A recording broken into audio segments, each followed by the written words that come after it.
I'll start with you. Do you consider your fellow Republicans to be hypocritical when you listen to what Mitch McConnell said in 2016, Lindsey Graham said in 2016, Chuck Grassley, what he had to say as well? All these Republicans who said, oh no, there should not be a Supreme Court pick in a presidential year. Scalia died. It was 9 to 10 months before the election took place. Here we are, less than 50 days. And so are Republicans not being extremely hypocritical what they're saying in 2020 compared to 2016? I think both sides are being hypocritical. If you look at the positions held by Democrats in 2016, and you look at the positions that Republicans had in 2016, they're polar opposites than the positions that they have now. So the idea that there are hypocrites in politics, that really doesn't surprise me, but I'm willing to call out Republicans for being hypocrites, and I encourage Democrats to call out Democrats for being hypocrites, because the position that they had in 2016 about a president's authority to not just appoint or nominate justice, but for that person to come up for a hearing and get a vote and ultimately be confirmed is different than the position that they have now. So hypocrites in politics, absolutely, on the Republican and Democratic of course, side. and then but you have Republicans who now want to change the rules by saying, oh, no. What we really meant was in 2016, since we control the Senate and the opposite party is in the White House, then that's different. But when you have Republicans who control the White House in the Senate,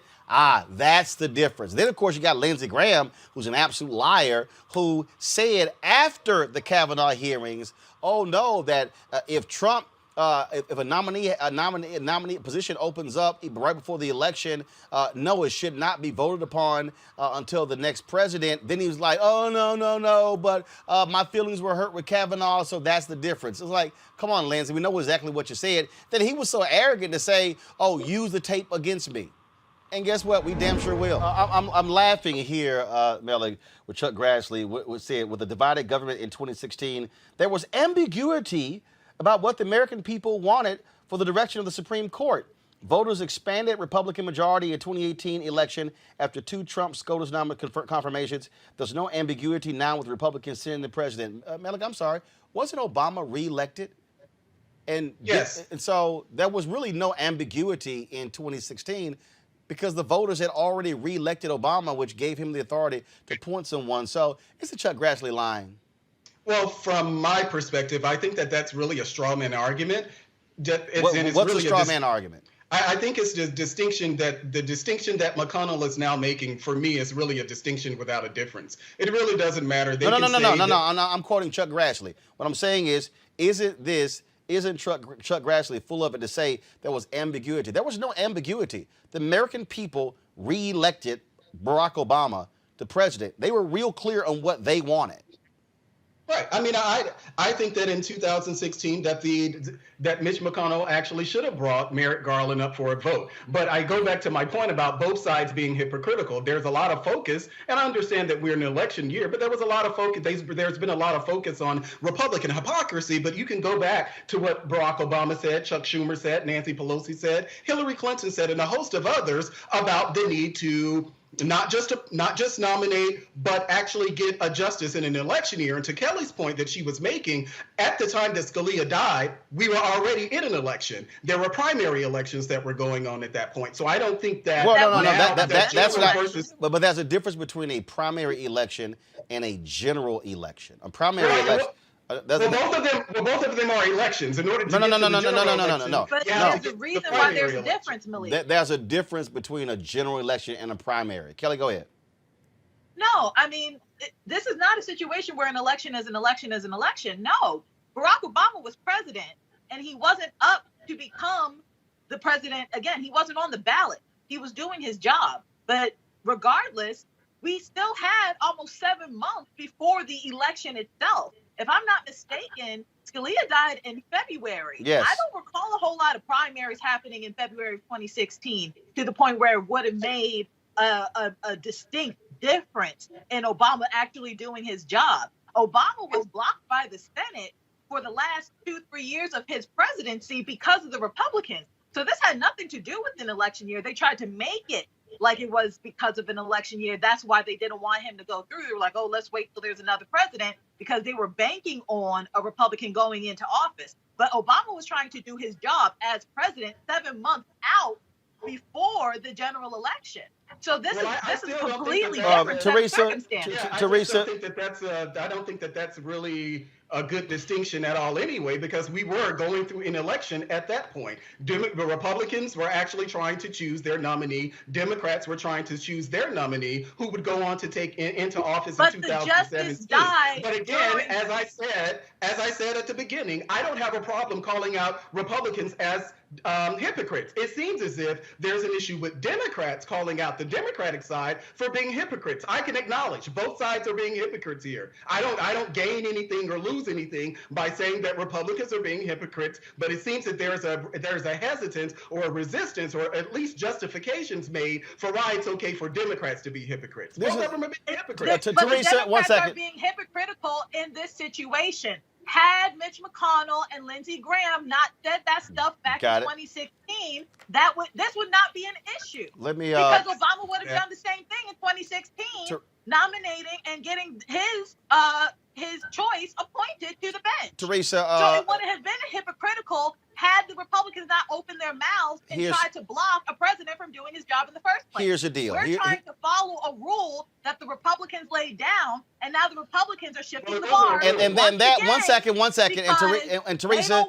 anybody else in power except Donald Trump. Teresa, and that's why what Democrats have to do, Teresa, is understand if the opposition, if they're not going to follow rules, then what you do is you don't follow rules. And what you do is you get power and you wield power. And this is a moment where Democrats had better find out if they got any guts, if they got any leadership whatsoever. Because here's the piece: Republicans are about naked, ruthless power. Mitch McConnell stopped 100 positions on the federal bench when Obama was president. Okay, that's how they rule. And I'm telling you right now, Democrats had better use every arsenal in their toolkit right now, Teresa. And if they win 4 seats in November, they better come with an agenda and tell the Republicans, don't even think about it. Just show them the hand and say, we now have the power. And y'all said when you have the power, you get to use it. All right, folks, back to our Roland Martin Unfiltered video in just one moment.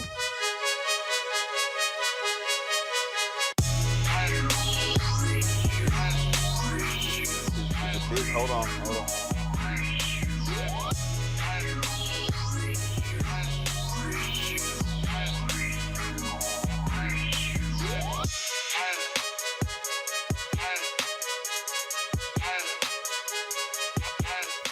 All right, folks at Seek.com, black-owned company founded by Mary Spio. They are a virtual reality company. Of course, you can check out their content at Seek.com. You can do so, of course, with these virtual reality headsets. So what it does is it allows for you to actually drop your cell phone right into this headset right here, close it up. Then you can actually watch the content in virtual reality. Just simply put this thing on, and that's what you can do, of course. And then you can watch it, and it seems like you're literally right there in the room. So pretty cool device here. You can actually get this device at Seek.com, Seek.com. They also have these 360-degree 4D headphones. These headphones right here. They give out absolute great sound, great bass as well. They have Bluetooth. They also have a headset that you can use for gamers as well. So another great headset. So you can get this as a gift for someone or for yourself. All you got to do is go to Seek.com, Seek.com. Use our promo code RMVIP2020, RMVIP2020 in order to get you a discount on these devices. And if you do so, you will be, of course, you will be helping Roland Martin Unfiltered as well. And so we certainly appreciate Seek being a partner here on Roland Martin Unfiltered. You want to support Roland Martin Unfiltered? Be sure to join our Bring the Funk fan club. Every dollar that you give to us supports our daily digital show. There's only one daily digital show out here that keeps it black and keep it real as Roland Martin Unfiltered. Support the Roland Martin Unfiltered daily digital show by going to RolandMartinUnfiltered.com. You can make this possible. The CDC has identified a case of coronavirus in Washington state. The words about a pandemic at this point? No, we're not at all, and it's going to be just fine. Whatever happens, we're totally prepared.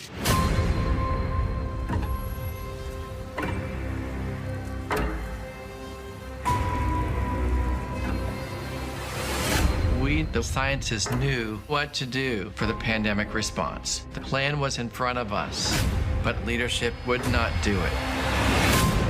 It is time to lay our careers on the line and push back. It's clear the United States did not perform to the best of its ability with the coronavirus. What went wrong for us? The truth is that political leaders caused avoidable death and destruction. The scientists sounded the alarm every day. The U.S. government was doing nothing.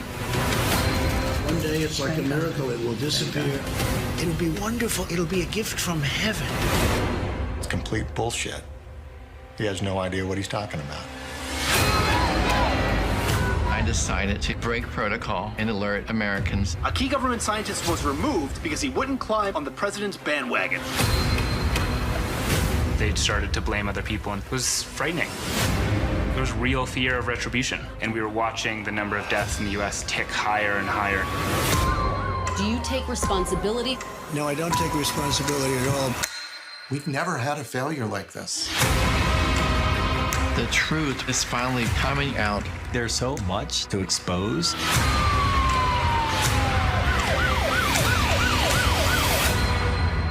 We have it totally under control.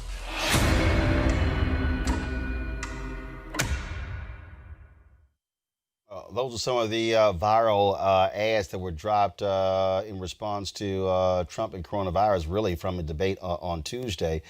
Today, Joe Biden, he spoke in Grand Rapids, Michigan, where he talked about coronavirus, but also he talked about health care. Good afternoon. Before I start, let me explain the delay. We wanted to make sure that we're doing everything by the numbers. And so I got two COVID tests this morning, one in Delaware and one by the former White House doc who came up, and everything's clear. We wanted to make sure everything was clear before I came. And we were supposed to have an event after this at a headquarters, but based on the crowd size and an indoor, it was concluded by the docs that best not to do it. But I want to thank all of you. I want to thank Matt. And Matt, you're dead right. You were putting yourself on the line, and a lot of other people did all across this country in your union. And I want to thank David Way, Secretary Treasurer of Local 951, for having me here today. Look, I'd like to start by acknowledging. The reason I wanted to show that is because we talked about folks who are just joining us. Of course, Donald Trump is now at Walter Reed Medical Center after testing positive for coronavirus. It is important there, Rob, for Joe Biden to give that speech wearing his mask, because in moments like this, you need leadership. He talked about at the opening there in terms of how they involve in testing as well. He's wearing that N95 mask.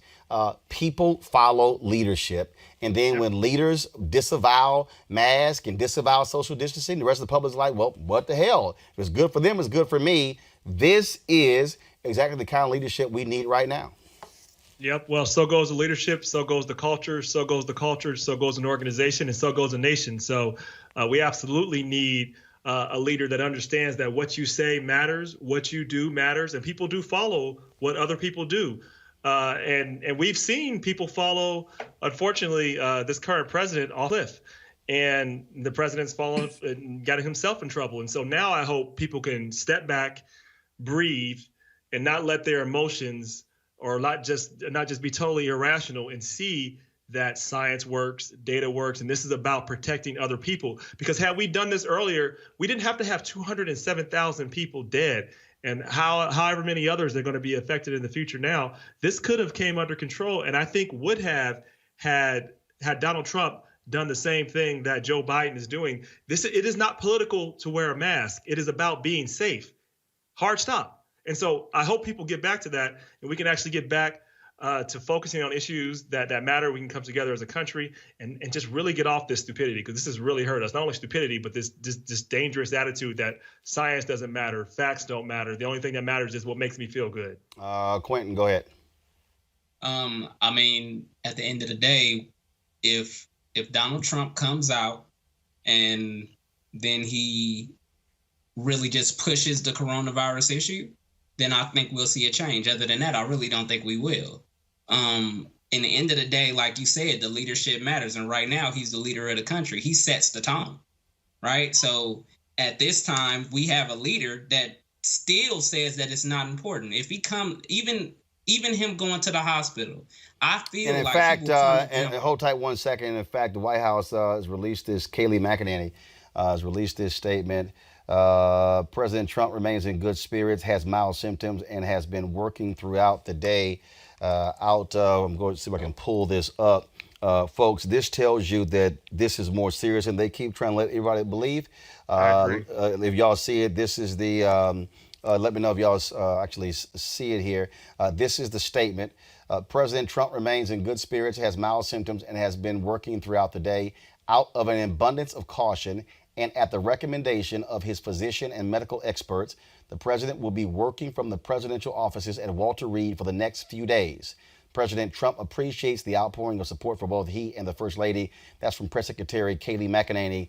Quentin, again, you don't work from the presidential office at Walter Reed for the next few days if you have mild symptoms.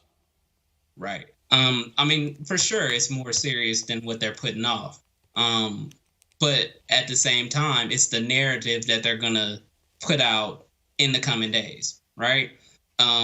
Because I don't think they can make a hard switch as far as they've been pushing. I mean, it's at the point that people are storming state houses and everything, just saying that it's a hoax. And even though he has it, unless something serious happens to this man, I just really don't see them changing their platform on it. Well, they're going to have to change their platform. It's projected that another 150, 200,000 people will die before the end of the year. President and First Lady have it. I mean, so many people have had this virus. Many of them have survived, some have not. I certainly don't expect him to reverse himself on mask wearing, but I do expect him to put one on. And I bet the doctors at Walter Reed will tell him the same thing. And now that we know that how highly contagious he is, let me repeat that, how highly contagious he is, if he walks out of the White House without a mask on, somebody ought to arrest him. That's hyperbole. That's hyperbole. But I mean, it's really absurd. Not that much. Got it. Arrested for, but you know. I understand. No. I understand your point. Bottom line is this here. Again, the games that they played, it should be no games. And this is where, if you were the chief of staff, Mark Meadows, you would have some guts and say, look, he's in the hospital, mandatory mask in the White House. You completely put in real rules. You listen to Dr. Anthony Fauci. That's what they should do. All right, folks, back to our Roland Mark Unfiltered video in just one moment.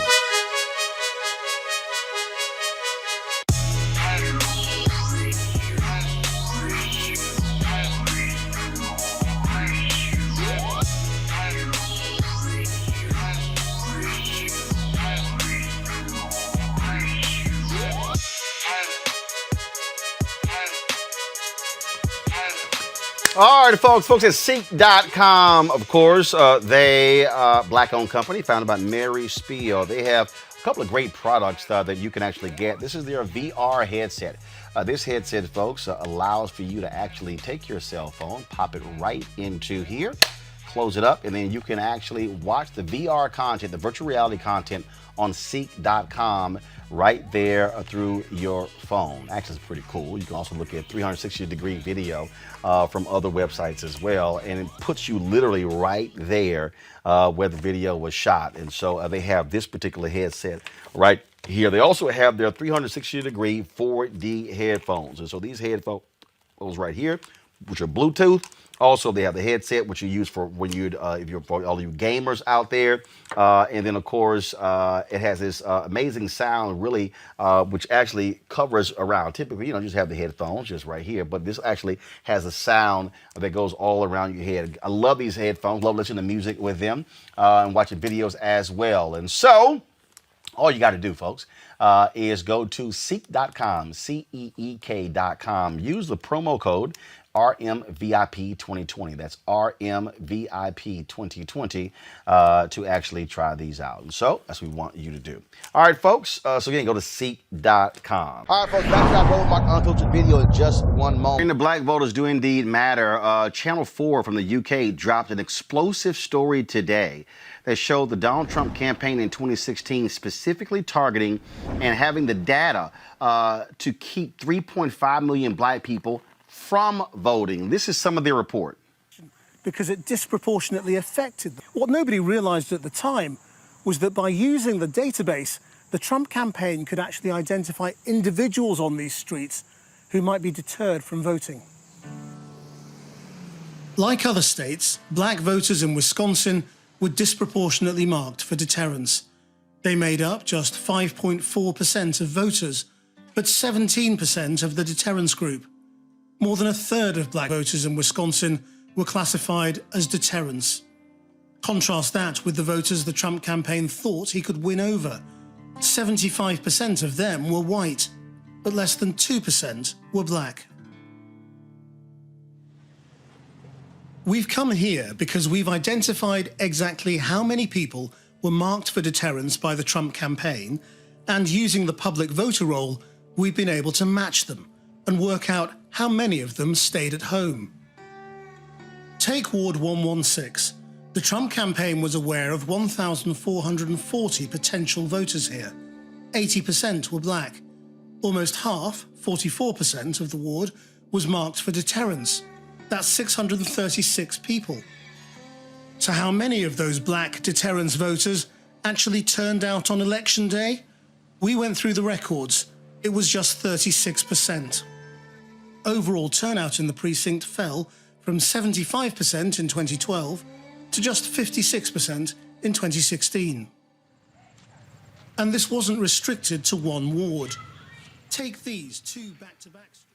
Digital voter suppression specialist Shireen Mitchell joins us right now. Shireen, this report shows how data is used to hyper-target people to keep them from voting, and how the Trump administration, when he was saying, what the hell do you have to lose? And then when he thanked black people for not voting, this was one of the reasons why right here. Exactly.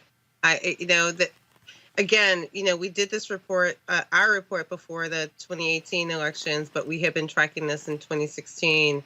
And let's be clear that not only were they targeting black voters, so was Russia. And so, and honestly, in 2020, we've seen even Democratic presidential candidates target black voters. The key is, why are black voters being targeted, and why is that not only a domestic issue but also a foreign issue, that they believe that in order to win an election you have to target black voters? The data here that is very specific, where he actually went on the ground and actually looked at the types of places that were focused on black voters. So again, you and I have had this conversation. 90K in Michigan, right, did not vote top of the ticket because they believe the disinformation of they are both the same.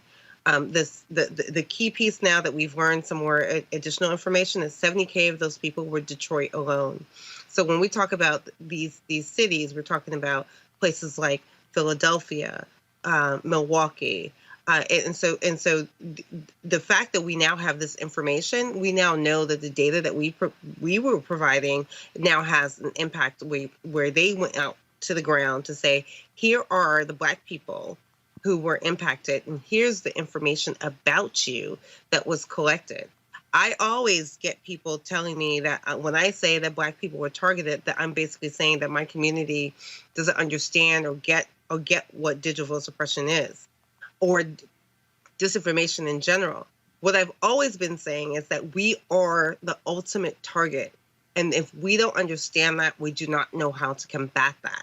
And this report basically says, not only did the Trump campaign do this, but also Russia. Well, first of all, those two are linked. And the great thing, what they did is, with this report, they literally went to those doors, knocked on those doors, and people were absolutely shocked to discover how they were targeted, the kind of messaging they were targeted. And then that's also what happens in campaigns when robocalls are targeted to certain houses, trying to get them to tell them elections on a different day. Also, the targeting that took place to black people, specifically saying you could vote by text, or you can vote by email, which are all lies. Absolutely, not only just lies, but that's literally digital vote suppression.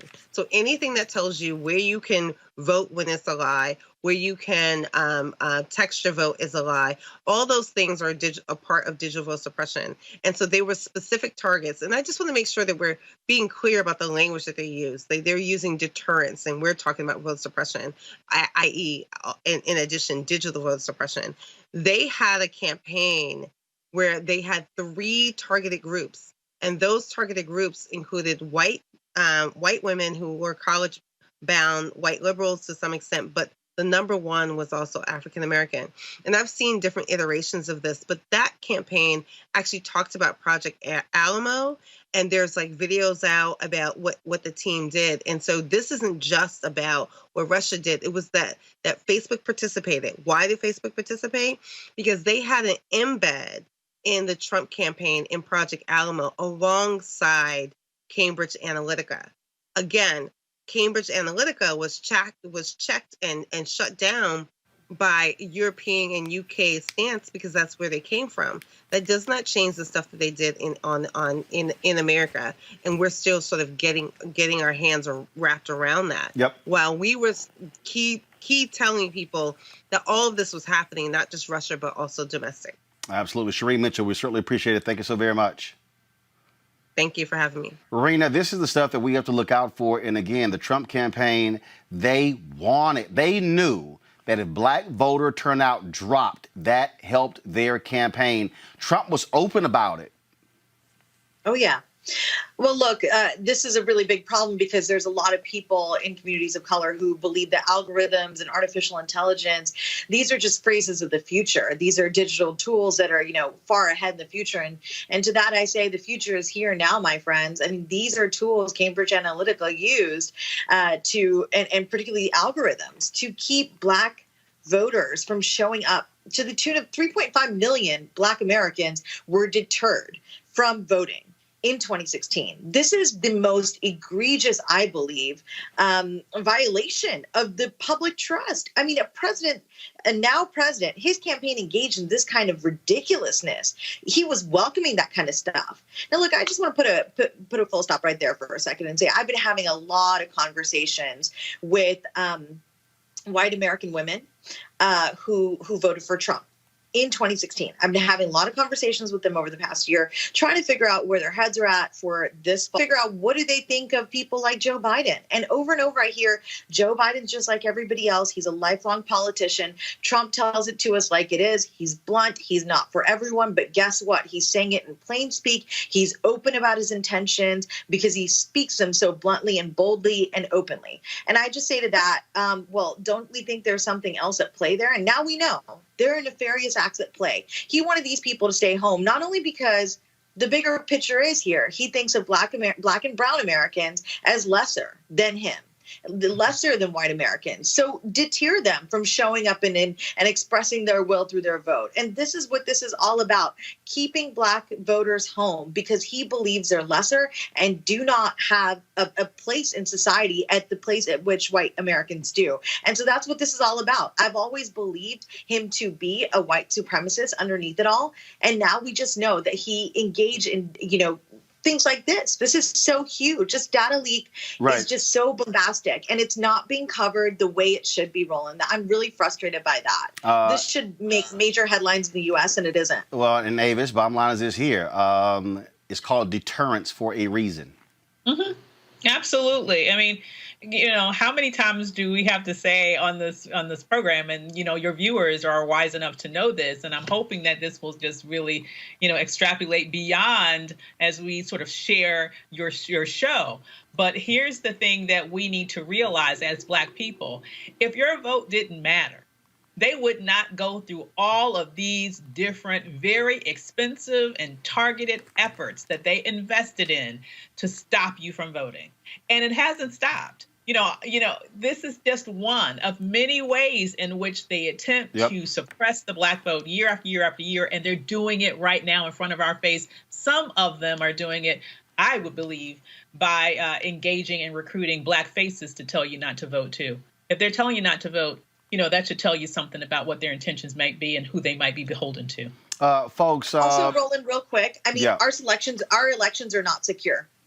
Mitch McConnell made sure our elections are not secure. And we need people to know that since 2016, nothing's changed. The federal government has not invested in making our elections secure. So people need to understand that, the same kind of nefarious activity, it's still at play.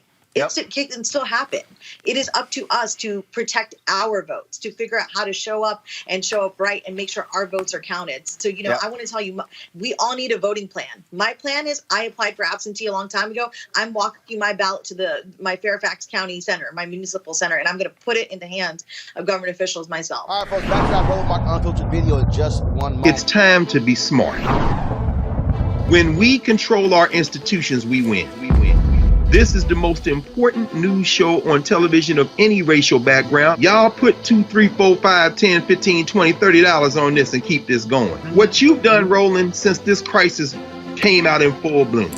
Anybody watching this, tell your friends. Go back and look at the last 2 weeks, especially of Roland Martin Unfiltered. I mean, hell, go back and look at the last 2 days. You've had sitting United States senators today, Klobuchar and Harris. Whatever you can bring to Roland Martin Unfiltered to support it, please do, because this information may literally save your life.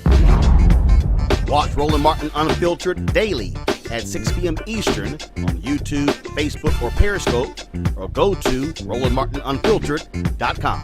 Support the Roland Martin Unfiltered Daily Digital Show by going to our goal is to get 20,000 of our fans contributing $50 each for the whole year. You can make this possible.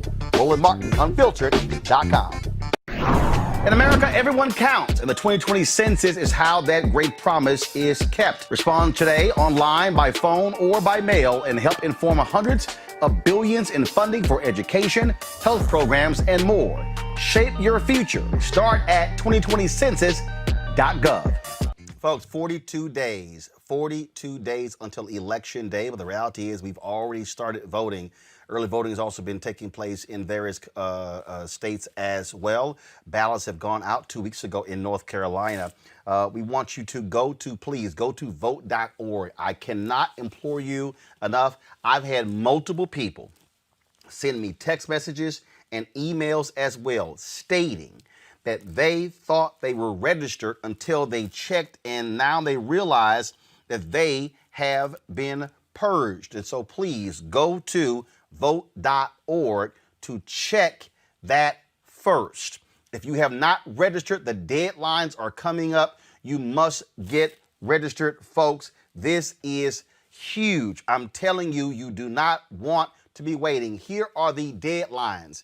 28 days before November 3rd, Alaska, Arizona, Arkansas, Florida, Georgia, Indiana, Kentucky, Louisiana, Mississippi, New Mexico, Ohio, Rhode Island, South Carolina, Tennessee, and Texas. 20 to 27 days before the election. Delaware, Kansas, Massachusetts, Missouri, New Jersey, New York, North Carolina, Oklahoma, Oregon, Virginia, West Virginia. 15 days before the election, Alabama, Nebraska, Pennsylvania, South Dakota. Folks, that is going, look, we can sit here and talk all day. We can sit here and say, well, hopefully Murkowski, hopefully Romney, hopefully Susan Collins will do the right thing. When you put your trust in them, you got problems. Let's go to my panel. Gary Chambers, Jr., publisher of the Rouge Collection. Dr. Avis Jones-DeWeaver, political analyst. Mustafa Santiago Ali, PhD and former senior advisor for environmental justice with the EPA. This, Avis, is, and again, I have been ringing the alarm and yelling and screaming and been doing this since the moment Trump got elected.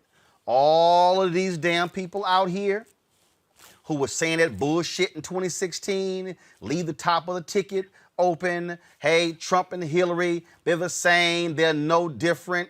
Guess what?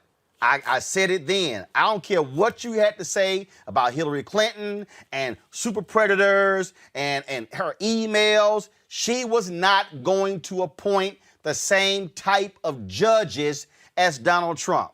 And now we know, Bill Clinton has already said it, Ruth Bader Ginsburg was hoping Hillary was going to win and she can get replaced by Hillary Rodham Clinton. That didn't happen. Trump won. Some Obama folks were trying to get her to retire in 2015, saying, hey, don't chance it. She chose not to. Now we're at this juncture here, and look, it comes down to, look, the only way you can really impact Collins, Murkowski, and Romney's if you've got a massive blowout in November where they say, hey, this is going to be grossly unfair to the American people for us to do this in a lame duck session. Otherwise, McConnell is going to push this through, and they're going to have a 6-3 advantage on the Supreme Court.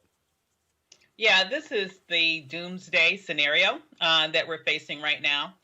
And I completely agree with you. I am still furious. Call me petty, but I'm just going to have to be petty, okay? I am still furious with people who oftentimes, people who have huge platforms. The lack of responsibility that they showed in 2016 is absolutely astounding.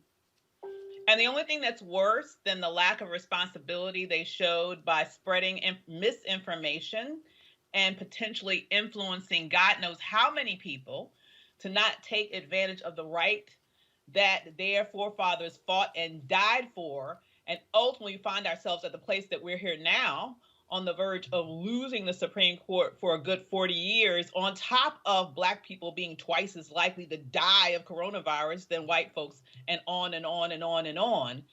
The only thing that makes me even more mad than that is the cowardice that we're seeing now by those same people for not even being able to admit that they were wrong, and then to encourage other people today to not make the same mistakes that they made in 2016.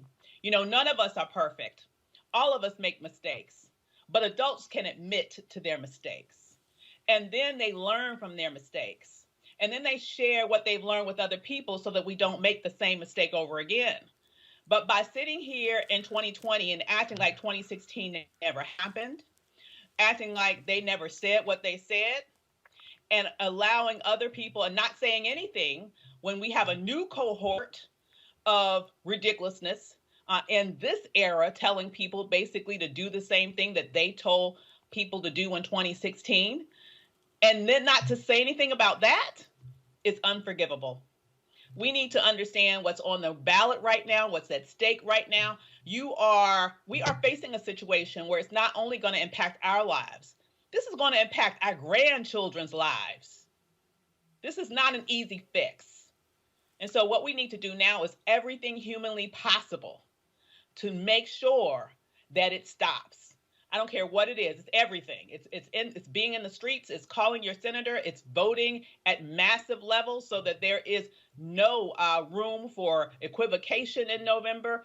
A humiliating defeat is what we have to deliver at the polls, and that requires that we don't fall for the same foolishness that far too many fell for in 2016. I'm real clear, Gary, in terms of making demands of any candidate. I'm real clear in terms of laying out an agenda. But I'm also very clear on opening my damn eyes and surveying the field. It's sort of like if I played football and I'm sitting here as a middle linebacker and all I'm doing is looking at the quarterback, I ain't paying attention to nobody else, I might get my behind beat because I'm not surveying the entire field. The reality is this here, and this goes for ADOS, FBA, Bernie Bros, every group you can imagine. I don't care who they are. This is real simple. If you actually say you want reparations, you ain't getting it with a 6-3 conservative Supreme Court. You ain't getting it with 300 conservative federal judges. You're not getting it. You're not getting environmental protection. You're not getting voting rights. I mean, we can go down the line of all the stuff that your ass not gonna get if the Republicans stay in control of the United States Senate. Period. Well, that's all of that's facts, Roland. And you know, elections have consequences. And I think that it was short-sighted and foolish of anybody to, one, not vote in 2016 and to believe that Republicans, for whatever reason, will not get out and support their candidate. You know, I concur with the sister. I think it's foolish. And as somebody that's 35, right, in that age demographic where my generation is not as active in voting, you know, many of them don't want to hear, you know, the age-old things about who sacrificed. But the real deal is you are screwing yourself by not voting, right? Because when you talk about all that's at stake, when you talk about the future of education for your children, when you talk about the future of healthcare in your community, when you talk about your ability to vote, right, if you so choose to, when you become a property owner, start paying some taxes on some property, right? And then your concerns are on the ballot, I think people will then take this more seriously. But when you look at what happens, the courts are where major decisions are made. And it's also, it can be weaponized against us, right? The courts can be weaponized against us at any point. And conservative justices who believe that the Black Lives Matter movement is Marxist and all of these different things like that, they will take that ideology to the bench and they will use it against us. And so for those of you who want to be able to peacefully, freely protest when the government has done something against your will, for those of you who want to marry whomever you love, for those of you who want to be able to have civil rights protections, to live where you want to live without being discriminated against, this is where it happens at. It happens at the bench. And so if there was anything for us to be concerned about as young Black people, it is how do we stabilize this thing by showing up? And leaving this to the older generation is how we got here. If you're not satisfied with the nominees at hand, the primary process is where we do that part. Okay, we have gone past that. We lick our wounds and we move on. The bigger question for me is, are we going to be mad at ourselves because we didn't go vote right now? Or are we going to strategize and do the work over the next 4 years to ensure that we have a candidate of our choosing? It's not about, like you said, Roland, this is the long game. And so if we're going to play the long game, we got to be dedicated, we got to be organized, and we got to strategize for the long game. And you don't just pick your toys up and go home because you didn't win in the primary. We got work to do. Mustafa, I had a young brother text me over the weekend, tweet me over the weekend. He said, see, y'all older folks, y'all the reason why this happened. I said, bro, let me be real clear with you. I said, I'm 51. I'll be 52 in November.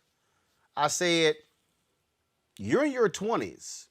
I said the likelihood of me hitting 90 is rare.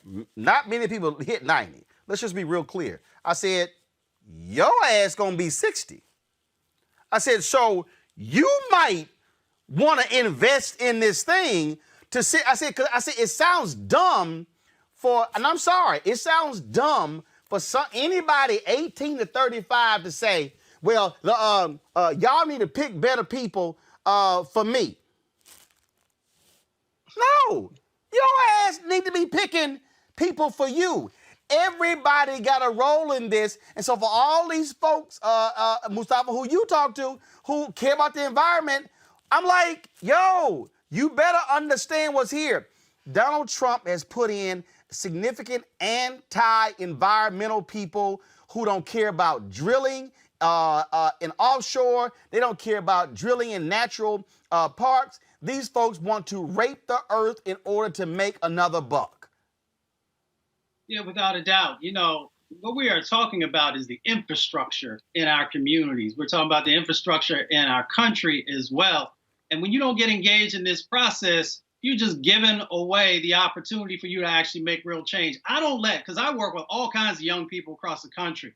I don't let folks get away with talking about, well, older folks made the decision or older folks need to make the decisions. I'm like, if you don't see somebody who represents what you believe in, my first question to you is, why didn't you run? Why didn't you get your friends together and identify somebody who you have trust in to run? So I just don't allow that conversation because it's a cop-out that we use whenever we don't want to actually get up off of our butts and actually get engaged in the process and have to do more than something that lasts for an hour or a couple of hours. Folks need to understand, as folks have shared, that you are literally playing with your life and the life of folks in your community. Whoever it is you care about your community, find someone that you care about in your family or your community. It could be your grandma, it could be your auntie, it could be your niece. All of those folks are counting on not only you voting, but understanding the power that exists inside of that vote up and down the ticket in all kinds of different positions. We're talking about the Supreme Court, but we also understand, and we've talked numerous times on this show, if you're tired of the police doing some of the things that you've seen, if you're tired of district attorneys not doing the right thing, get engaged in the process, because your vote can actually help to change what's going on in that situation. If you're not willing to do that, then you just have to be quiet, take the ass whippings that you're going to get from the police and other folks, and excuse my language for being as real as I know how to be, because your vote can really help to change these dynamics. And we keep allowing people to pimp us by not allowing, ourselves to get engaged in the conversation and think that what we do doesn't matter. It matters when we do it in numbers. It matters when we do it through an intelligent set of actions. All right, folks, back to our Roland Unfiltered video in just one moment. As our community comes together to support the fight against racial injustice, I want to take a second to talk about one thing we can do to ensure our voices are heard. Not tomorrow, but now. Have your voices heard in terms of what kind of future we want by taking the 2020 census today at 2020census.gov? Now, folks, let me help you out. The census is a count of everyone living in the country. It happens once every 10 years. It is mandated by the U.S. Constitution. The thing that's important is that the census informs funding, billions of dollars, how they are spent in our communities every single year. I grew up in Clinton Park in Houston, Texas, and we wanted new parks and roads and a senior citizen center. Well, the census helps inform all of that and where funding goes. It also determines how many seats your state will get in the U.S. House of Representatives. Young black men and young children of color are historically undercounted, which means a potential loss of funding for services that helps our community. Folks, we have the power to change that. We have the power to help determine where hundreds of billions in federal funding go each year for the next 10 years. Funding that can impact our community, our neighborhoods, and our families and friends. Folks, responses are 100% confidential and can't be shared with your landlord, law enforcement, or any government agency. So please, take the 2020 census today. Shape your future. Start at 2020census.gov. You want to support Roland Martin Unfiltered? Be sure to join our Bring the Funk fan club. Every dollar that you give to us supports our daily digital show. There's only one daily digital show out here that keeps it black and keep it real as Roland Martin Unfiltered. Support the Roland Martin Unfiltered daily digital show by going to RolandMartinUnfiltered.com. You can make this possible. All right, folks, we've been talking the election, 27 days left before Election Day, but we're already in Election Day with early voting starting all across the country, with people dropping mail-in balloting all across the country. And folks, there's a new poll from the political advocacy group Black Futures Lab, which shows that black folks say they're not deterred from showing up to the polls in spite of all the efforts by Republicans to turn them away. 81% of respondents say they plan on voting in the general election. We're joined by with the details with Alicia Garza, principal with the Black Futures Lab, and Terrence Woodbury, an analyst for. First of all, we had you used to be with Brilliant Corners, but you're now with Terrence, name of the group? Yeah, Hitch, CEO at Hitch Strategies, bro. Yeah, absolutely. So they had the old title there in the script there. Let me first start with you, Terrence. You conducted this poll. Give people just the basic overview of what it says.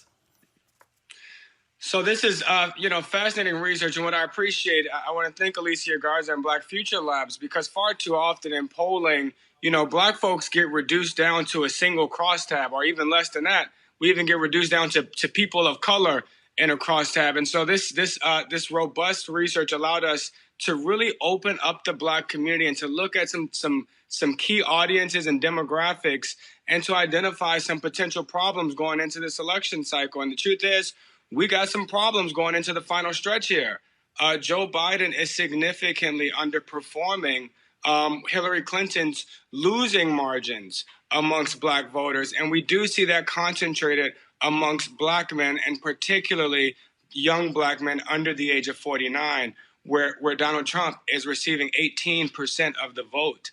We also identified some other problems here with that seem to indicate that black voters are being bombarded with misinformation and disinformation, and it's beginning to impact not only how they feel about Joe Biden, but how they feel about Kamala Harris. I'm looking forward to unpacking this some more, and finally breaking out some crosstabs of black folks that realize that we are not a monolith. Alicia, that particular point, disinformation, and we've had Shireen Mitchell on this show talking about that. People are getting stuff they're getting it from Facebook. And the thing is, I've said to the Biden people, the Harris people, look, you got to counter disinformation. You can't just let it sit out there and and where there's no response to it whatsoever.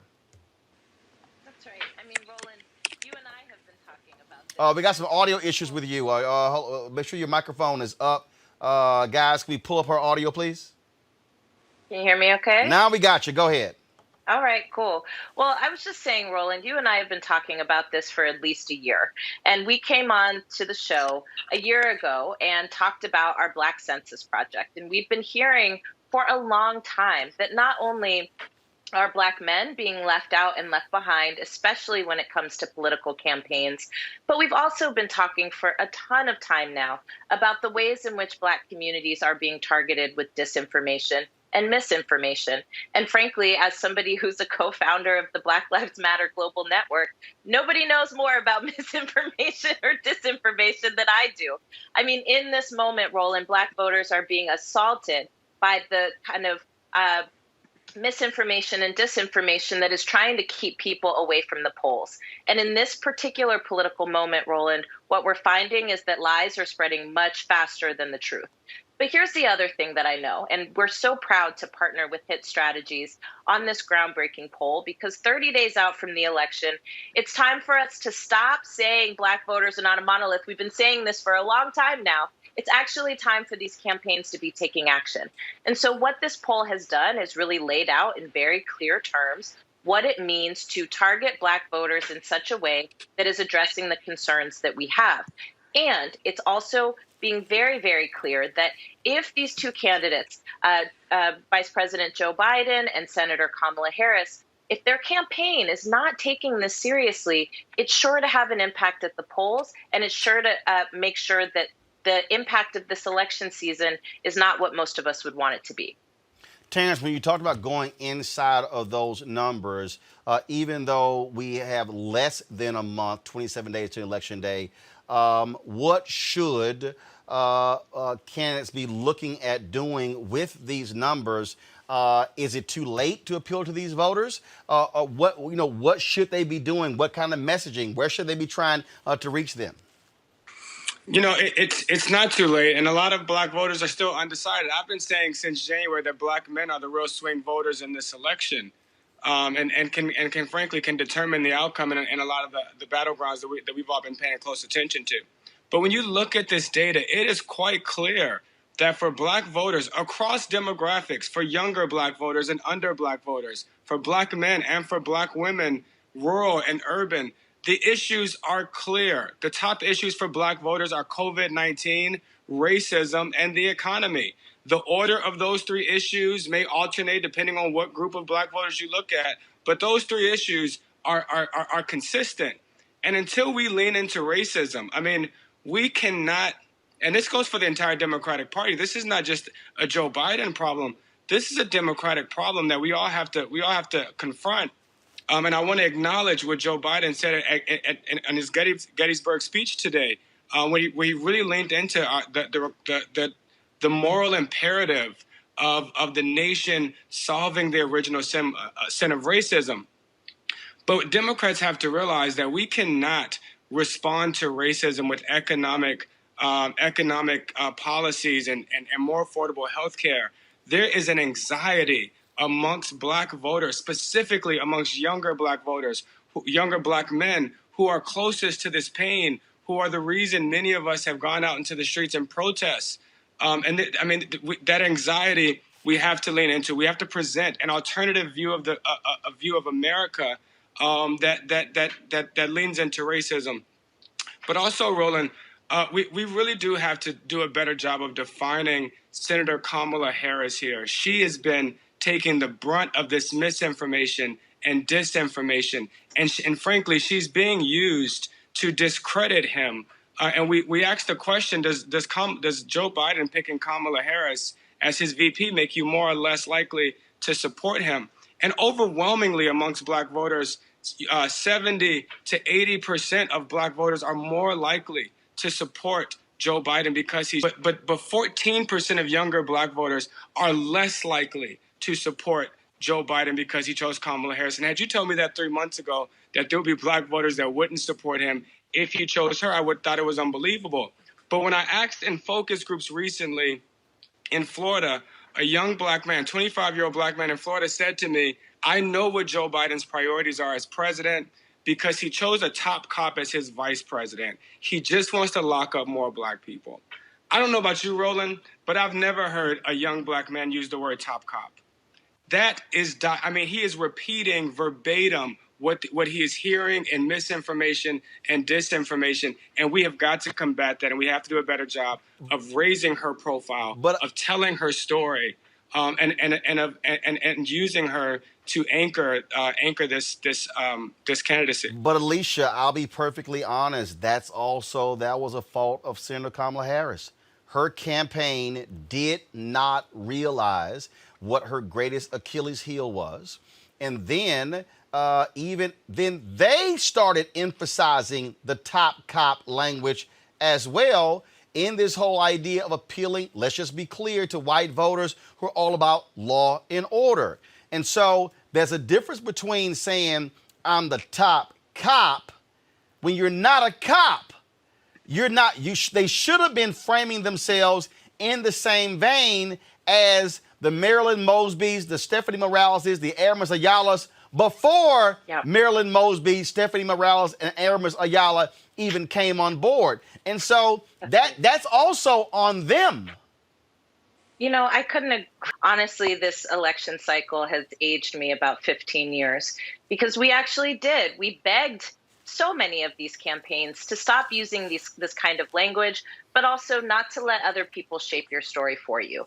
As somebody who's born and raised here in California, somebody who was of age when Kamala Harris was district attorney here in San Francisco, I can tell you her record is actually much more complicated than would have you think. But at the end of the day, it was not a great decision from her earlier presidential run to not tell her story on her own terms. And at the end of the day, Roland, I have to just say, this is a function of who's running these campaigns in the first place. Yep. And the facts of the matter is, it's not folks who are deeply connected to our communities. They are using formulas that weaponize race, that triangulate around race in order to appeal to white suburban voters, particularly white women. We have found time and time again that when campaigns don't pay particular attention and do deep investment in Black communities, that we have the kind of scenario that we're seeing now and that Terrence is describing.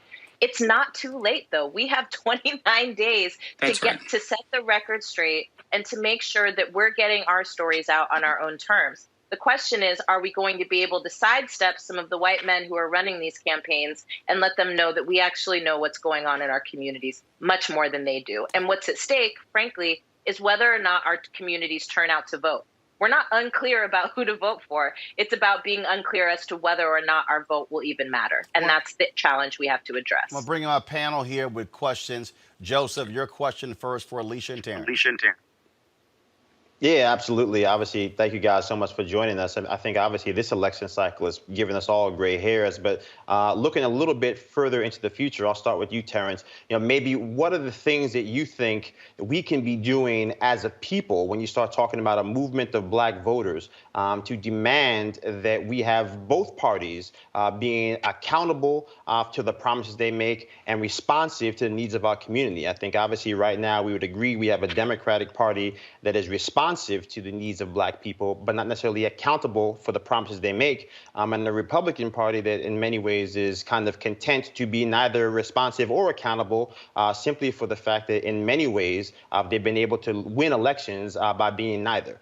So what are the things that you think, and digging through the data that you've been compiling, not just here, but also in the past, about as we move towards a new American majority, what are the things that we can do to start accelerating progress so that both parties are actually actively contesting for our votes on equal footing?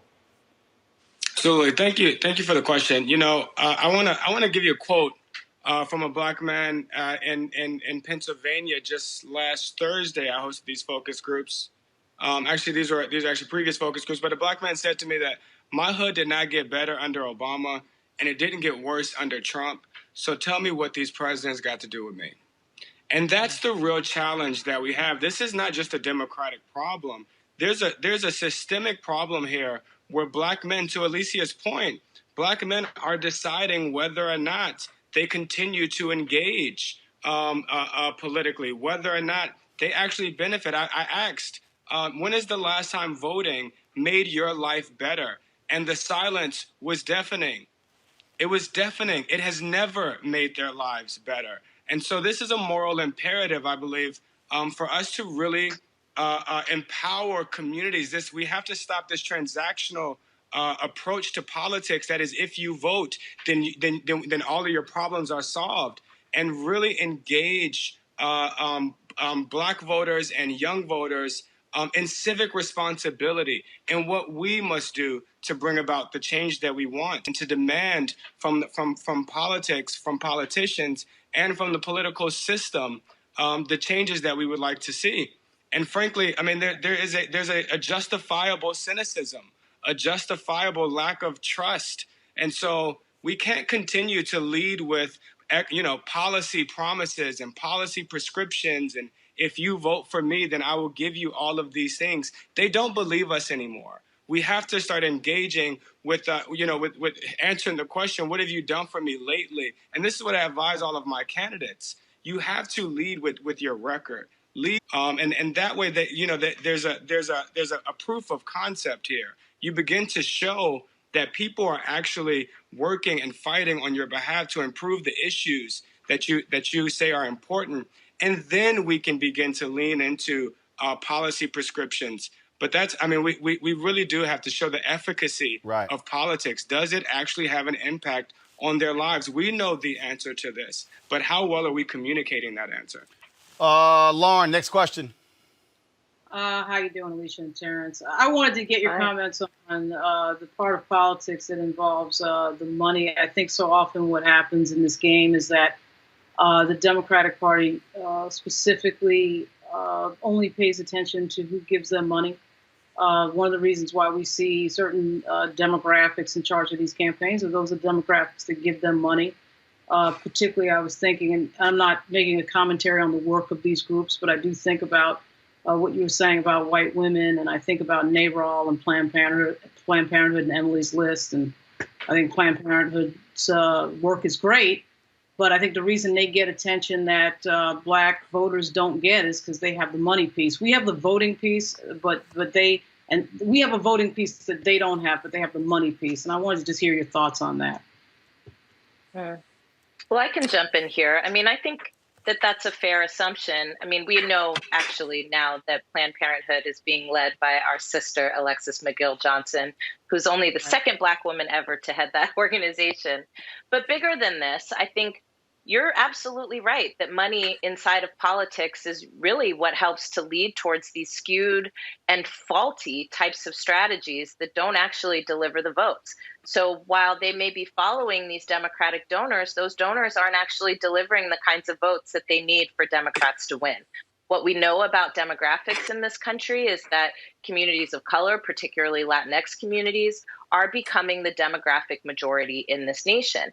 And demographics is not destiny, but what is destiny is that our communities, if organized, right, and if invested in, could turn out to be the largest voting blocks in these election cycles.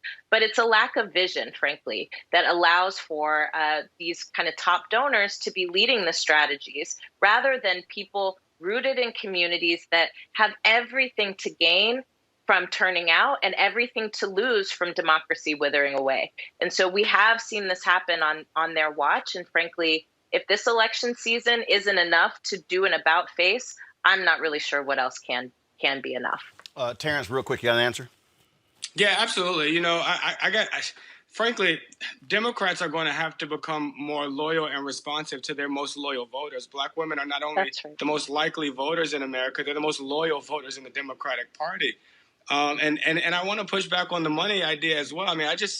I spoke to the Boulay archons last week and gave them a political briefing on what the state of the election was. And when they asked me what they can do to improve these numbers, I told them directly, hold your money, earmark it. When you give money to the Democratic Party, you tell them, I want this to go towards raising the profile of Kamala Harris. I want this to go towards empowering and mobilizing black men. There's plenty of black money in this party. We have to start weaponizing our money until our agenda and our communities are being advanced. Mustafa, final question. Yeah, this is either for Terrence or Alicia. We got 27 days left. We're honoring Fannie Lou Hamer when she once said, "I'm sick and tired of being sick and tired." I just had conversations with black folks in Appalachia. And yes, there are some black folks there. What do we do in the next 27 days to reach those folks who've been unseen and unheard? Mm-hmm. Well, I'll start off by saying what we do in the next 27 days to make sure that our folks who have been left out and left behind are at the center of this election season is we've got to turn them out. We've got to make sure that folks like LaTosha Brown from Black Voters Matter, that the folks from the Movement for Black Lives, the folks from the Black to the Future Action Fund, and all of these other entities that are going into our communities and motivating and mobilizing voters and have been for the last year, have the resources that they need so that we can close the gap between the outreach and the investment that the party's been doing and the outreach and investment that's needed to get everybody involved. The second thing I think we need to make sure we're doing is really making sure that these campaigns understand what's at stake. 27 days is not a long time, but it's also not no time.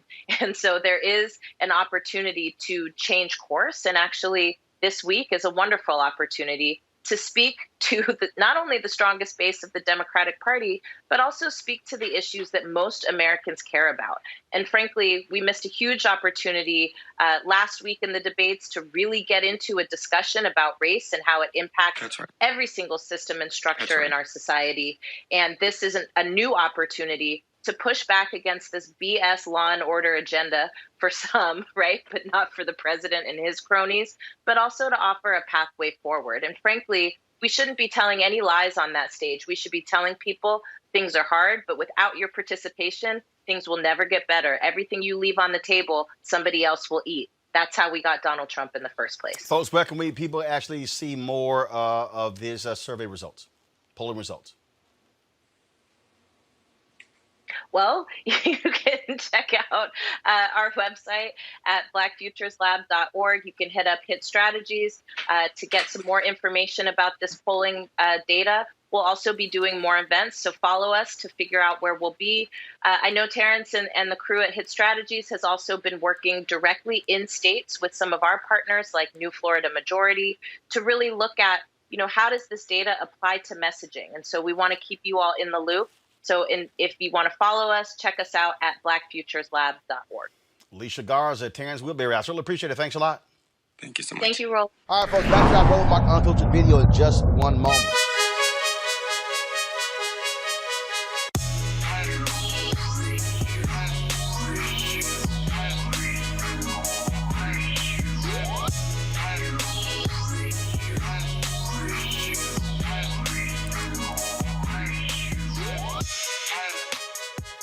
All right, we support Black-owned businesses here on Roland Martin Unfiltered. The folks at Seek.com, they, of course, have a couple of things. Their virtual reality headset right here, folks. You just drop your cell phone right in. You can look at their content on Seek.com or look at 360-degree video right here through this headset. It's it's pretty fabulous to actually be in the room, in the place with that virtual reality video. They also have these great 360-degree 4D headphones. Gamers love them. You can listen to music, watch videos, great surround sound. All of that's great. These two devices here you can get from Seek.com, CEEK.com. Use the promo code RMVIP2020.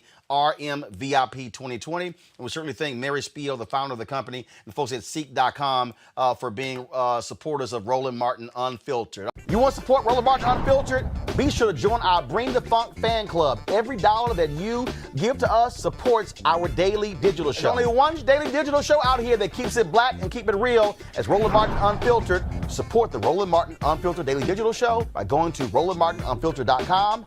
You can make this possible. I'm going to play this video. Y'all, this was 4 years ago. This was 4 years ago. And I want you to listen to what I ago, shortly after these idiots put Donald Trump in the White House.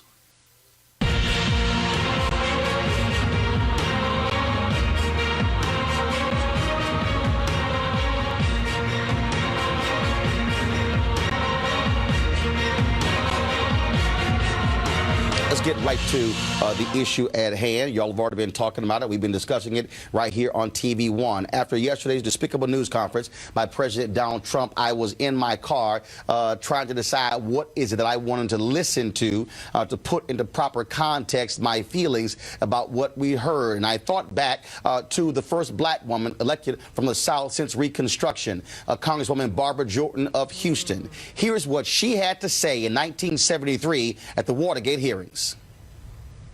Earlier today, we heard the beginning of the preamble to the Constitution of the United States. We the people. It's a very eloquent beginning.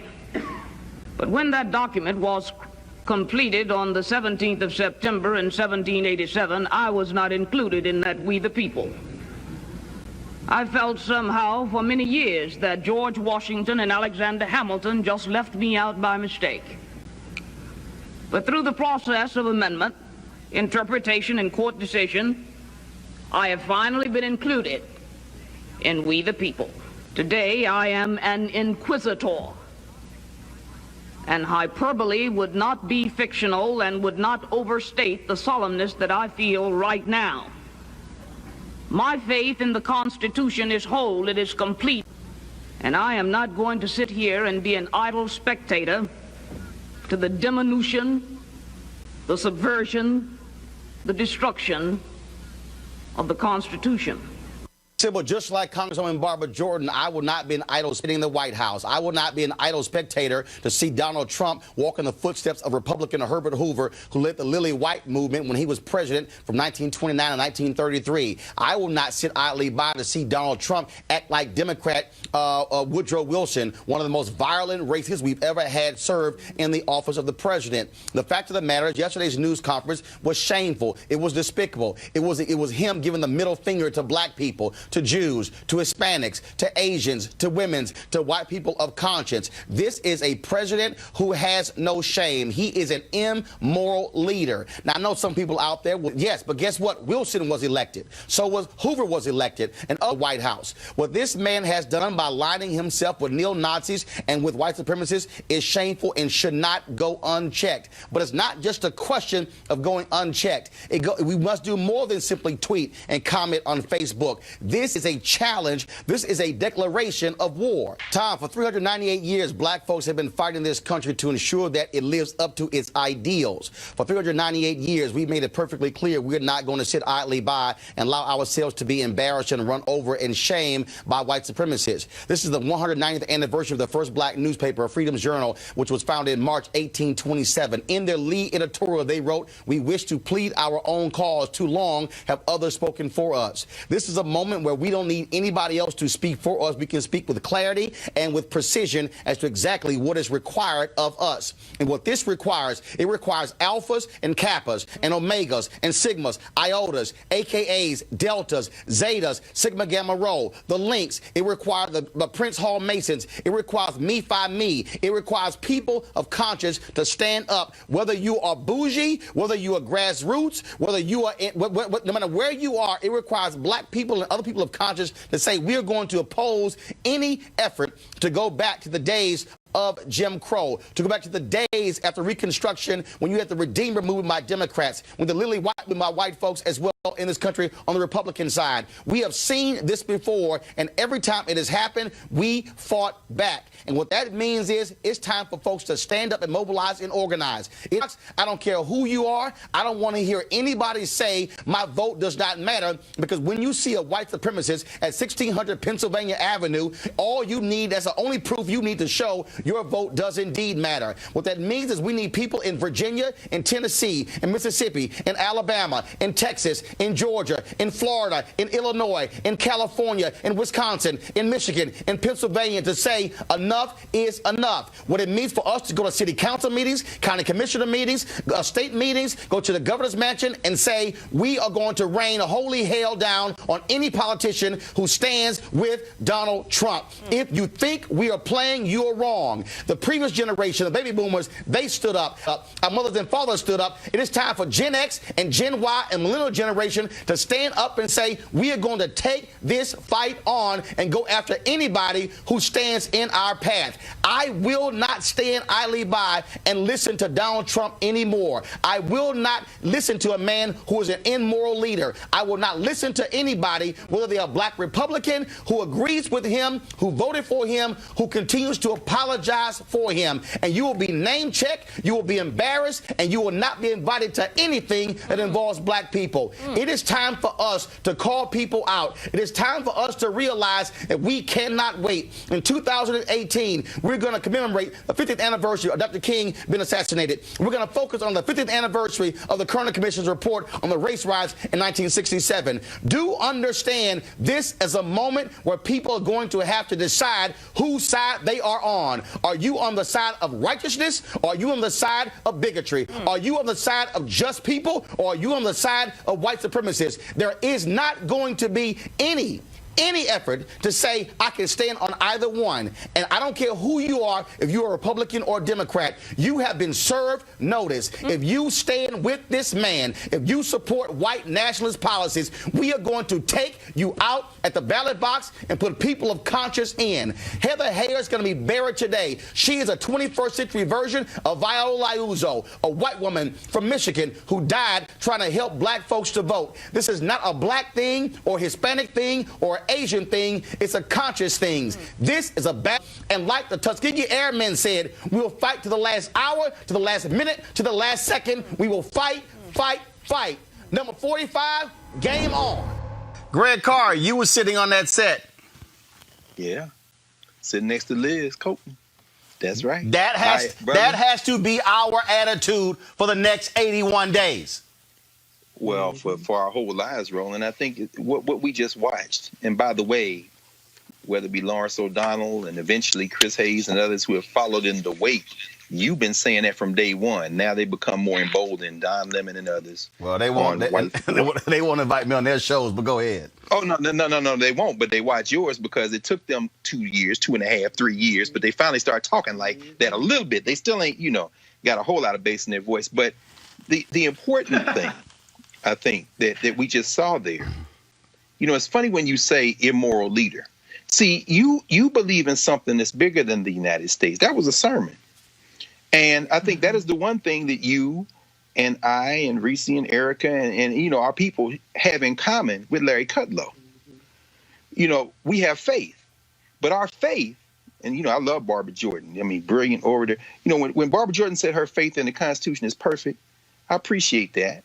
I honor that. But at some point, we're going to have a real conversation with that, because my reading is she's making a fundamental mistake, because that immorality you were talking about isn't derived from reading the U.S. Constitution. I suspect it's informed much more by the Christian Bible. And Larry Kudlow has a faith as well. His faith is in white nationalism and money. And that's bigger than the United States. See, the United States, you got to think of the United States. That's why he says it's not our game. The United States is a game. It's a state. That means it doesn't have an anchor in a thing beyond itself. So when we go to biblical scripture and it says faith is the substance of things hoped for, the evidence of things not seen. Okay, the substance of things hoped for, that's that aspirational America that Barack Obama was talking about, that we thought once we got one person in, it's going to do something, which is why I did what you suggested. I went to vote.org. I checked. I voted a couple of months ago. I still went. I even kicked a little money into them. I'm going to vote for Biden Harris. And when they get inaugurated, I'm going to work like hell to bend them to the will of the people, because I don't care who's in office, because we got to understand our faith can't be in politics as the end, because when we understand Kudlow's faith is in money and white nationalism, so is Trump. Right. So is this little creature right here, Stephen Miller. This book just came out, Hate Monger. This is the book on Stephen Miller, 34 years old, sitting up there. I have nothing in common with this man, but what they count on, which is why people being civil, what they count on is the idea that somehow the American Negro, sometime between when the boats pulled up and now, converted our faith in something much bigger than the United States to a faith in the United States. And see, that then is like in basketball, when you pick up your dribble and freeze the person who's playing defense. They think they can freeze us by continuing to say, well, you have to subpoena us and then you have to come and appeal to the court. Meanwhile, they understand they don't give a damn about none of that. Their faith is in something else. Now, what they don't understand finally about us is that our faith was always in something else too. So even though Barbara Jordan can say her faith in the Constitution is perfect, trust me, her mom and them, her family and them, their faith was in something bigger than that. And woe be the day, white nationalists, when you wreck your little experiment, because you're going to find out that we never believed in the United States as the end all and be all. And once we become clear that you don't believe in it, we might actually make some progress, because we just tear this whole damn thing down. And that really is what we're talking about, because we are dealing with a man who will flout the law, who does not care. For all of Barack Obama's cautiousness, his patience, his sense of decency and respect, this man has said, I don't give a damn about any of that. And the white folks who are supporting him, and those few Latinos and those few black people and the rest of them, what they are saying is, we got no problem with the thug in chief. See, that's why after the next 82 days, I don't want to hear a damn thing for none of them. None of them. See, Newt Gingrich talking trash about Senator Kamala Harris. I don't want to hear Newt Gingrich, who actually, let me just pull up, because I just want y'all to understand what we're dealing with here. Because when you're dealing with these thugs who have no sense of decency, when you're dealing with that idiot Jerry Falwell Jr., who they had to replace because he was just so pathetic, so-called Christian university. This is what Newt Gingrich tweeted on yesterday. Kamala Harris is such an aggressive personality that she will quickly join Pelosi and Schumer in dominating Biden. As Biden grows weaker and weaker, the election will focus on Harris's radical left positions and her ruthless use of government power to impose radical values. Nobody. Well, actually, I'm going to take one line from Greg. See, Gingrich can speak about being ruthless and using government power, because that's what that thug did. That's what he did when he took out Jim Wright. That's what that thug did. And see, you want to talk about Senator Kamala Harris, aggressive personality? How aggressive can you be when your wife is sick and you cheating on her and you ask her for a divorce from the hospital bed? Oh, yeah, I went there. Because, see, I'm not going to hear a lecture from any of these fraudulent individuals. Damn you, Franklin Graham. Damn you, Ralph Reed. Damn you, Robert Jeffers. Damn you, all of you fake Paula White, you too. Damn all of you fake Christians who say nothing about this immoral man. You say nothing about his birther wife, who has yet to apologize to Michelle Obama and Barack Obama for her birtherism. And now, all of a sudden, now, y'all want to bring up birtherism again. You had some fool who got beaten by Kamala Harris, who writes a piece in Newsweek trying to somehow suggest, is she actually an American? Is she legitimate? Can she be on the ticket? And then the folks at Newsweek want to sit here and say, oh, y'all got this whole thing wrong. Why we ran it? Hell no, you ran it. That's why we not going to read you. What I'm trying to get all y'all to understand, I said this means war. And let me tell y'all something. I remember getting a phone call from the CEO of TV One. Oh, just, I mean, what are you doing? And then the president of the network, what are you doing? I said, damn it, I'm laying down a marker. Right. Because I needed them to, that you can't be black media. You can't be black-owned media and be scared. Preach, Roland. You can't. Where do we go from here, chaos or community? Dr. King said there are 4 institutions that are prime position to lead black folks to liberation. He said the black church, the black press, Negro fraternities and sororities, and black professional organizations. He specifically said the black press must maintain its militancy and not fall to the conservative. And that really is the fundamental problem. That's really where we are right now. See, that's why I'm not playing games when it comes to these folk, when it comes to spending dollars with black-owned media. I'm not accepting pennies on the dollar. No, I want the whole damn dollar. Come on. And so at some point, this is the moment when black folks have got this generation. Reese, this generation has got to have the damn courage that they mamas and daddies and grandmothers and grandfathers had. Otherwise, these folk will run over us if we don't. Yep. Listen, Roland, I have stomped a hole in anybody that has come for Kamala Harris, Democrat or Republican. I went to war with Chris Dodd, Ed Rendell, David Axelrod. I am never scared. And if I could go to war with Democrats and rip their ass apart, you can better believe when it comes to these Republicans, I'm about to tap that ass for the next 80 days and however long it takes to get these motherfuckers out of office. And so we have to stop with the civility. We have to stop with the mincing words. We have to stop with kowtowing and the buck dancing and being afraid to call it what it is, that same energy that people have and going against the black folks, the people like the CBC members or Senator Kamala Harris, who's making history now, take that energy towards Mitch McConnell. Take that energy towards Donald Trump. Take that energy towards the Postmaster General. We have the ability to get outraged. We have the ability to go to war. But unfortunately, we spend so much time going to war with the people that we need to be joining arms with, at least for the next 83 days. Whatever problem you have or whoever the hell you have a problem with in the Democratic Party,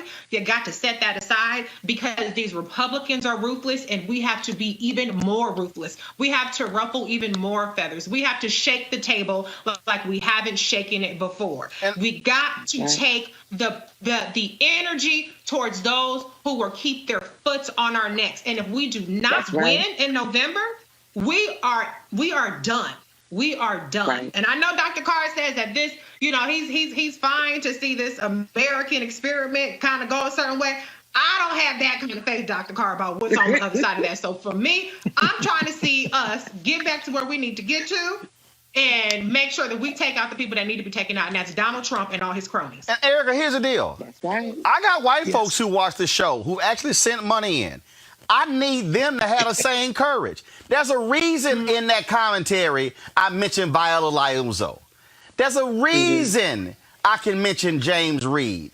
There's a reason, because there were white folks who died during the Black Freedom Movement. And we've seen white folks of courage out in these streets dealing with Black Lives Matter. But this is the moment where, like I keep saying, this can't be close. This election cannot be close. Donald Trump and the Republican Party, they already plan to sue. Already. No. You got to beat his ass by 500,000 votes in Florida and in Texas and in Georgia. You got to beat him by 500,000. Like my man said in Remember the Titans, Herman, leave no doubt. That's right. That's right. And, honestly, what you and Reese said, it's time to pass the collection plate. Listen, this is war, right? Roland has said it, Reese has laid it out, and I'm sure Dr. Carr is going to really kind of put the icing on the cake. But this is war.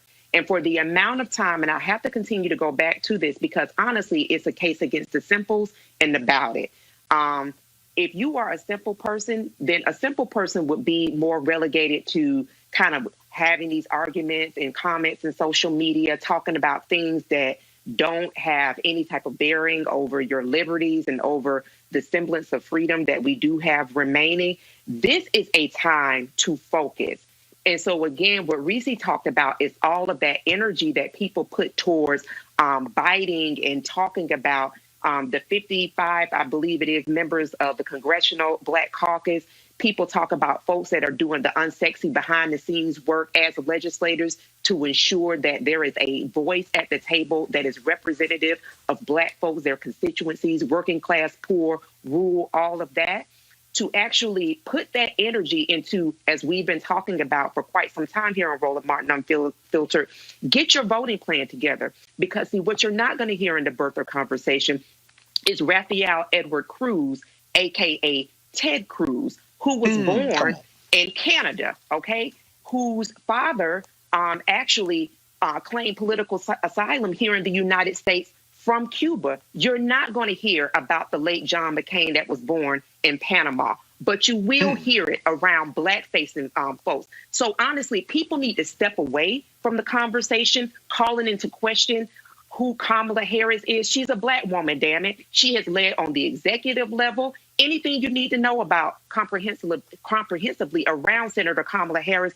go see Reese, go to her Twitter page. She has a few threads that comprehensively lay out these really simple conversations where people are trying to wax poetic about what they don't know about. Listen, if you want to have some semblance of what remains of this democracy come November 4th, get your voting plan together. Shut the hell up with the silly, simple talk that gets you nowhere, that does not get us closer to actually having a national strategy, to actually paving the way into making some real inroads around these different crises that we have going on, as we saw in the Biden-Harris press conference this afternoon, and get ready to vote. period.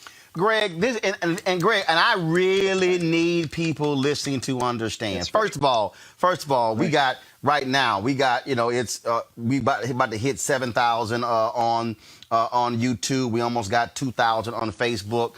But here's the deal, and I did an interview earlier today.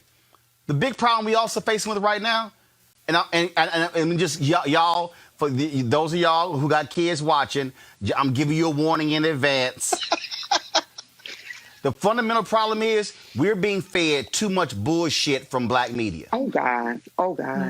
We're being fed games. We've been fed music and gossip. Y'all need to understand. Look, we ain't playing here. Greg, this thing for me, when I say it's war, I'm 51. I'll be 52 in November. I'm not approaching this election about me. This is about my nieces and nephews. This is about their unborn children. That's what this is about. And let me also be clear, Greg, and I want you to speak to this here. I need everybody to understand, when I say hashtag fire Trump in November, Roland is not saying I'm going to give the Democratic Party and Joe Biden and Kamala Harris easy. No. I'm not giving them runway. No. Yeah. I need y'all to understand. I plan on holding them accountable to issues. And y'all can go check my record. Go pull the Essence article that I ran in January 2009. Go pull what I said. Go pull what I wrote in my book. The first, President Barack Obama's road to the White House, as originally reported by Roland S. Martin. Go pull the 4 years of Washington Watch and the 4 years of News One Now. When I was sitting here holding them accountable, there's a reason I did not get an exit interview. So I need y'all to understand, this ain't about, you being a Democrat. No, what this is about is the fact that if that man, Trump and Pence, two of the most evil folks you ever seen, they will control appointing half of all federal judges in America. They've already appointed 203. There are only 800 or so. They get 4 more years. They're going to hit 500. Easy. This is about them rolling back environmental protection, rolling back civil rights. The man has already said this, white folks in suburbia, I ain't letting no low-income folk come out here. He ain't got no housing plan. His opportunity zones, they can't even provide us information. I sent an email 2 months ago saying, where's the information on how it's going? They didn't even respond. And so I need y'all to understand what these folks want to do. They absolutely, Greg, want to cement white nationalism for the next 2 generations. That's the game plan. Well, it absolutely is. And of course, it's not going to work because the country will just fracture. So, yeah, Reese, I'm not looking forward to it. I would prefer, because our people will be the ones hit. But if they do steal this election, it won't mean the end of the people who live in the country. It's just going to mean the country's going to fracture. Because California is not going to keep carrying the Dakotas. You see, Georgia and Texas are changing demographically, and New York is not going to keep carrying Iowa and Montana. I mean, so what will happen is this thing is going to come apart. So if you want this country to continue in its current configuration, you better go out there and vote. Now, I have friends and colleagues. We debate, we argue, and I agree with their general assessment in terms of how nations come and go.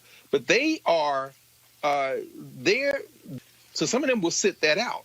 Right. And so, I understand their philosophy, but I also say it's our people who are going to get. I've been spending a lot of time over the last month and a half since C.T. Vivian and John Lewis left, in the wee hours of the morning, flipping through books and rereading, and then listening to some of these elders who I know who are still here, like Dory Ladner and them from Student Nonviolent Coordinating Committee. These were teenagers and 20-somethings, man. When you mention Viola Luizzo, she's young people. They're 17, 18, 19 years. John Lewis, 19 years old, and Kelly James Lawson, who's still alive. So our old people, hold on, slow down.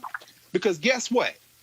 I ain't saying they was listening to the 1961 version of WAP, Megan and them, but it ain't like that. No, I'm saying, but they They weren't listening to all bubblegum when they were in there risking their entire lives in Lowndes County, Alabama, and in Mississippi Delta.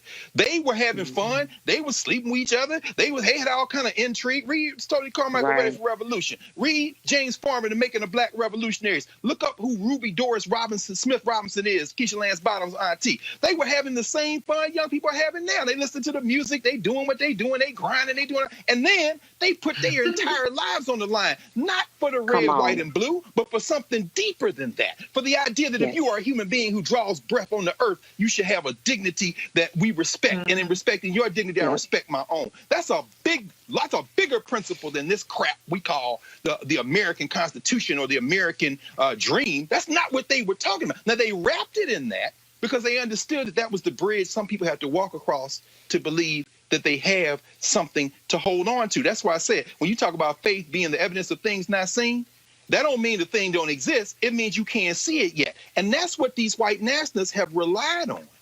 For us, they keep waving the flag and the Constitution, and they say, now, we don't believe it, but we think you do. So therefore, if you just hold on a little longer, well, guess what? You've overplayed your hand now. So I guess what I'm saying is, in conclusion, the idea that we are at war, like what Erica said, Erica's right.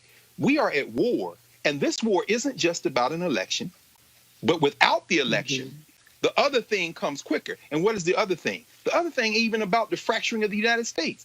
The other thing is about this ball we live on is getting ready to reset and get rid of all the humans on it. That's the that's the rollback of environmental regulation. Yep. When you see this cotton candy melting, brain-addled, riddled clown stumble his increasingly obtuse ass over into Europe and say United States is withdrawing from the Paris climate accords. Those accords weren't even the thing. They were a gesture toward the thing. But guess what? If you get another 4 years of them, you ain't got to worry about what your politics are. And you talk about we can't breathe, guess what? Can't nobody breathe. Because these devils right here getting ready to blow it up. And the earth is going to be like, we're tired of the species now. Y'all should have contained that 500 years ago. But your cousins that came out of Western Eurasia and messed this thing up, now everybody got to pay the bill. So when you see this little punk mayor, like this little town, Roland, I can't, Kamala Harris, Aunt Jemima today, I mean, you all are so damn racist that you can't see what these young people in Mississippi and Alabama in the 1960s, people like John Lewis and Dory Ladner and Joyce Ladner and their little bit older mentors like Medgar Wiley Evers, you can't see what they see. We gonna save ourselves if we can, and if it means saving you too, then we gonna save you too. But please don't mistake that from we value your life more than ours. Please don't mistake it for that. So you young people talking about y'all ain't gonna vote, just go on vote.org, see if you registered, if you're not registered, and go on pull the lever for Biden and Harris. And that's coming from somebody who doesn't believe that's the ultimate goal, but that's a weapon. And Erica done told y'all we are at war. So pull that lever, and once they get in there, you tell them, now I want Medicare for all. I don't care whether you believe it or not. I'm going to get everybody out here. And if you don't like it, I'm going to primary you like my man Jamal Bowman did and got rid of Elliot Ingalls. I'm going to primary you like Cori Bush did in St. Louis and got rid of Clay. I mean, look, we ain't got to agree, but get them in the office first. Please. That's the, in fact, I should say this, Roland. I know I went on for a while, but last night you talked about Shirley Chisholm. I was watching because I spent a lot of time rereading this stuff. In the lead up to the meeting in 1972 in Gary, Indiana, Shirley Chisholm didn't go to the Gary convention. Percy Sutton in New York supported her for running for president, but guys like the Stokes brothers and them didn't support her, and she called them out for being sexist and all that. But in the prelim meeting to the Gary convention, Shirley Chisholm said something very interesting. She said, you know, I don't think we can have a convention where we can all unify because black people have too many different ideological differences. I don't think we can come together. And, you know, whether she was right or wrong, that's something that we're going to have to address. Because on some things, like this next 80-some days, we're going to have to be like Marcus Garvey, whose birthday is Monday. We're going to have to be one God, one aim, one destiny. That we can fight all the way to the poll, vote, fight all the way back, and then keep fighting. But damn it, if you don't do this right here, it ain't going to be no poll to vote for because the flood coming and the sun going to bake your ass. And the next thing you know, we can have this argument in the ancestral realm because there ain't going to be no place on earth for us to live. Let me close this out this way. I saw this comment on YouTube by Mike Locke, and he said, well, Biden, Harris aren't the ones to believe in. Let me just, I said it on Instagram, and I said it now. Y'all, it's two choices. Y'all are more than happy to bring up the Green Party and the Libertarian Party and anybody else. They ain't got no shot. It's two choices. Trump, Pence, Biden, Harris. Right. Your thinking should be, of those two choices, which one am I more likely to be able to talk with and push to get what I want? Trump, Pence, or Biden, Harris? That's right. This is not saying, oh, I'm in love with Trump, Pence, and Biden, Harris. Exactly. This is not about I'm good with Trump, Pence, and Biden, Harris. What this is about is, who am I likely to see in voter suppression? Trump, Pence, or Biden, Harris? Who am I likely to see support police consent decrees? Trump, Pence, or Biden, Harris? Who am I more likely to see with a housing plan to increase black home ownership? Trump, Pence, Biden, Harris. Who am I more likely to see put in their budget funds to deal with black women and the troubling issue of having children? Trump, Pence. That's right. That's right. The so-called pro-lifers and Biden, Harris.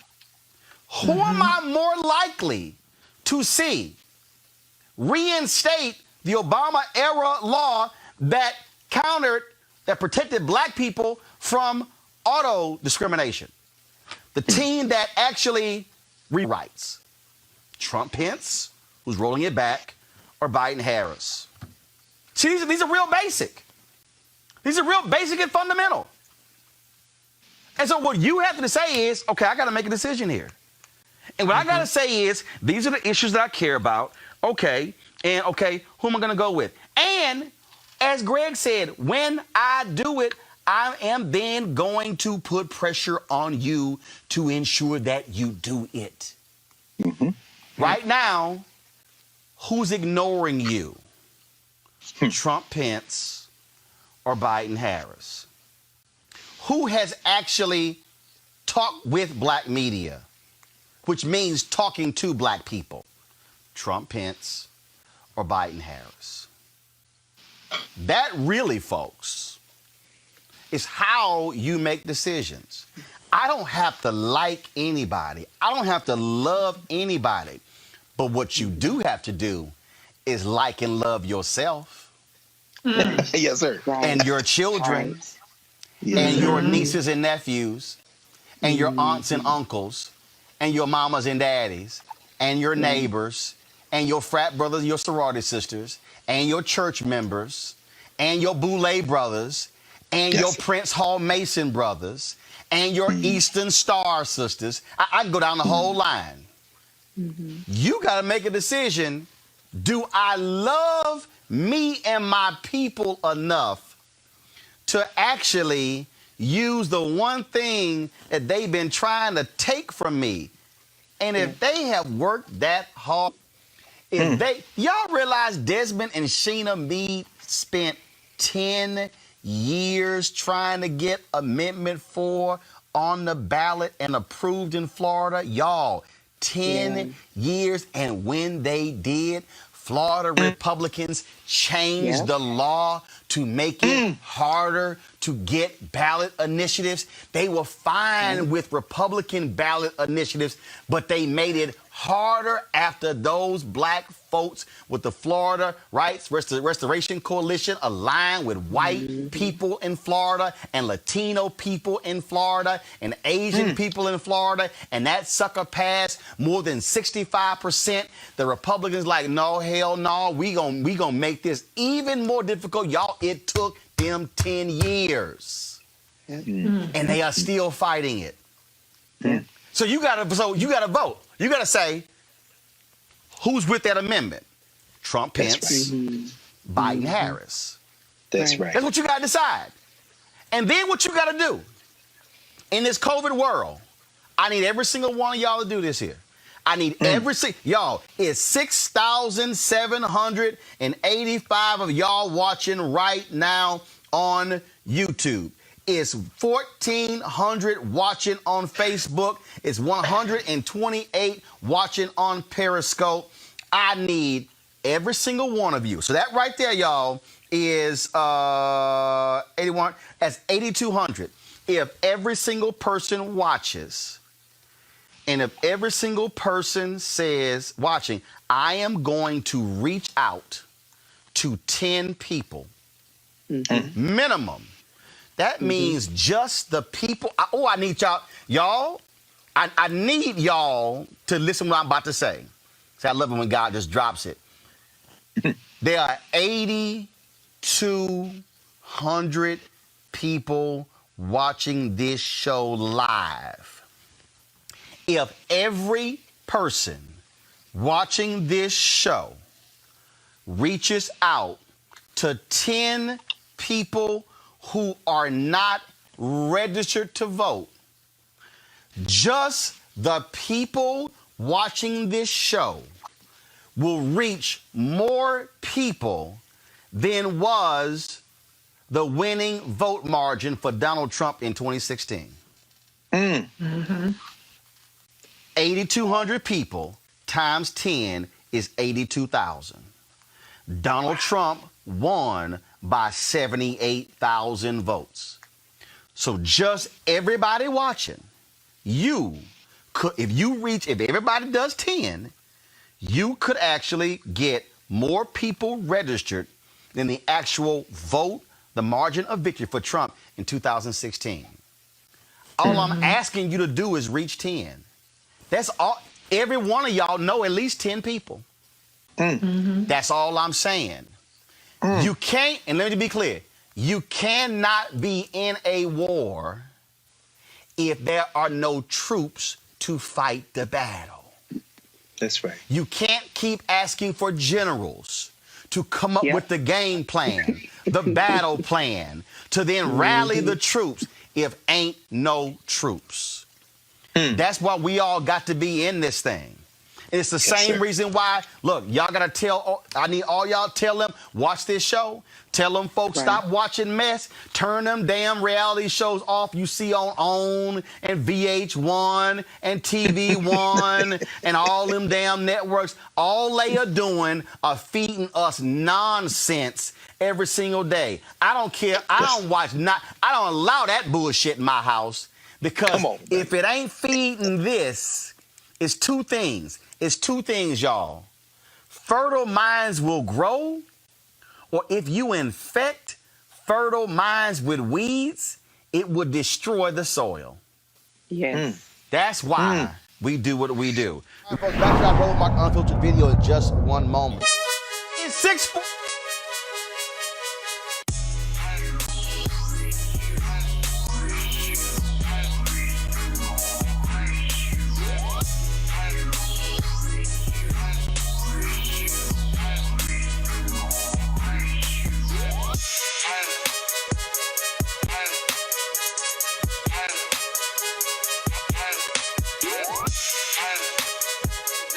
Black-owned company, Mary Spio owns it. She created a couple of these great products here, folks. One of them is this VR headset right here. You can just take your smartphone, drop it right into here, close this up, put this thing on your head, and you can actually go to their site or watch 360-degree video right here, virtual reality video with this headset. Of course, they have content on Seek.com. You can actually subscribe to that. So that's a pretty cool headset right there. Then also they have these 360-degree 4D headphones. And so you can, of course, amazing bass. You can also, if you're a gamer, you can utilize the microphone for these headphones as well. Bluetooth, so you can, I've had conversations with folks when I'm out walking with these headphones on. And so if you want to get either one of these or get both of them, go to Seek.com, CEEK.com. Use the promo code RMVIP2020, RMVIP2020. And so that is Seek.com. It's time to be smart. When we control our institutions, we win. This is the most important news show on television of any racial background. Y'all put $2, $3, $4, $5, $10, $15, $20, $30 on this and keep this going. What you've done, Roland, since this crisis came out in full bloom. Anybody watching this, tell your friends. Go back and look at the last 2 weeks, especially of Roland Martin Unfiltered. I mean, hell, go back and look at the last 2 days. You've had sitting United States senators today, Klobuchar and Harris. Whatever you have that you can bring to Roland Martin Unfiltered to support it, please do, because this information may literally save your life.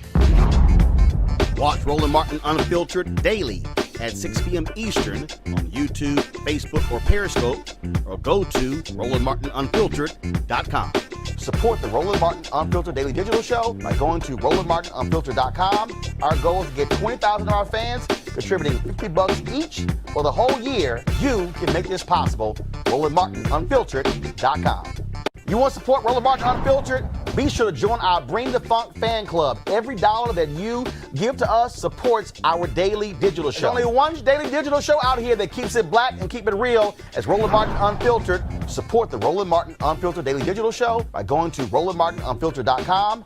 You can make this possible. Randall, well, first of all, before we talk about this whole what's happening with this corporate America, you had to deal with the bigot-in-chief Donald Trump when it came to Celebrity Apprentice. Surely you have some thoughts about what we have witnessed, not just this year, but since he walked into the White House. First of all, good to see you, Frat, and thanks for having me on the program. I got lots of thoughts, Roland, and you may recall that 4 years ago, I organized a press conference with other apprentice candidates, including Kwame Jackson, Marshawn Evans, others who had been on the show. And everything we said at that press conference is exactly what we've seen play out over the past 4 years. 4 years ago, we talked about Donald's petulance. We talked about the lack of having people in his inner circle who could challenge him. We talked about the revolving door of the Trump organization, of people coming in and going out. We've seen that in the White House. We talked about how he wasn't fit on the world stage as a leader. And we talked about his blind spots in having a temperament that would not admit when he's wrong, does not like being challenged, and is oblivious to his own shortcomings when it comes to being a leader. And our argument then is my argument now, that he wasn't fit for leadership 4 years ago. He's not fit for leadership 4 years ago. Only 4 years ago, people were voting on Donald's potential. Now we're voting on Donald's performance. And I'm hoping America got the wake-up call this time. All right, folks, back to our Roland Martin Unfiltered video in just one moment.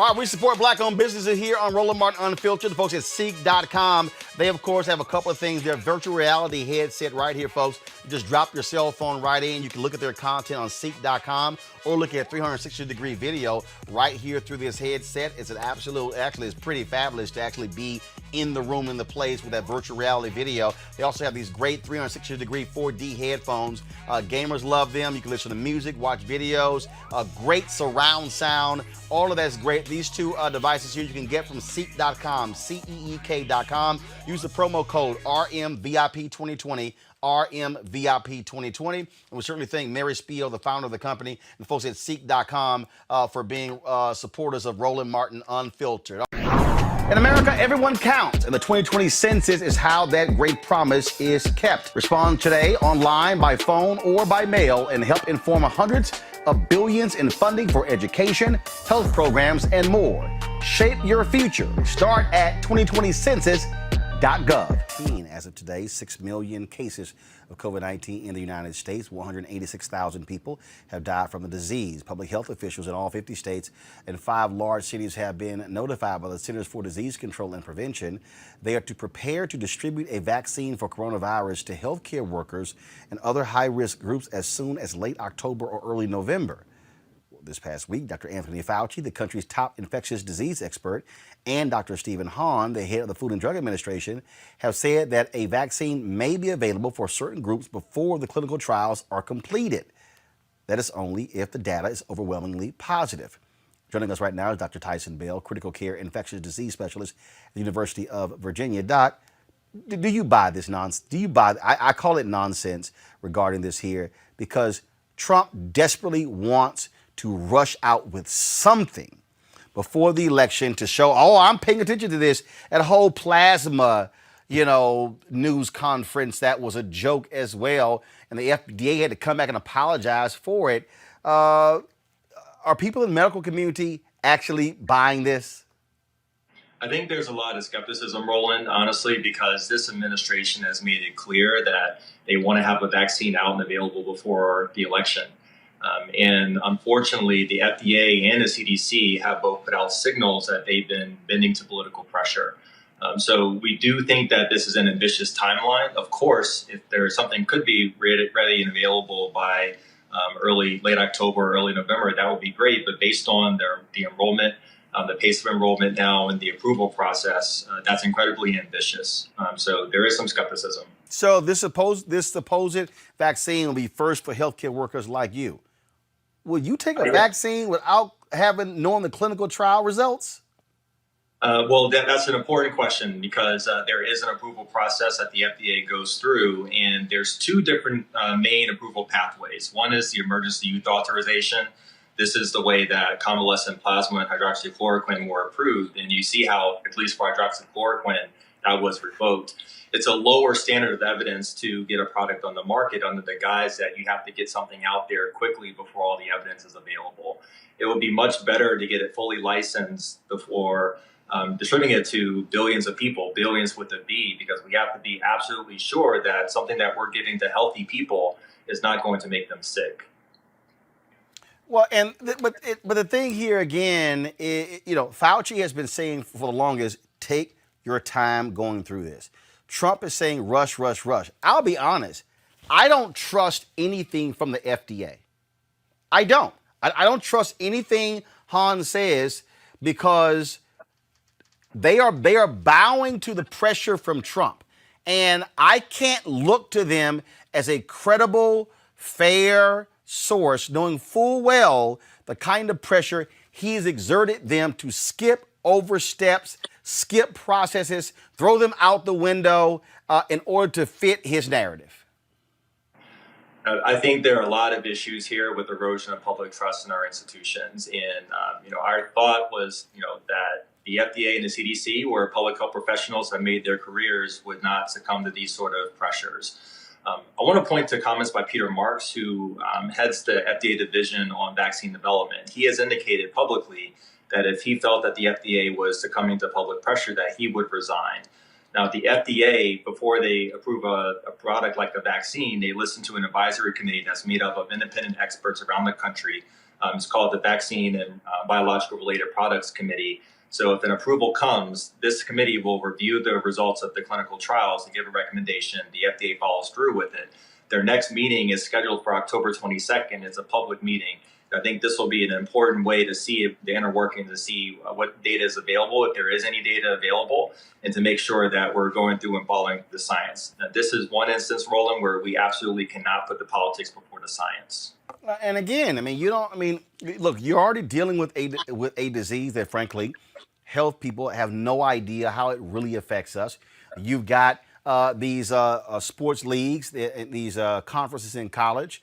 I saw the Penn State head of medicine saying that of the players that tested positive, showing inflammation around the heart tied to a particular disease as well. And folks just don't know.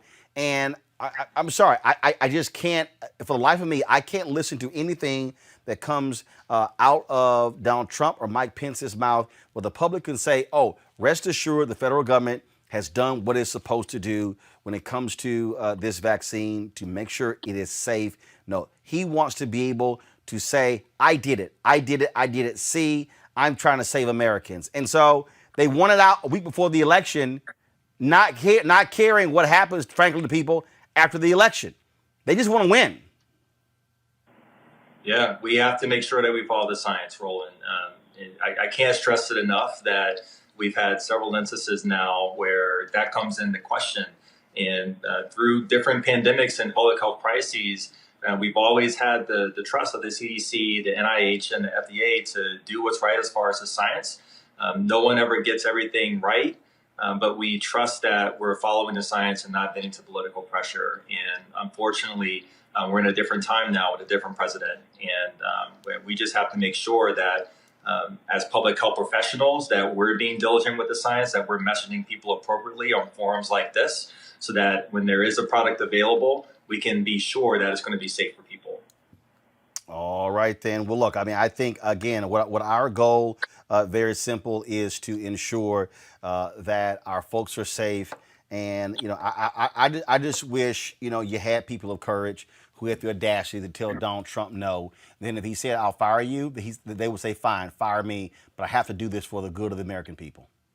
All right, Roland, when something's out, call me again and we'll talk. All right, Dr. Tyson Bill, we appreciate it, man. Thanks a lot. Thank you. Stay All safe. right, Erica, I don't trust the administration. I don't. No, at and all. none of us have any. Yeah, I don't either. When you think about, too, the partnership that this administration afforded a Pfizer and a Moderna, both of these these companies, billions of dollars in federal money to produce this vaccine A, vaccine B. And when you start looking at, okay, now these organizational charts have been sent to public state health officials, telling these individuals to get ready for a possible infrastructure set up for people to receive this vaccine A, vaccine B. And interestingly enough, thinking about the population that's going to be impacted by this, the lion's share of service workers are Black, brown, and people of color. So that they're going to be subjected to maybe one or two of these differing vaccines, a courtesy of the Trump administration, whose real focus is the economy by way of the stock market, which we all know the stock market is not the economy. And so because this administration has not, in fact, been truthful, that they have weaponized the Department of Health, HHS, that they've weaponized the FDA.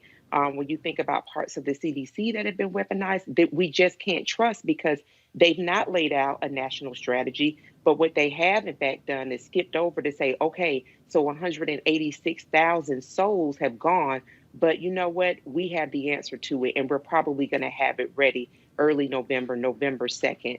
When you have a November 3rd general election, I would say to people, this same person that bragged about being able to remember words that are related to a test for people that unfortunately are experiencing dementia, that this very same person that said it was like magic, it was going to go away, that people not be tricked, that people follow the money and actually listen to the science of what people and what we need to do as a nation to actually curb the spread of COVID and be diligent in waiting for a vaccine that is going to take at least 18 months to 2 years plus, as the science has shared with us. I ain't got no faith in these folk at all, Reese. I don't either. And I think that it's very rational to be skeptical or even cynical about this administration's motivations, especially how they have rushed these so-called treatments that aren't in fact treatments to hospitals. However, I do believe in following the science, and I think I will reserve judgment until we actually have something. At this point, it just appears to be more of a publicity stunt, a PR campaign to try to make it seem like Trump has it all under control. But I mean, I don't believe for any reason, for any second, that the United States will be the first to have a vaccine when there's a collective of 170 nations, including the World Health Organization, that is a collaborative on getting a vaccine, which the United States has declined to join. And so I know one thing that's for damn sure: if they don't have the vaccine and Trump puts out a vaccine, I will not be taking that. But I still urge everybody to follow the science and hope. And not just hope, but critically assess whether or not the science is the one that's leading the charge on this vaccine push, or if it's propaganda and the Trump campaign wanted to be reelected. Thing for me, Greg, is again, I'm not afraid of a vaccine. So I'm not one of these anti-vaxxers. I just don't trust these SOBs, and the media is falling for this. Man, ain't no way in hell this vaccine gonna be ready before the election. Nope. No, of course not. And one of the things I really appreciate, and I think we all, I'm sure, appreciate about your interview with Dr. Bell, is that you asked him straightforward. And he, as a medical professional and a scientist, could not say, but his silence was telling. You asked him, you gonna take it? And he said, well, you know, we're going to see. We're going to follow the science. And yeah, follow the science is like rule of law. It sounds good in theory. The American presidency has become more and more an imperial presidency, really since the Vietnam era, since the Nixon administration. The courts have kind of abdicated their role. The federal legislature has not served as a check on power. And so, you know, I'm reading a book by Ryan Alford called Permanent State of Emergency. And one of the things that Alford talks about is the fact that what we have now in America prior to Donald Trump really is in some ways an elected dictatorship. The executive branch has kind of overflown its boundaries. So now when you have a consigliere like Tony Barr at the Attorney General's office, I mean, and you saw the news today that broke that they want to now prosecute Google and Google's parent company Alphabet for antitrust violations. They want to get that in the pipeline. Now, Barr is overruling career prosecutors at the Department of Justice because they want to get it done before November. There is absolutely no way there's going to be a vaccine. And like you, I'm not putting anything in my arm with a memory of Tuskegee and Henrietta Lacks and what happened to Johns Hopkins, the body snatchers of the cadavers. No, hell no. And in fact, whether a vaccine comes or not, I'm not an anti-vaxxer either, God knows. But we all know that this is being driven, to Reese's point and to Erica's point, this is being driven by politics. You can't trust these people. And when you've allowed a federal executive branch to overthrow the boundaries of its authority through the steady erosion of the rule of law in the judiciary and the federal legislatures abandoning their oversight, then you end up, when you got a white nationalist, a fascist, and his toady consigliere at the Attorney General's office, hey, hold on for all your life, because they're not making any decisions in the best interest of anything other than, as Erica said, the criminal enterprise called Trump Incorporated and the white nationalists who are getting their judges on the benches and getting to pursue their agendas. But we are an afterthought, and they will throw us in the trash, brother. All right, folks, back to our Roland Martin Unfiltered video in just one moment.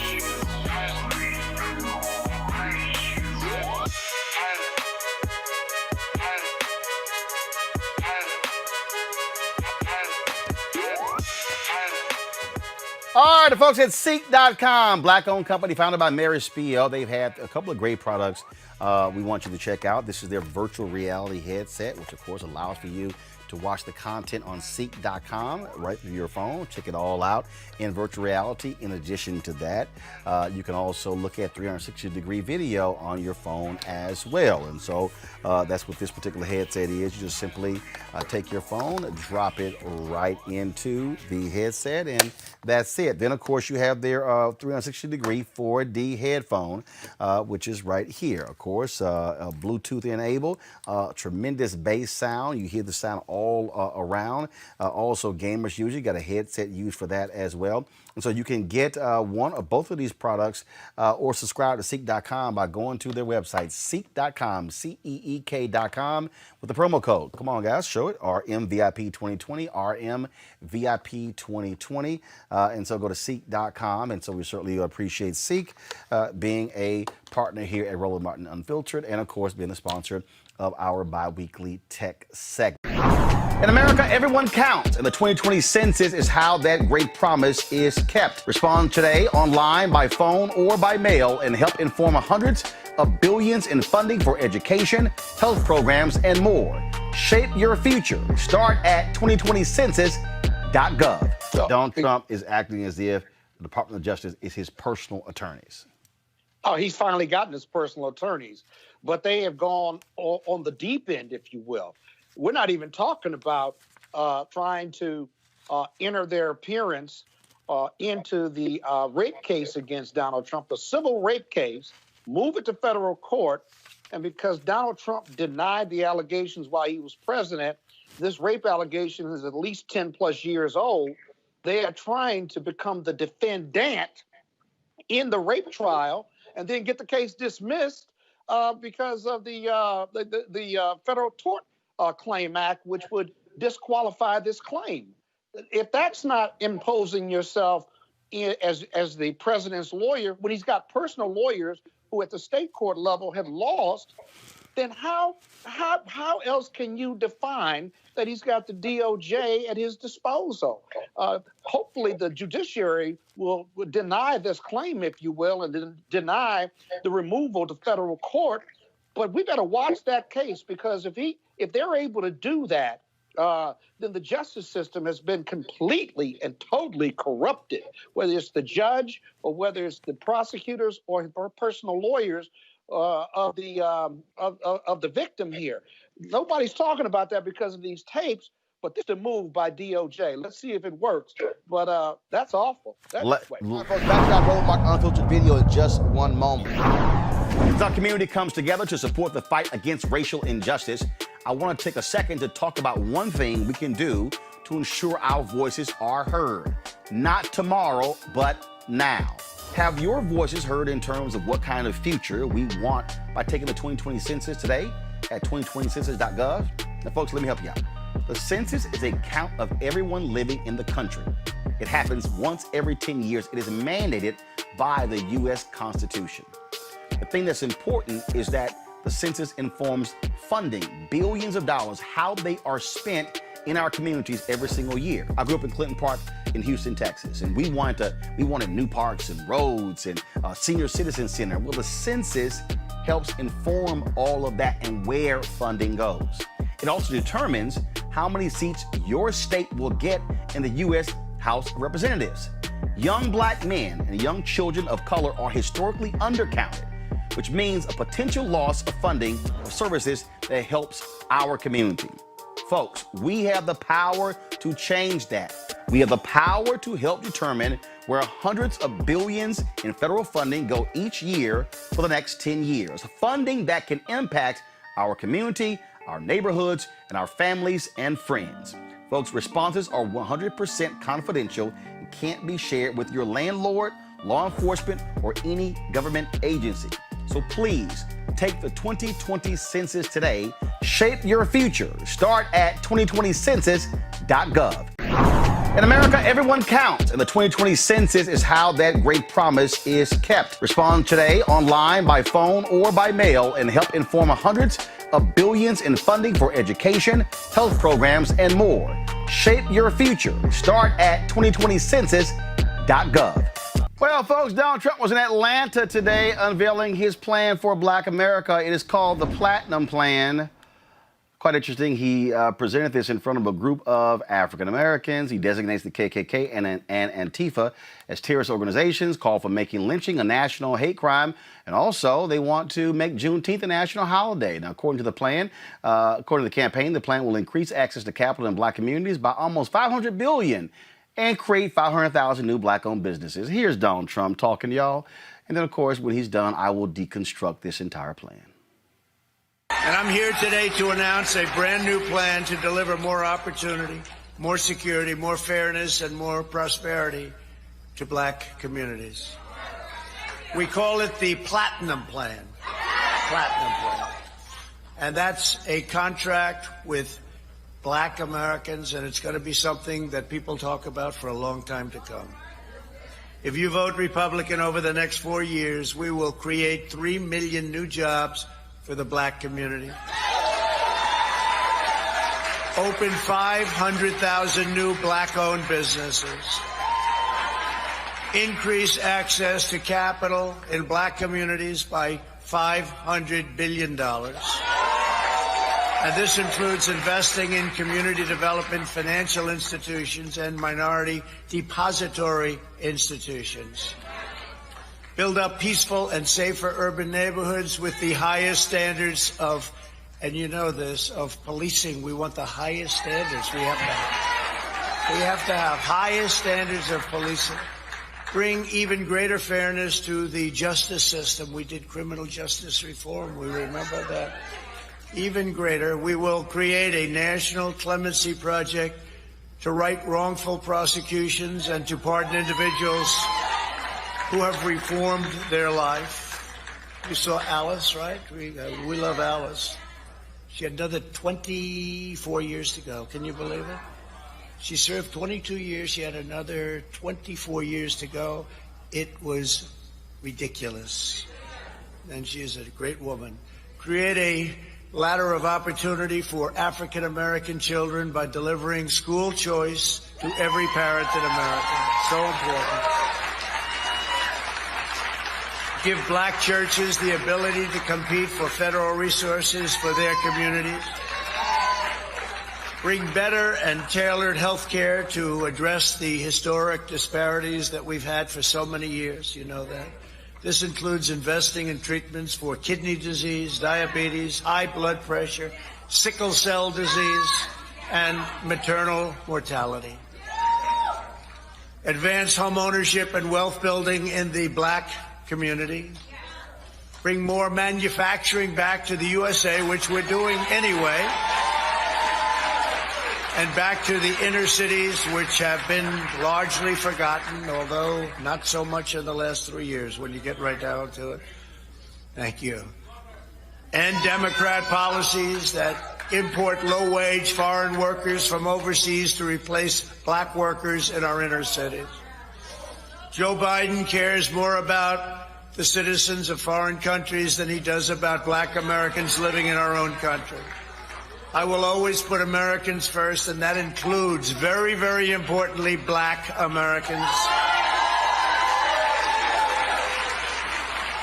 And there's much more in our plan, which we're releasing today, so we'll get everyone a copy, and it's actually been very well received, and we appreciate that. The Platinum Plan is a bold vision that we can and really will achieve over the next 4 years, and we'll be able to do it, if not sooner. Unlike my opponent, I'm not a career politician, thank goodness. I get results, and I keep my promises. Now, in the same thing, in the same deal, he talked about, how he has led this record investment that guarantees funding for HBCUs. All week, you've been seeing me rocking HBCU gear. Today, I'm representing Harris Stowe out of St. Louis. So, is he lying? Yeah, let's talk about this. First of all, let's talk about it with Dr. William Spriggs. He's the economist at Howard University, and Walter Kimbrough, president of Dillard University. Walter, I'm going to start with you. Okay, Donald Trump keeps touting how he has saved HBCUs, how he has made funding permanent for HBCUs so they don't have to keep coming back to Congress every year for asking money. You have been tweeting about this. You are an actual HBCU president. So I would think you probably have a good idea if this funding is permanent. Is what Donald Trump is saying false? Is it true? Is it false? Is it a flat out lie? What is it?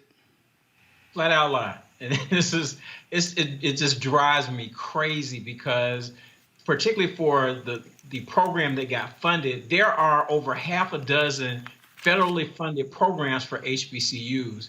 He's talking about this one program that started as a pilot program by George W. Bush for 2 years. That program died when President Obama got to office, and everybody beat him up to say, look, you need to keep this money. So then President Obama comes back like, all right, I hear y'all. I'm going to make it a 10-year program. So it's a 10-year program. Hold on. So hold on one second. That's first. It was a 2-year pilot program. You say it died, meaning it was over, meaning Congress had to reauthorize it. Okay. Right. First of all, that program, what is it and how much money are we talking about? So it was a 2-year program for $85 million a year for HBCUs. So $85 million that was shared with multiple HBCUs. $85 million. $85 million. Okay, go ahead. $85 million. So then President Obama took that and made it a 10-year program, $85 million a year. And it also is additional money for minority serving institutions. So you'll hear some people say it's $200 million a year, but that includes the Hispanic serving and Asian Pacific and all of that. So it's a 10-year program. So it started to die, and people started lobbying to the Trump administration before in 2018 to say this program is about to die. We want to continue it. He let it die too. Alma Adams came back and wrote the new bill called the Future Act, which made it another 10-year program. And then wrestling with some of the Republicans, it ended up becoming a permanent bill, but they can still only fund it out for 10 years. So we'll wait to see what happens in 10 years. But as he said today, it's a 10-year program, $85 million a year, which is exactly the same thing that we had under President Obama. So let's be clear. Again, I had Congressman Alma Adams on this show. This was not a plan that originated from the White House. No, not at all. It was not. Congressman Alma Adams, who also got with Republican Mark Walter from North Carolina, whose wife is a Winston-Salem State graduate. They were the co-chairs of the HBCU Congressional Caucus, drove that thing through. So when Trump is saying, I made it permanent, he's talking about a single program that's $85 million a year. Exactly. That's all he's talking about. And when he takes credit for it, people will defend him and say he signed it. But this bill passed both the House and the Senate with a veto-proof majority. His signature was performative. Let's just call it what it is, because there was no way he was going to veto something that was already veto-proof. So he didn't do anything. He never even tweeted about it saying, hey, let's support this. But after it passed, he's like thanking Lamar Alexander. He's thanking Ivanka, who's I don't think ever been to an HBCU function, and didn't even mention Alma Adams, which is the height of disrespect that he treats black people with. And in fact, it passed the House. It was held up in the Senate by Lamar Alexander, and Congressman Alma Adams was putting pressure. Why? Because she came on this show talking about that very issue. Now, when he says record funding, I've increased HBCU fundings than what Obama did. True or false? Also a lie. Funding has increased, but if you look at his budgets, which they call the skinny budget, which comes out the beginning of each year, every year his budget has either been flat for HBCUs, or the year when he cut out the $85 million, it was actually a cut. So he can't say I've even asked for more money. But his first year, he blew up everything because he had to have his military stuff. So he went in and they added to the budget like a 20% increase. That's when Rand Paul went on the floor of the Senate and raised hell saying, look, when Democrats are in control, the Republicans are the conservatives. But when Republicans are in control, there are no conservatives. He was pissed because now they're going to spend all this money. So when they increased the budget, Kamala Harris and Doug Jones came back to say, y'all got this new money. Let's give the HBCUs more money, which is a 14% increase. So when you hear people say he increased HBCU funding the first year by 14%, I can show you the letter where Kamala Harris and Doug Jones asked for that money. He didn't ask for it. If you look at his budget, it's zero increase. So he's taking credit for other people's work. And every year he comes back. Flat budget for these programs, for the 2 Title III programs, for the minority, for the HBCU graduate programs, for the HBCU master's programs. They're always flat. And then the money goes up because Democrats come in and work with Republicans and increase the funding. And then he says, look what I did. I did all this for you. So all of that is a lie. None of his budgets support what he's saying now. Yes, the money went up, but he didn't ask for it. Last point for you. I've had people who, oh my goodness, Kimbrough's making it up. There's a photo. You were one of the HBCU presidents who was here in D.C. when they took photos in the Oval Office. So it's not like you were not in the room. Right. There is one photo that has me in it. Now, I'm not in most of them because when it went down and Omarosa said, we are going into the Oval Office, right then and there, I knew this is a setup. This is not good for us. And so I am actually in the back of the room next to the picture of Andrew Jackson. So in 90% of the pictures, you will not see me. I can show you a picture that shows that I was there, but I wasn't trying to be in those because now anytime there's a story and it's bad for black people, that's one of the pictures that they use. So No. But the point I'm making is you were there. You know right. What was said. You were sitting there listening to it. And so when somebody says, that's just sour grapes. And also for the MAGA people, how long have you been an HBCU president? I'm in my 16th year. At 2 different institutions. 2 institutions. As president. So that's for all the folks who say he don't know what he's talking about. He's sort of making this whole thing up. Anything else audience needs to know about the truth about Donald Trump and HBCUs? All of it is inflated. The things that he should take credit for. So, for example, Dillard was one of 4 institutions impacted by Hurricane Katrina. We had a loan that did get forgiven under this administration. Secretary DeVos worked on that. I was in meetings with her. They can take that as a win. They brought back Summer Pell. They can take that as a win. But there are other things that happen. We've lost the Perkins loan. We've had TRIO programs and Upward Bound programs lost from HBCU. So it's a mixed bag, but he always presents it as, I've done all this, I've saved you, when there are some losses that we've had as well. And then he made up some stories about things he did for us, like allowing faith-related institutions to get federal funding from the HBCU Capital Finance Program when we were already getting that money. He gave a speech last year in D.C. saying, I had all this change. So he made up a story, and then he never did an executive order to show that he did what he said he was going to do. So that's the problem. Hold up. That was an executive order that he said he was going to do. What was that executive order supposed to be? It was supposed to make sure that faith-based religious institutions affiliated HBCUs would be able to have access to the HBCU Capital Finance Program. But we already have access to that program. We're actually getting that money now. So when I heard the speech, I was like, what are you talking about? We already have access to this money. And so he says, I've done this for you, but then he doesn't go back and create an executive order to do what he said he was going to do anyway. So he made it up, and then he didn't follow through with a made-up executive order to fix the made-up problem. Walter Kimbrough, President, Dillard University. We certainly appreciate it. Thanks a lot. Yep. All right, folks, we're going to further continue our deconstruction of this platinum plan with economist Dr. William Spriggs, of course, economist with the AFL-CIO, also Howard University. All right, Bill, so let's, first of all, it's an insult, the name of this, the Platinum Plan. I guess he thinks that's going to appeal to black folks who like diamonds, gold, and platinum. So let's just sort of deal with that. But I want to take this thing through, and I want to go one by one, because I'm calling this a deconstruction for a reason, because we did the exact same thing with Joe Biden's plan, where we went through this whole deal and we laid out exactly in terms of what it calls for. And so let's deal with this that he's touting. First of all, we're going to go to the first thing, 3 million jobs. He said, let's just, pull the other graphic up, y'all, and we're going to switch between the two. So go there. First, 3 million new jobs for the black community. Did he say how that's going to happen? No, he didn't. But let's remember he's in the hole, because we have fewer jobs than when he took office right now. He took office, black unemployment was 7.5%. It drops down to what, 5.1% in late 2019. Right now, black unemployment is what, 13%? Yes. I don't count the drop, because what counts is what's the score. Right. So the point is, I don't care that you tell me at halftime we were ahead. Right. So it was 7.5% when you came in. It was here. Now it's 13%. So when you say, I'm going to add 3 million new jobs, all you doing is talking about, I'm going to replace what we've lost. What he lost. What he lost, right. Since he want to claim everything. All right, next one. He says, create 500,000 new black-owned businesses. How? He doesn't say how he's going to do it.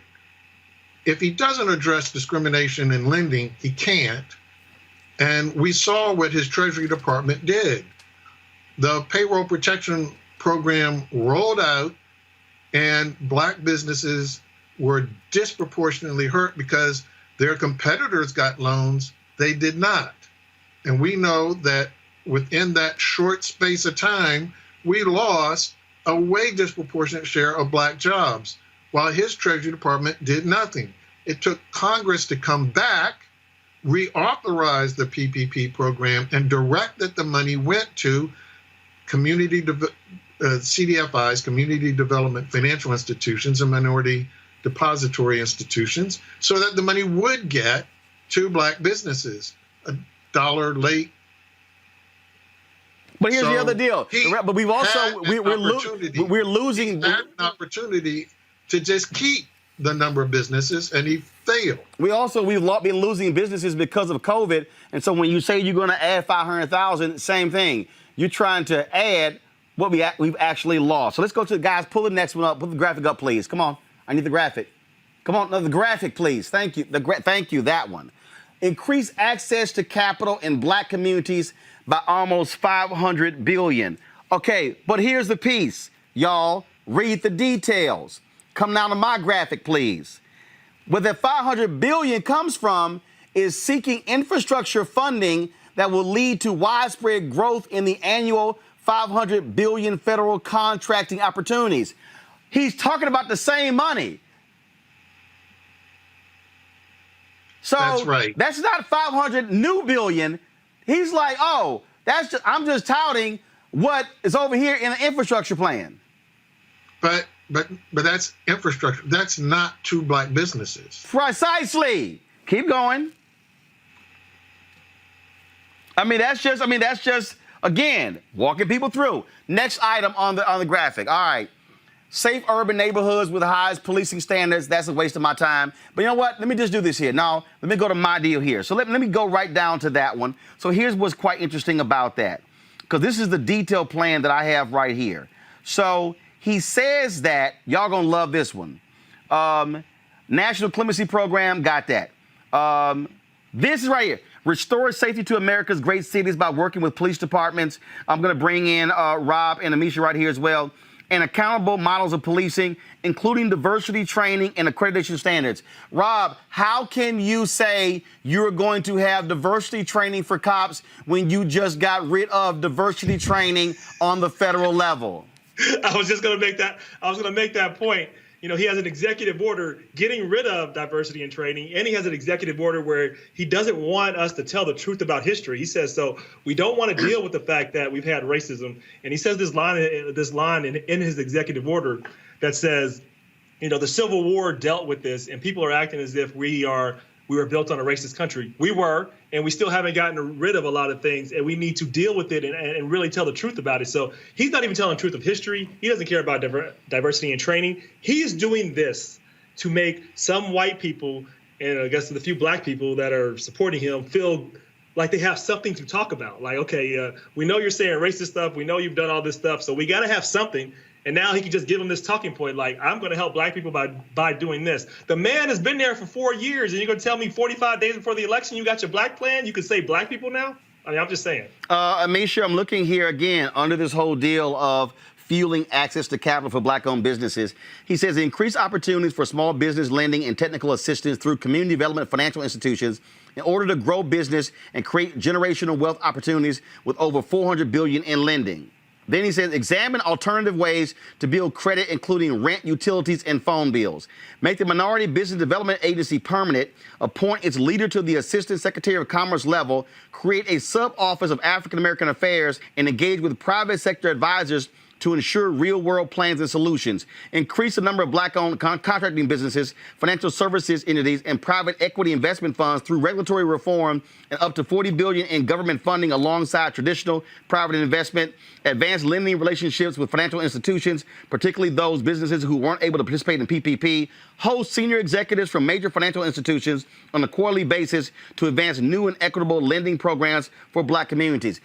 All of this stuff that he said that he wants to do in the second term, he hasn't done in the first term. He could have done it first. He could have done it at first. Hell, he could have ran on it in the first term. He did not. There was nothing stopping President Trump, who also, be mindful of people, his party also has the Senate. He could have done this immediately, long ago. Like, there is nothing stopping him from doing any of this. But to the point mentioned a minute ago, we have a president who is now listing off things that run in direct contrast to the things that he says on his stump speeches. He's not somebody who cares about race and equity. He thinks of those things as unpatriotic. And if you talk about them, then you're not American. He does not care about lending practices that disproportionately affect African Americans. And we've seen that time and time again. He won't even have a sit-down conversation with the NAACP or the National Urban League when both of them and their CEOs have spoken to these issues directly and have plans that I believe it looks like he lifted literally out of those plans some of the language that he's using within this new, very odd framework of this platinum plan. platinum plan, which sounds a little sketchy in and of itself. But I think that what President Trump is doing, and it's not to get the black vote. He already knows that that's not really going to happen for him. What he is trying to do is to mitigate some of the disastrous commentary that he's had that makes some white people feel uneasy, particularly some white suburban women. So when you talk about there being this racist rhetoric, and you talk about there being, all of the issues that the Black Lives Matter movement has brought to the forefront, this is a president who now is saying, through means testing and through hearing a lot of what, the white people in the street who are holding BLM signs are saying, is that, hey, maybe if I put together this plan and bring out some trinkets of black people to Atlanta, because be mindful, the majority of the folks who were at that Atlanta gathering today weren't from Atlanta, they flew in from other places, then maybe, just maybe, I'll be able to show to good-meaning white people who otherwise would not, be fervent supporters of his, that I'm trying to do something. Be mindful. He could have done this months ago. He could have done this years ago. If he wanted to actually implement these plans, he could have done it. He knew that the PPP loans, by the way they were designed, they're not meant to help black businesses. But I want to go through this because, again, I'm looking here and I'm just sort of laughing, Bill, because he says grow minority-owned businesses with additional tax cuts to stimulate hiring and investment. Bill, have the tax cuts overall for all of America, have they stimulated hiring and investment? No, the economy actually slowed after the passage of his tax credit. So when you look at the growth of black employment, it was already underway when President Obama was president. And so what you look at is a path that actually slowed, and of course now it collapsed on him. But the Minority Business Development Agency is under his control. He doesn't need the Senate or Congress to do some of the things that he mentioned there. Instead, he undermined that agency. He gutted that agency. So for him to now say, oh, but if I get reelected, I'm going to do something different, as if he didn't undermine it before. And the PPP, as I mentioned, he knew that it was failing black businesses. That was directly under the control of the Treasury. He did nothing. It was only when Congress stepped in and reauthorized the additional amount of funds and directed them explicitly to minority-owned businesses that you saw the PPP program respond. He had his first time at bat. He whiffed. He totally missed the ball. The more damaging thing, he says, is later in this plan when it comes to black home ownership. No, hold on, wait. Hold on, wait. I'm going to get to that. Hold on. I'm going to take it by section. In his plan, he says, encourage onshoring and development of domestic manufacturing to increase supply chain, business development, and employment. Sounds great. Has manufacturing jobs, have they increased or decreased under Trump? They've decreased, and in key states, Ohio and Michigan, the auto industry has, in fact, stalled and faltered under his control. So today, those jobs, the steel jobs that he promised, because of his war that he declared was going to get us back jobs by his reckless use of tariffs, did not, in fact, generate new jobs in that industry. So his track record on that is that this is not materialized. He totally bungled the whole world atmosphere when it came to trade, when he attacked the Paris Accord, and instead of using the green economy as a way to leverage the WTO, the World Trade Organization, and actually get us rules that would benefit manufacturing, he went in the opposite direction, undermined the whole credibility of all the exercise, and we've lost jobs under him. Right. So in his speech, he touted, oh, I'm going to, he lied in his speech, because I listened to all of it, saying we brought jobs back home, we've increased manufacturing. That hasn't happened. Now let's go to the education piece here. Federal, state, and local community partnership to close failing schools to replace them with full school choice and education opportunity to put American parents back in control over their children's future. Well, the reality is you can't on the federal level, you can't close schools. Those are local decisions. It's not going to happen. I'm a supporter of school choice, but what he's laying out, okay, remember, during the campaign, he announced his school choice plan at a failing charter school in Cleveland, Rob, that had a score of an F that was founded by the founder of K-12. And I said, it's pretty stupid to announce a plan at a failing charter school. Well, that's how dumb he was. Continue to protect the vital role of HBCUs. That's it. It's a line. Don't know what the hell that means. increase the amount of Pell Grants and allow for vocational employment and second change homecomers. I don't know what the hell that is. Has he increased Pell Grants, Bill? He did restore access during the summer, but as you heard from President Kimbrough, the rest of what he's done to students is to undermine the program because he's cut all the support for their parents. So this is a great letter that Leslie Baskerville has written on behalf of NAFIO in response to this repeated claim that Trump wants to make, that the little bit that got added, and as President Kimbrough pointed out to you, not because Trump asked for it, not because he asked for it, but the things he did ask for undermine their parents, the things that made it harder for their parents to get money, to survive, and now to have jobs. He undermined our students in so many ways that his efforts really made it more difficult for our students, not easier. And so simply adding the summer takes away the Perkins loans that you heard President Kimbrough mention. Those Perkins loans are the ones of the job training that you just mentioned in that sentence. He attacked the Perkins loan and took them away. So to say I'm going to do something by bringing them back, okay, but you destroyed it. So I'm going to give you credit 4 years from now for putting back what you took away. That wouldn't make sense. I love this one here under healthcare, Rob. He lays out all this sort of stuff: reduce costs, opportunity to be in charge of your own healthcare and choose your own doctor, eliminate long-standing healthcare disparities. Really, that's a single line. No other detail there. Investments into the cause and cures of kidney disease, high blood pressure, diabetes, sickle cell disease, maternal mortality, and other diseases that disproportionately affect African-American populations. But he wants to get rid of the Affordable Care Act, Rob. Yeah, exactly. I mean, you already beat me to the point there. And this is just like, do you remember, Roland and Amisha, do you guys remember Trump Steak? Do you remember Trump Airlines? Yep. Okay, well, most people won't, and that's because none of it worked. It all crashed, and it was all bullshit. This is what this is. So I'll just sum up what this plan is. It's Trump's way of just making it seem like he's doing something to not be racist, that he actually cares about black people, to make some white people in swing states feel as if they can be justified in voting for him. And maybe he's not a racist. No, he definitely is a racist. He's a con man. He's the same person he's been. So don't fall for it. There's nothing here. It's a nothing burger. Now we're getting to the end of it. Prosperous black communities. And Bill, we'll go here. Champion federal policy reforms to advance home ownership initiatives. In his speech, Bill, he talked about how African Americans enjoyed the most prosperous moments in history under him. He said black home ownership was at its highest rates. No, that was under Bill Clinton. He talked about the same thing when it came to black wealth. No, it hasn't been under him as well. What the hell have they done for home ownership in the last 3.5 years? I've seen nothing. No, but worse than that, the number one reason we don't own homes is because of discrimination in the housing market.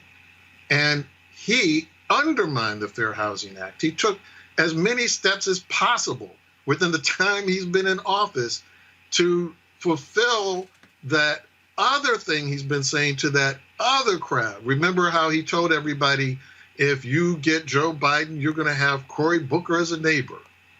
That was his signal that I am going to continue the policies I have been pursuing to resegregate, intensify the segregation of American housing. And that is what I'm going to deliver to you suburban voters.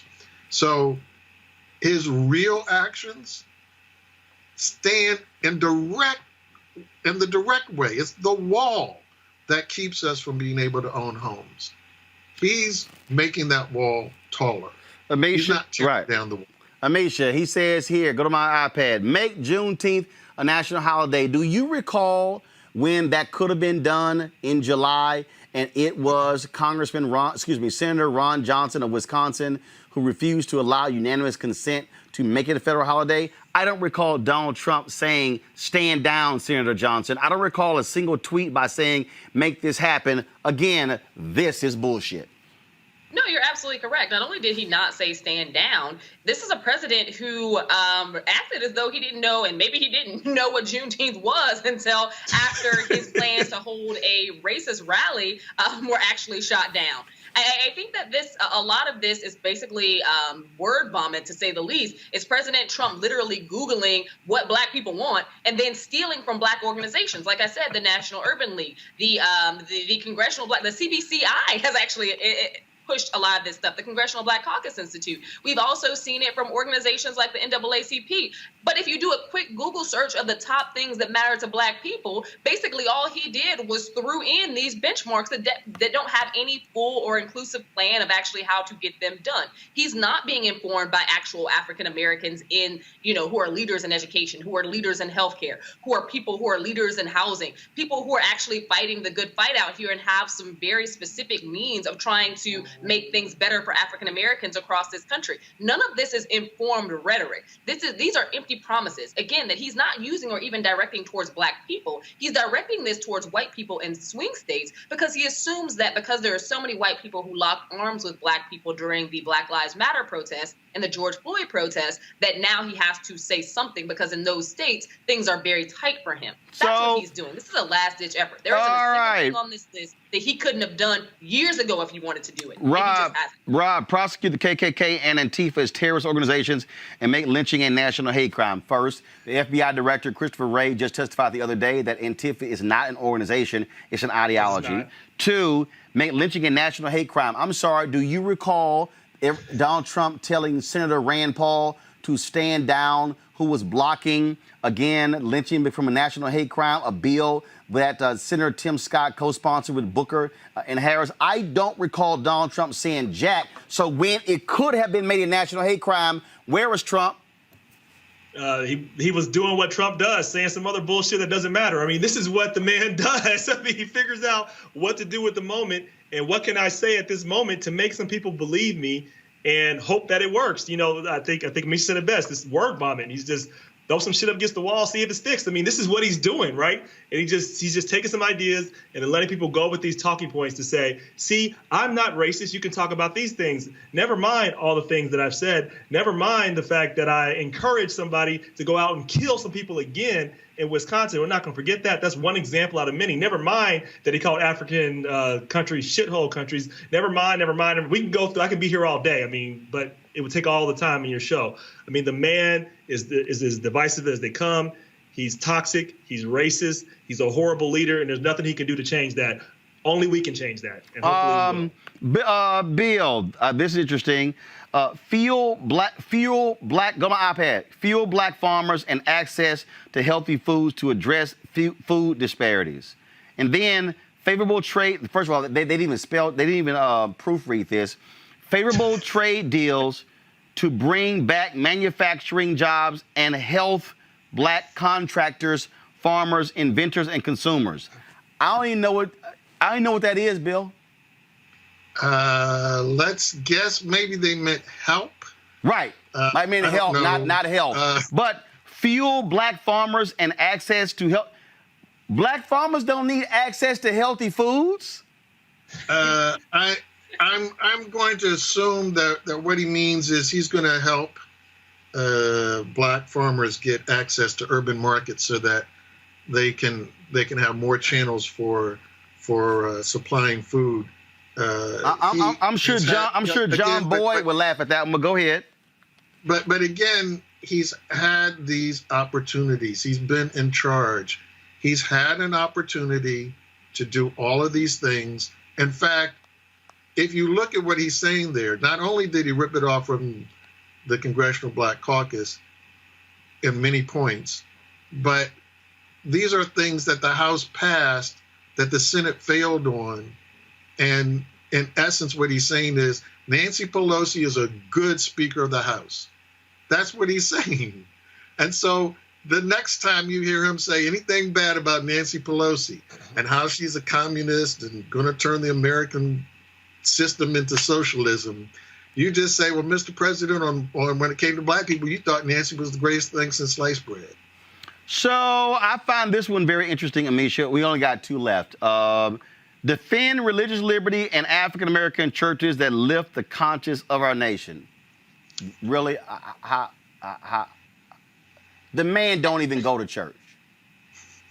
He doesn't go to church. I would like for them to describe, what this actually means, because at the end of the day, I think that this goes back to him trying to speak to a specific audience, and that specific audience ain't Black people.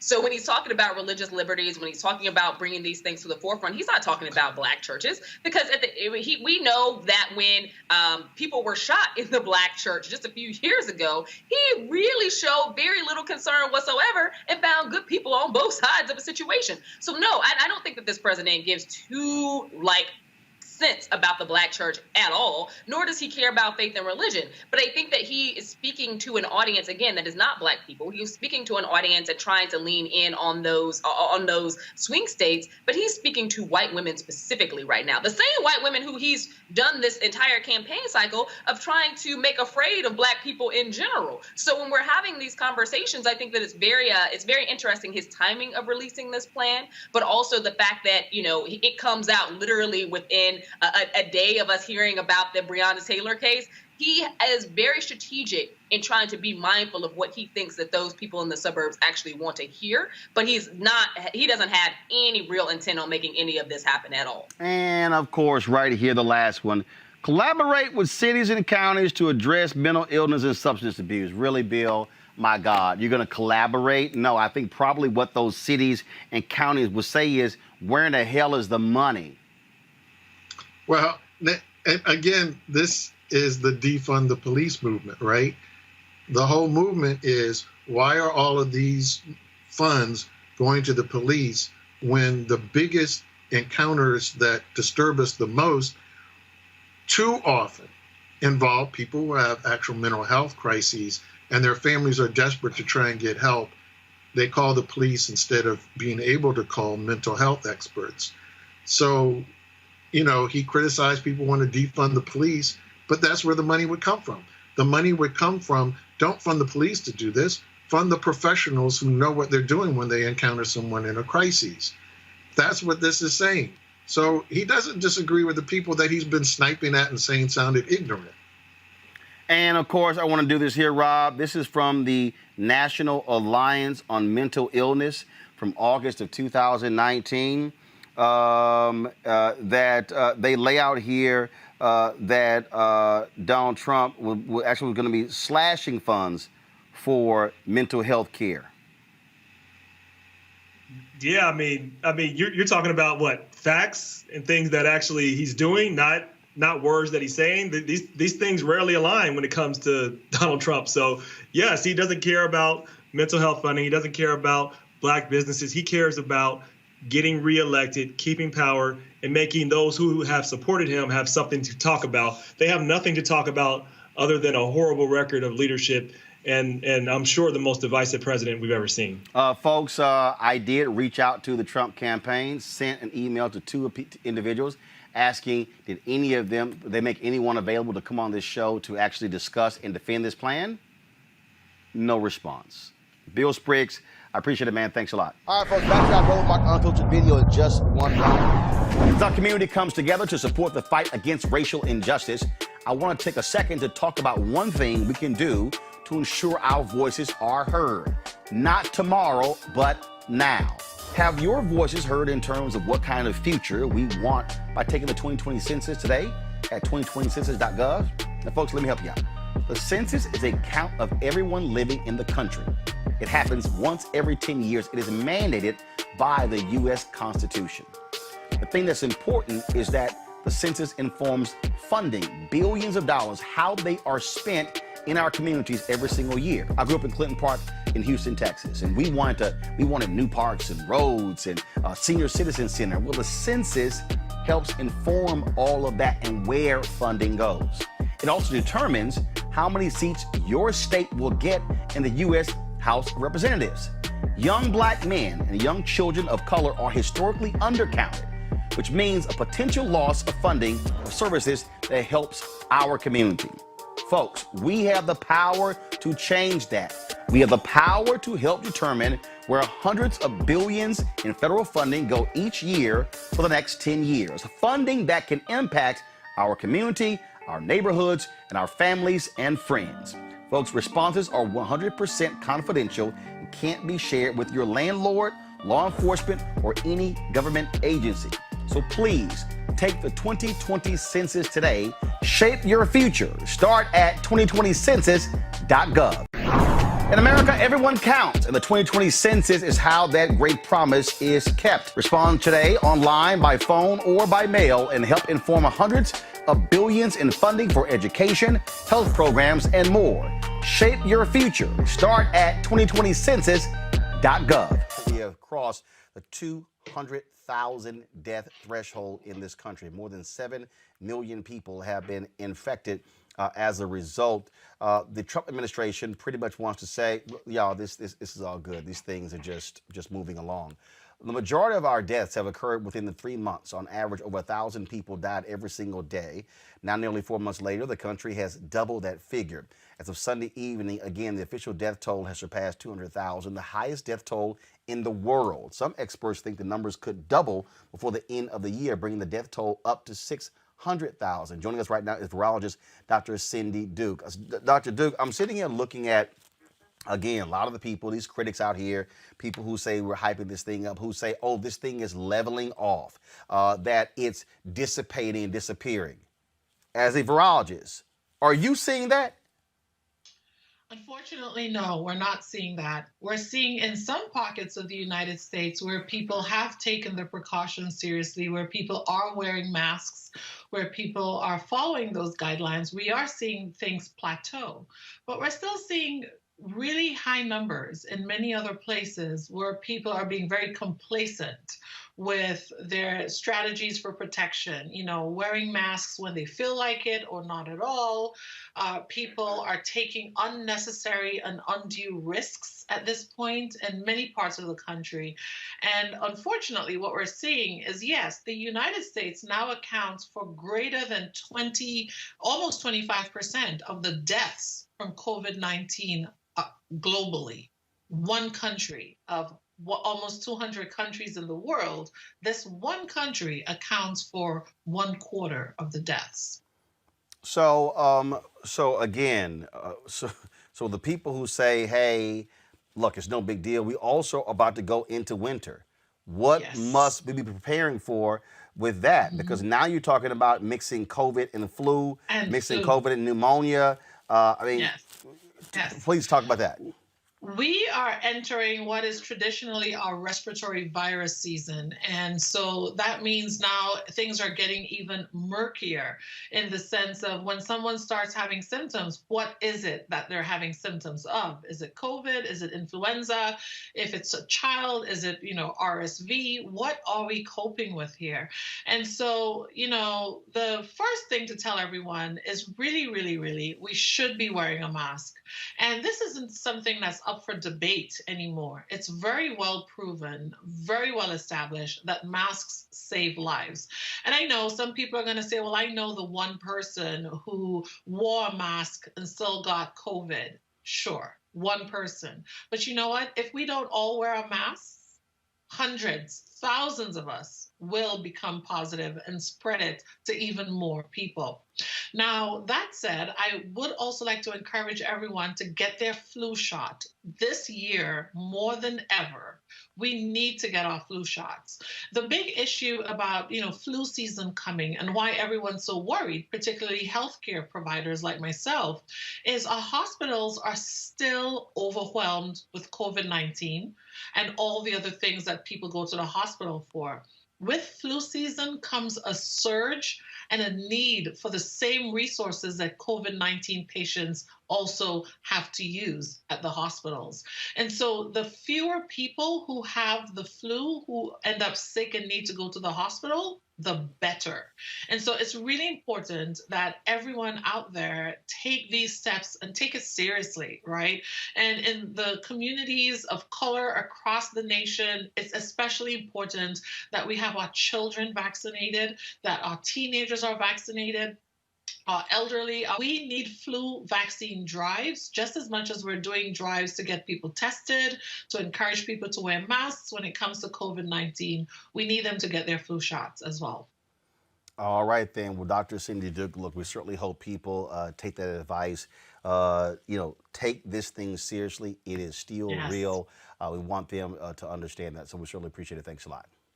Thank you so much. All right, then. All right, folks, back to our Roland Martin Unfiltered video in just one moment. As our community comes together to support the fight against racial injustice, I want to take a second to talk about one thing we can do to ensure our voices are heard.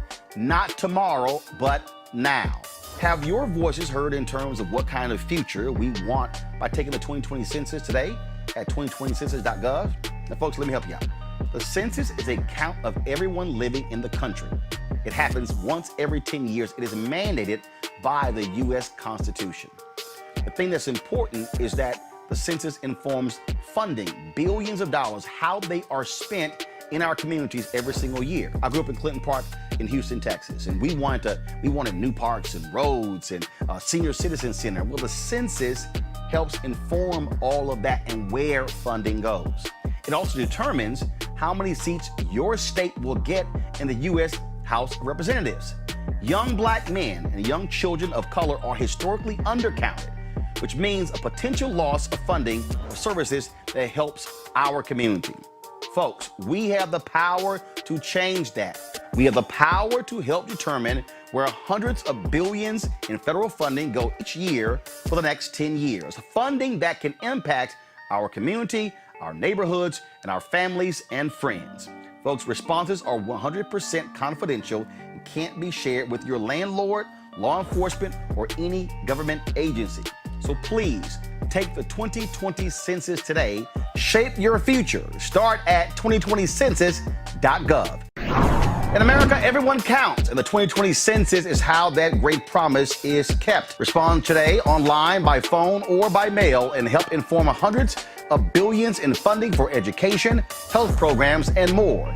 Shape your future. Start at 2020census.gov. Folks, to understand the Republican mindset there, Wisconsin Democrats are urging action on legislation to tweak policing practices, but the special session that was called, y'all gonna let us one here.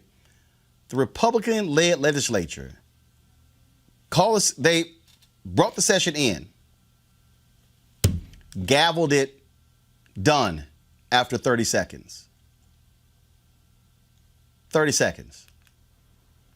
Really? Really? They recess until Thursday. There's no indication the Republican-led legislature is planning to take up the package of 9 bills Governor Tony Evers and Democrats are seeking anytime soon. So let's talk about this. Seriously, Kelly, like Trump, really, here's the deal. We know about what happened in Kenosha because what happened to Jacob Blake. And then Trump, with his white supremacist language, which he has been doing for the past several weeks, he's appealing to, let's be clear, white voters in Wisconsin, especially white women, with his comments about the suburbs. We're going to play later some of the crap he said in his interview with Laura Ingraham, which shows you, again, he is all about appealing to white fear in order to get reelected. This was nothing more but a photo op for him to slap law enforcement on the back when law enforcement was the one that put 7 bullets in Jacob Blake's back.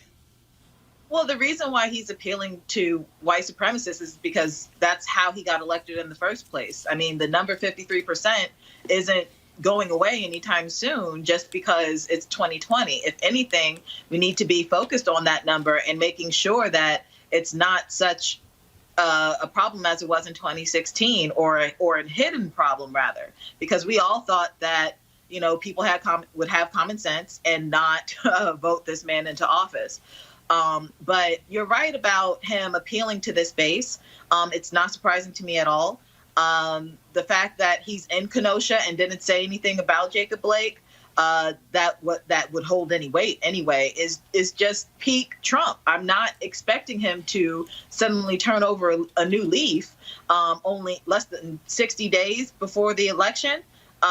No, this is what's working for him. This is how he would be reelected back together and vote him out. Melek, he goes there, not actually concerned about the community or black folks there who are impacted. It's another law enforcement show. I think that the focus on law enforcement is important. I'm not sure if Donald Trump will be welcomed in the community. Is that the biggest thing? You say it's important, but is it the most important thing? Because that's what he made this out to be. The grants I mentioned, all about law enforcement. I mean, if you look at what we're talking about, this whole deal is law enforcement, law enforcement, law enforcement, not how do we get law enforcement to stop shooting folks unnecessarily. Well, I do believe that there was about $1 million for Kenosha's law enforcement there. I think that that's something that actually could be used for the body cams that they decided not to put until the next budget. So I think that it would be great if they could actually use the $1 million for that. But there was an additional $4 million that the administration that Trump announced today that will be used for the businesses. And apparently in that area, about 70% of the businesses in the affected area have less than 15 employees. So that $4 million will likely go very, very far. And based on what the gentlemen were saying, most of those people in that community, as far as the business owners in that community, were I don't know if he said black or minority, but they weren't white. So I think that that's something that's definitely a benefit to the community. Again, I'm not sure if the community would have welcomed him. I think we heard today that there were people who chose to have a different event than participate or maybe be around whatever Trump was doing, but that's a choice that he's making. But again, I'm just not sure if the community actually would have been receptive to him coming there to wherever the block party was or anything like that. But the funding is important, and that's something that's definitely benefiting black people apparently in that community. But isn't that part of the problem that shows his absolute lack of credibility, Mustafa? I mean, look, when George H.W. Bush was president, he actually sat down and met with community leaders after the Rodney King riots. That's what presidents do. This is somebody who frankly has no credibility with black community leaders because of what comes out of his mouth and because of his policies. Well, it's because he doesn't sit down with black community leaders across the country. He will invite selected folks to the White House whom he knows how they will react and what they will share. You know, working at high levels in the government, I know that whether Democrats or Republicans, if they're serious about connecting with folks, they can do focus roundtables in the community, you know, where they made sure that they were talking to different folks in a controlled environment, which probably would be very important for the current leader of our country. The second part, you know, Malik, I love you, brother, but I think that we also need to really focus on the fact that we have seen through COVID-19 that many black businesses have not been able to benefit from the dollars that have flown through the federal system. So I'm sure people have a pause when they hear about these resources that are supposed to come to the city, if they will actually be able to compete for them. Will they have whatever the criteria that's been set up in place? Will they be able to meet that? And then the third part is, you know, we all know that the president does not care about these communities. This was an opportunity to try and position himself to win the state of Wisconsin. He only won the last time by, I think it's less than 1%. So he knows that he's got a whole lot of work to do, and he's willing to do that work on the backs of the black folks who are fighting for justice. Kelly. No, I agree with Mustafa here. It's really sad to see just how low this president will go in terms of pandering and basically bribing the American people for a vote.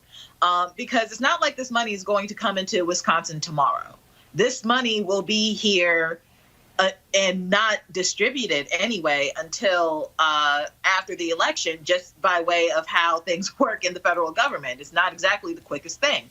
So it's really kind of like holding a carrot in front of a horse and just trying to entice people to vote for him just for the sake of voting for him, because that's all he wants to do. It's not about government. It's not about leadership. for him, it really is about winning. And it's sad because we need a president. We need a leader, specifically because of COVID and for anything else, because we need to get healthy first before we can even think about, helping the Black community get better, because we're dying because of COVID as well. So we have this president who is really just pandering and at the same time ignoring us. It's really just disgusting to see. But no, I don't have any faith that this president has our best interests at heart. And we definitely need to vote him out come November. All right, folks, back to our Roland Martin Unfiltered video in just one moment. As our community comes together to support the fight against racial injustice, I want to take a second to talk about one thing we can do to ensure our voices are heard. Not tomorrow, but now.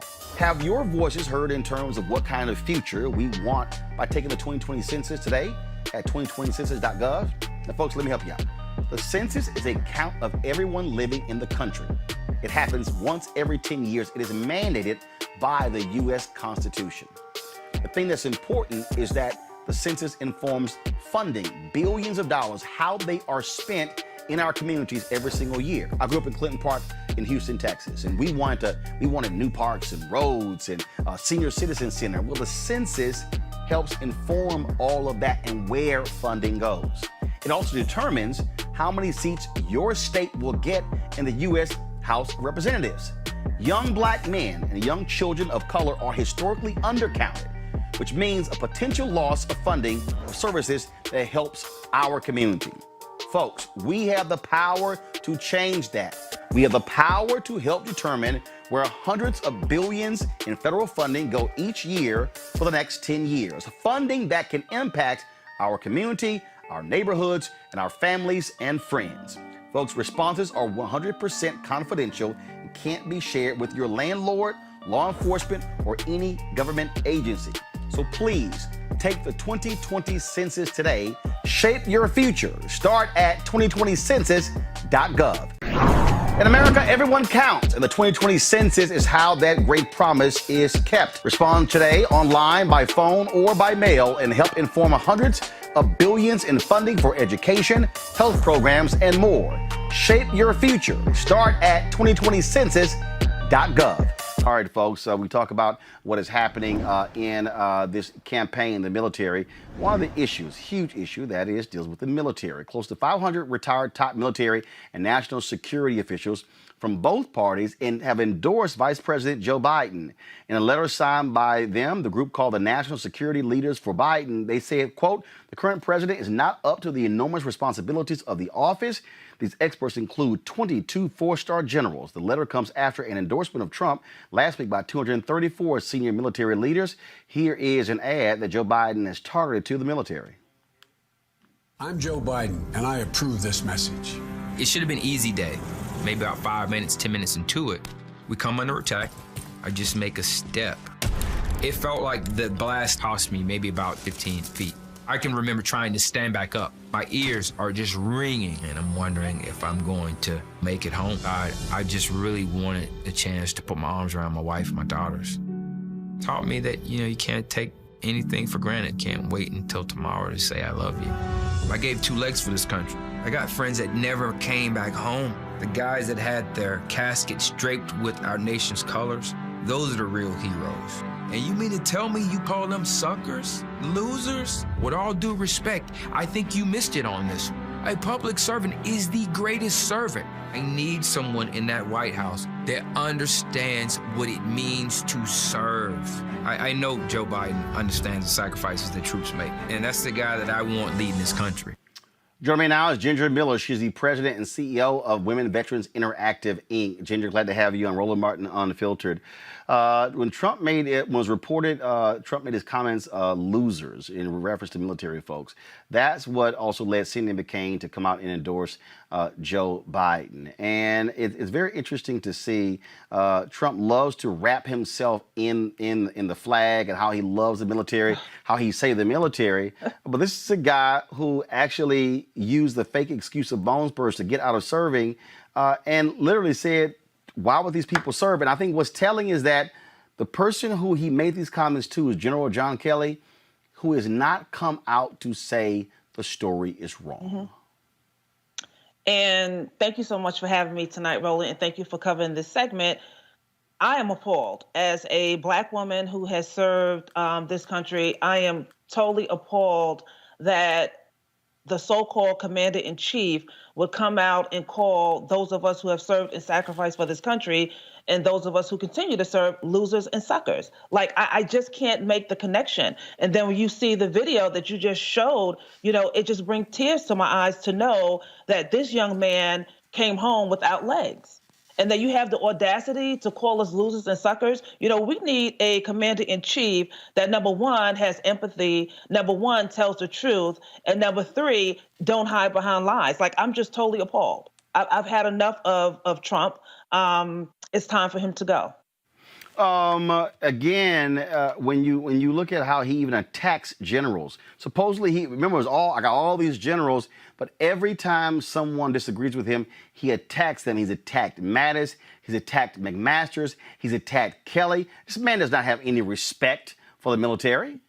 No respect for the military. He has a disregard for generals. Even when he says the term, oh, the generals, it's just like a common term. These men have earned the rank of general. Put some respect on that. He has no respect. He's a sore loser. I mean, but what more can you expect from someone who has never served and sacrificed for this country? He doesn't understand. What he wants to do is win, and he'll do anything to win, even take down the troops. I mean, there was an issue with Russia where Russia put a bounty on the troops on their heads. Trump has not came out to address that issue. Yeah, to this day, he hasn't said a word about that at all.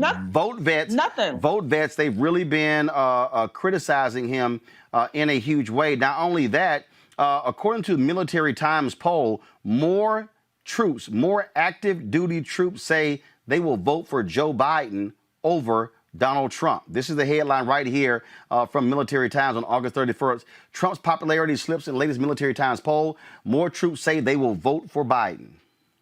As they should. Every troop should vote for Biden. You can't expect to go to Iraq and Afghanistan and go overseas to serve your country, and then you have a commander-in-chief back in Washington, D.C., who's putting a bounty on your head, or who's using you for a prop, or who's telling you, oh, when your husband gets killed, well, he knew what he signed up for. Come on, where's the respect? You know, when I think of Joe Biden, I think respect, I think integrity, I think commander-in-chief, I think trust, I think empathy. I just go ahead. I don't get it. We have a lot of work to do to get Joe Biden in the White House, and we're working diligently night and day to make sure that every veteran and every active duty person votes for Joe Biden. We need a commander-in-chief that we can trust. Trust is a big issue with Trump. And again, he cloaks himself in this whole, this whole deal, but how he's also attacked Gold Star families, Khan and others. This is a video that Vote Vets put out. We'll talk about it. I was 7 months pregnant when Derek deployed to Afghanistan. The day before our son was born, I found out that Derek had been killed in action. Michael never got to meet his father. Chip Roy was one of only 3 congressmen who voted to make Gold Star children, like my son, pay higher taxes on their survivor benefits. I don't think that Chip Roy cares about the sacrifices that families like mine have made. Vote Vets and House Majority PAC are responsible for the content of this advertising. I ran that because, again, you're seeing how this attack, again, how they love to put their arms around Gold Star families. Remember the brother who was killed, and his wife said when Donald Trump called, he made it worse. Right, and I don't understand where is the respect, where is the compassion? And when you do things like this, you are lowering the troops' morale.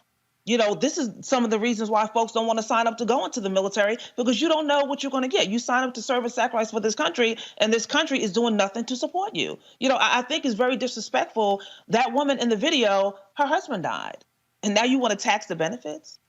Something is definitely wrong with that picture. You know, it's definitely a sad state of affairs, Roland, that we find ourselves in this country. And when you look at everything that's happening now on the prior segment that you just had, when you talked about African Americans, as an African American woman veteran, you know, that's a double-edged sword for me. Mm-hmm. Because, you know, when after I got out of the military, I was homeless, and that's why I do the work that I do at Women Veterans Interactive. And I want a commander-in-chief who's going to have empathy to make sure that no other woman veteran is homeless again. And I know for a fact that Joe Biden will be that president. All right, then, Ginger, look, we certainly appreciate it. Thank you so very much. Keep the fight up. Thank you for having me, Roland. Have an awesome night. Thank you very much. Amisha, here's the whole deal here real quick. And that is Republicans, again, love to say, oh, how the military supports them. But the fact of the matter is this man has grossly disrespected the military, said he knows more than any general whatsoever. He has countermanded the military chain of command when they tried to punish a Navy SEAL, just gave him a pardon and said how you are not going to take his Navy SEAL insignia. That he does not care about that. He's operating as a dictator. Yeah, your previous guest was spot on. I think that, you don't have to be in the military to understand the sacrifice that servicemen and women have done for this country. And I think that the Republican Party, by and large, has, just like they co-opted religion, they co-opted the military as only being and serving them, and that, their interests were the ones that were best covered by military service. And I think that Democrats were kind of wrong for allowing that to happen. But what we see with President Trump is a president who himself did everything he could, told every lie he could find, bone spurs, whatever he could pull out of the sky, to not have to serve himself. Meanwhile, demonizing and making fun of military leaders, but also people who've served in the military who have lost limbs. I mean, we know that harsh things that he said and other Republicans have said about U.S. Senator Tammy Duckworth. We know that he does not care. We know that this is an administration that promised to help those who are coming back from serving in the military who have mental health issues. And he developed a task force that has yet to reveal any types of recommendations, plans, or any funding towards those who are, in need of mental health services. So everything that he said about the military, he does not live up to. President Trump likes to hug the flag. He likes to rally around it and talk about it. But when the rubber meets the road, the military service men and women current, as well as those who are out now, cannot and are back home in the United States, can no longer trust and can't put their faith in this president because Trump just simply does not live up to the things that he says on his stump speeches and while he's on the campaign trail when it comes to serving the military and making sure that they are elevated to the rightful ownership they have, not only of this country, but also that they get everything that they need when they are returning. And so that they can fully become, full citizens of society. Rob, here was a video VoteVest put out, a World War II vet, making it perfectly clear about service. I enlisted in the U.S. Army Air Corps in World War II. I was on Bataan. We fought the good fight with what we had, and it wasn't enough. I was a prisoner of war slave laborer for 42 months. We were forced to perform unbelievably brutal manual labor. That was probably one of the worst conditions a human being can be put in. He's not a war hero. War hero.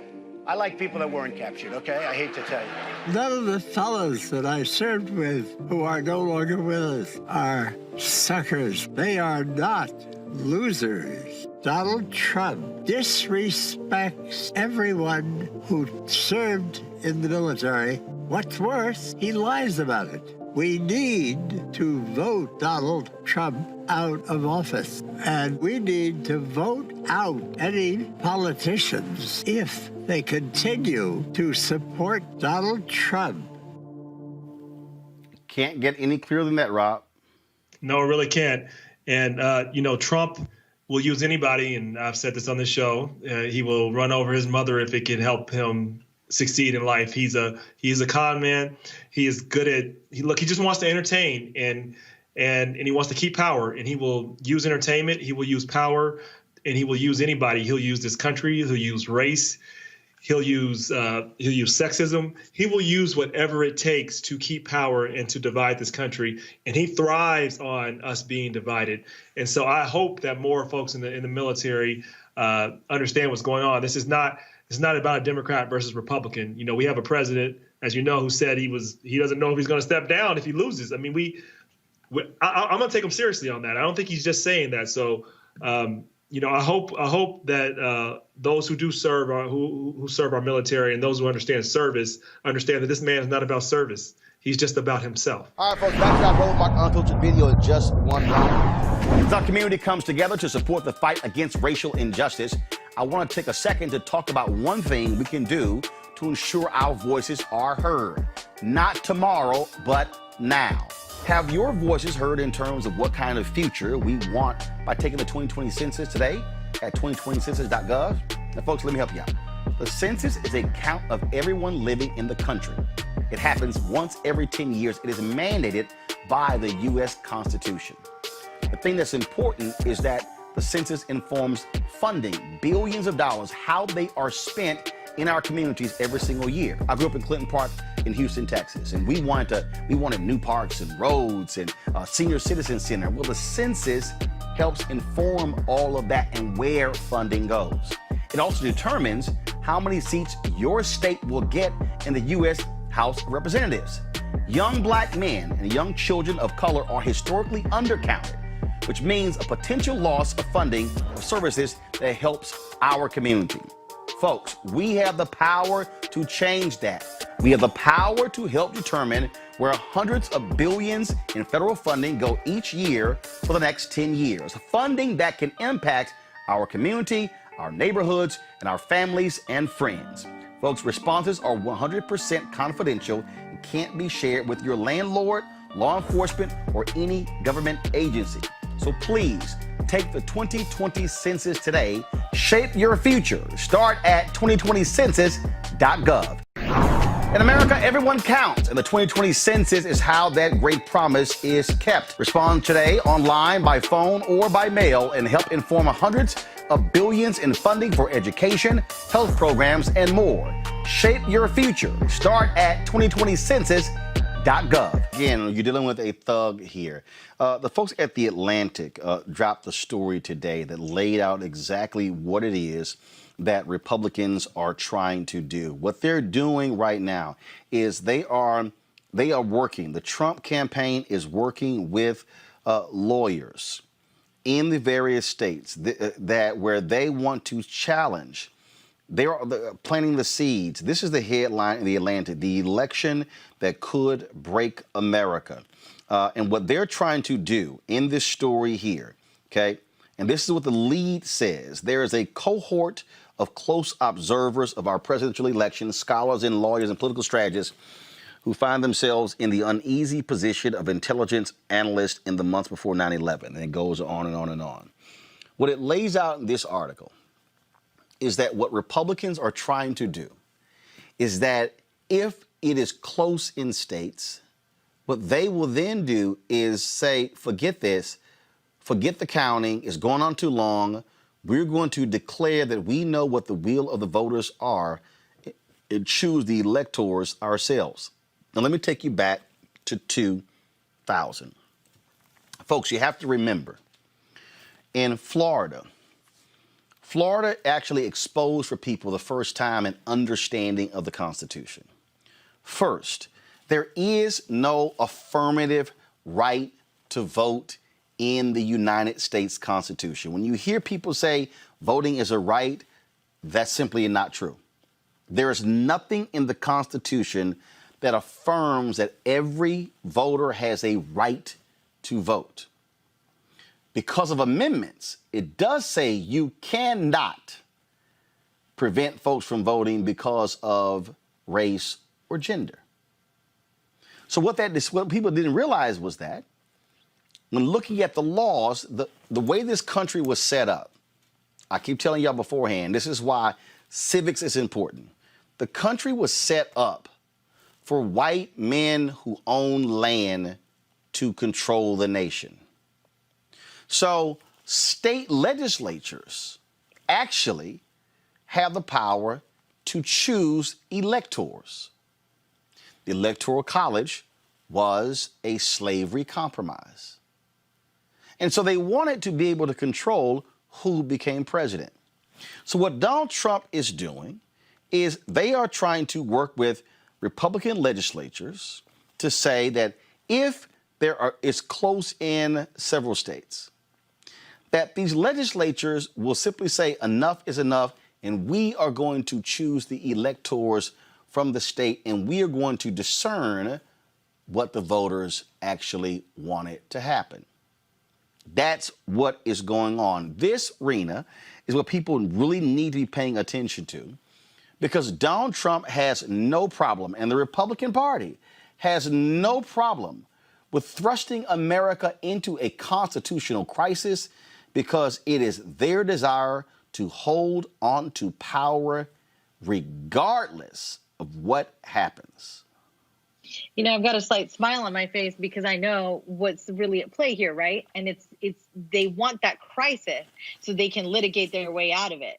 They can use these courts through which Donald Trump has got his people in. Okay, look, there's so many examples. Just look at the past 4 years, but particularly look at the past 4 months. There's so many good cases that tell us that these are Donald Trump's judges. It was always about the judges, Roland. This is always what it's been about in electing this, you know, two-time philandering fool. He's a fraudster. He's, you know, a schmuck who basically has gotten so good at conning folks. And this is how he's doing it. He's using the courts to get his way. So yes, Republicans want that constitutional crisis. They thump the Constitution, but they do what they wish will. They would do what they will with it. And their wish essentially is to disenfranchise voters who look like us. They do not want us to have what they have. This is about a tale of two Americas. I've said it over and over again these past few years. There is not one America in which we are equal to white people. And this is extremely difficult for me to say as a conservative coming up in this career. And I've always held myself at the same standard, but what I've seen in what Donald Trump has done in using our judiciary for his gains, I have seen very clearly that many a conservative is okay with that if it means that they go untouched, if their lives are unimpacted. So therefore, if the lives of others are impacted, okay. That's a casualty. But we will litigate this the way we want so that we will get the justices that we want. That's what it's always been about. I realize that sounds like a very elementary argument. I'm making an overly simplistic, perhaps, analysis of the situation. But it is very, very important that we talk to our friends and family who may even think that he is not the threat to the Constitution that he is. It's very, very important that we speak to them in simple terms about it. This is a constitutional crisis that they are welcoming. Scott, I'm reading this here. This is from the Atlantic piece. The worst case, however, is not that Trump rejects the election outcome. The worst case is that he uses his power to prevent a decisive outcome against him. If Trump sheds all restraint, and if his Republican allies play the part he assigns them, he could obstruct the emergence of a legally unambiguous victory for Biden in the Electoral College and then in Congress. He could prevent the formation of consensus about whether there is any outcome at all. He could seize on that uncertainty to hold on to power. Trump's state and national legal teams are already laying the groundwork for post-election maneuvers that would circumvent the results of the vote count in battleground states.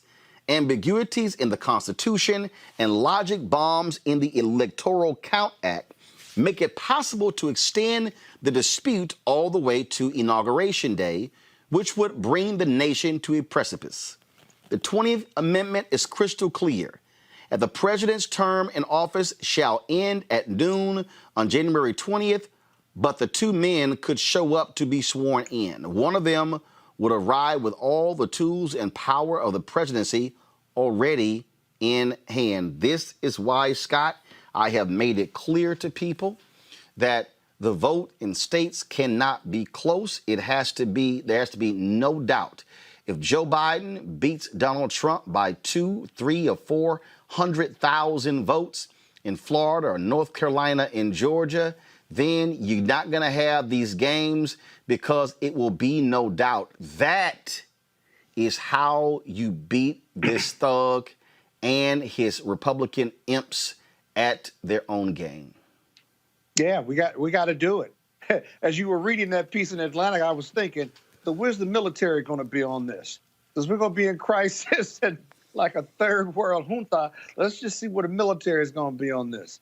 I tell you what else this begs, though, as a question, is the importance of the Senate races. Because if the Senate turns to Democrat and the House stays Democratic, then if he pulls any of these maneuvers with the electors at the state level, that will be challenged in state court and all the way to the Supreme Court. But it's got to be done by January 1st.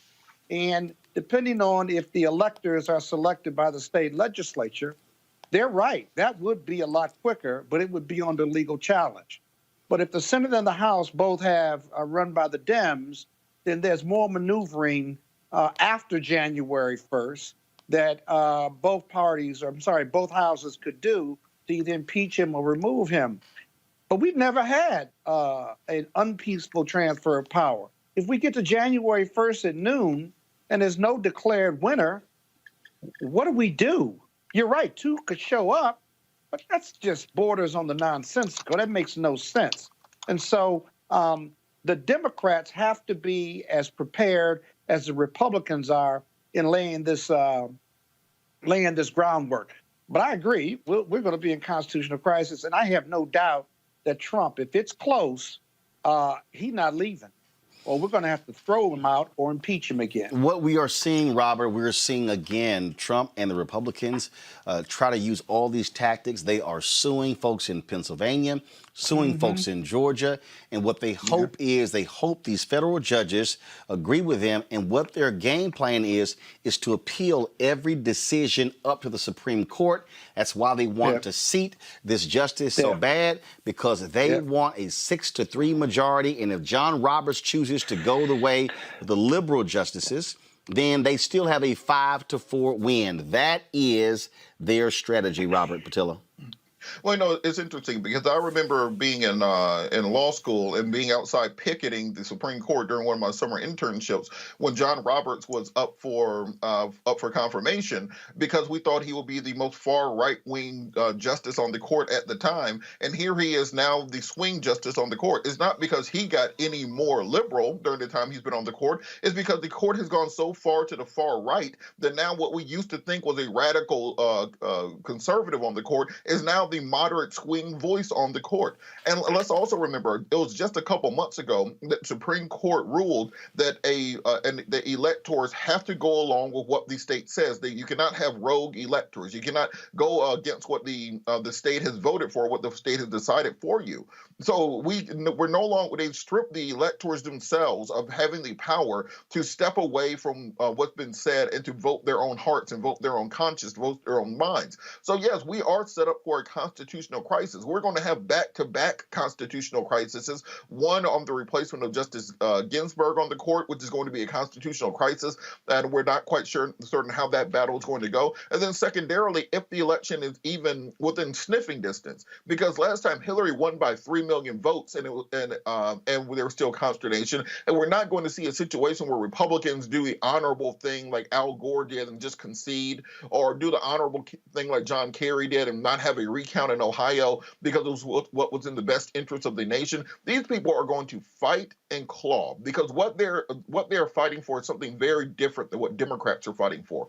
Democrats want health care.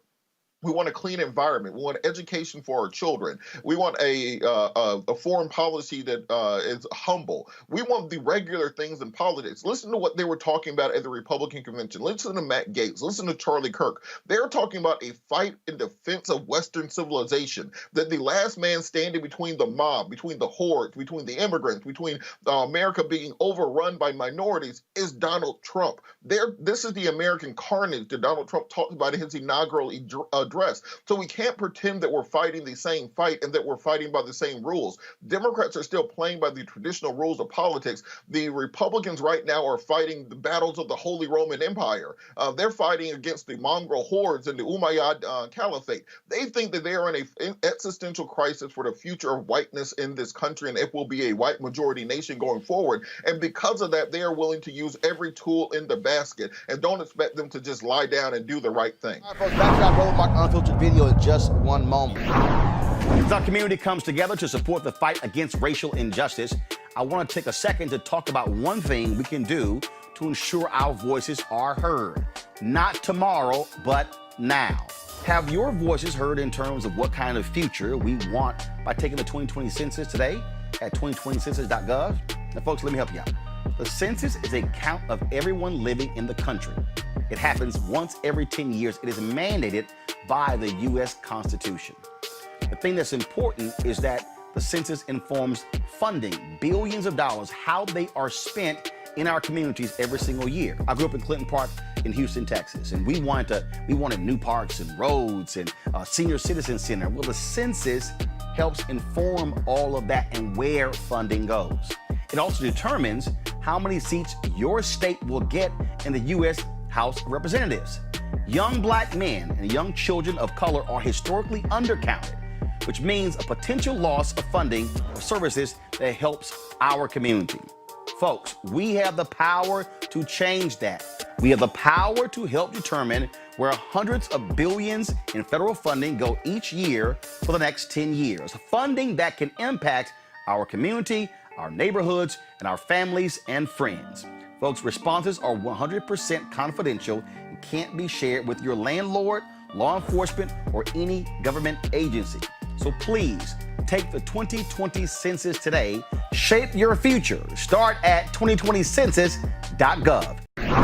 In America, everyone counts, and the 2020 census is how that great promise is kept. Respond today online, by phone, or by mail, and help inform hundreds of billions in funding for education, health programs, and more. Shape your future. Start at 2020census.gov. Folks, we were talking about, of course, earlier, the election, the games that are being played.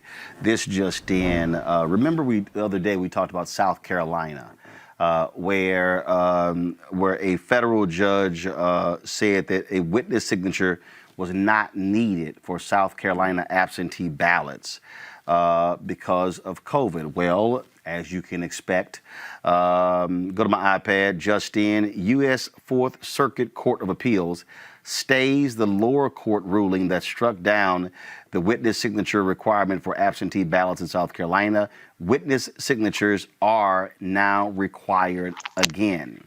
That in from the Fourth Circuit, and just for folks who don't quite know, Greg, the Fourth Circuit was one of those conservative circuit courts where Republicans like Jesse Helms and others purposely kept not only black folks from getting appointed to the Fourth Circuit, but they fought Democrats as well, because this is part of the deal. And this is where, I need you, Simple Simon. I need y'all to understand, all of you ignorant folk, stuck on stupid folk, who keep falling for this, I ain't voting, it ain't changed nothing. I need y'all to understand the game. The person who is president picks federal judges. The Senate confirms or rejects federal judges.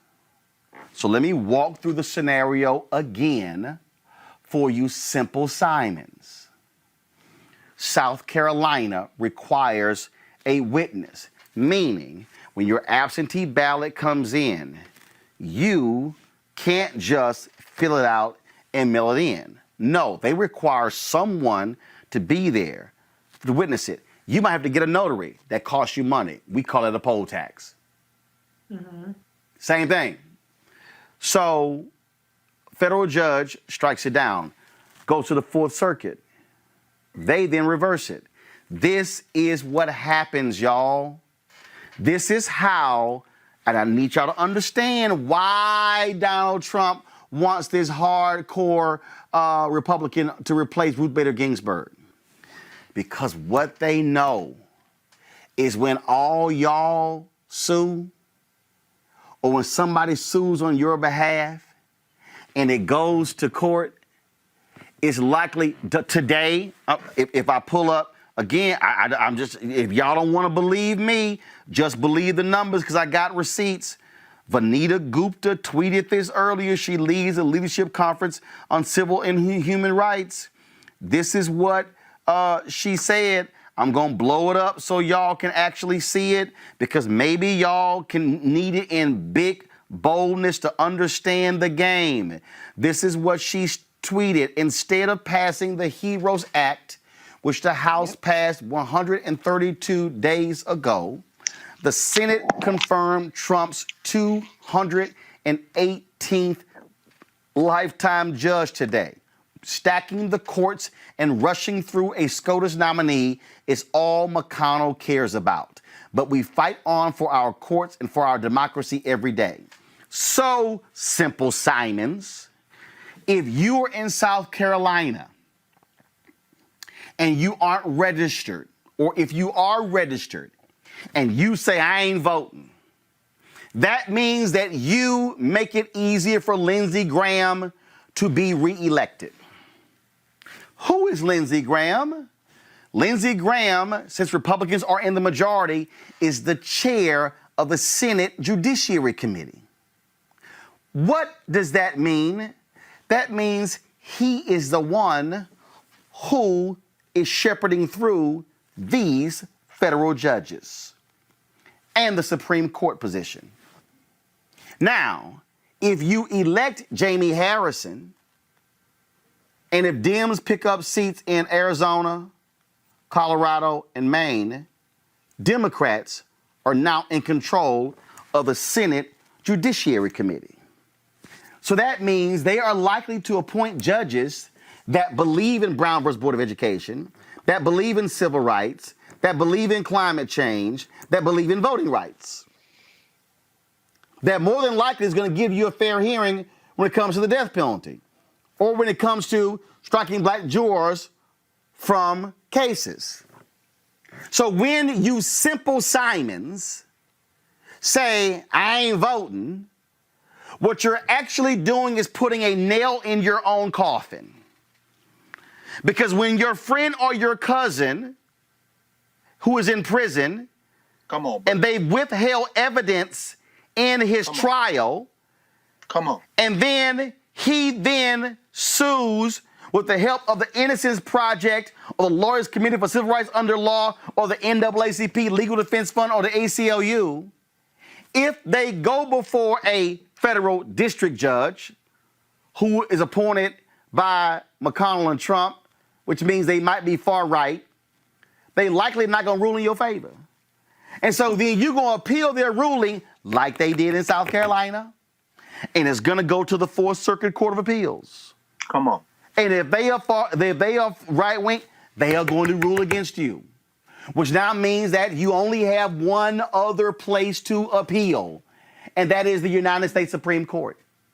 And if they have a 6-3 conservative, hardcore, right-wing majority on the Supreme Court, they won't even allow all of that to happen. And then you're likely the one on my YouTube channel, on my Twitter feed, or on my Facebook page going, nothing is changing because you sat on your ass. Greg Carr. No, Roland, you're right, of course. And, something Reese said a minute ago, certainly, let me just co-sign what you said on all of it, but especially when you talked about the algorithms on Twitter.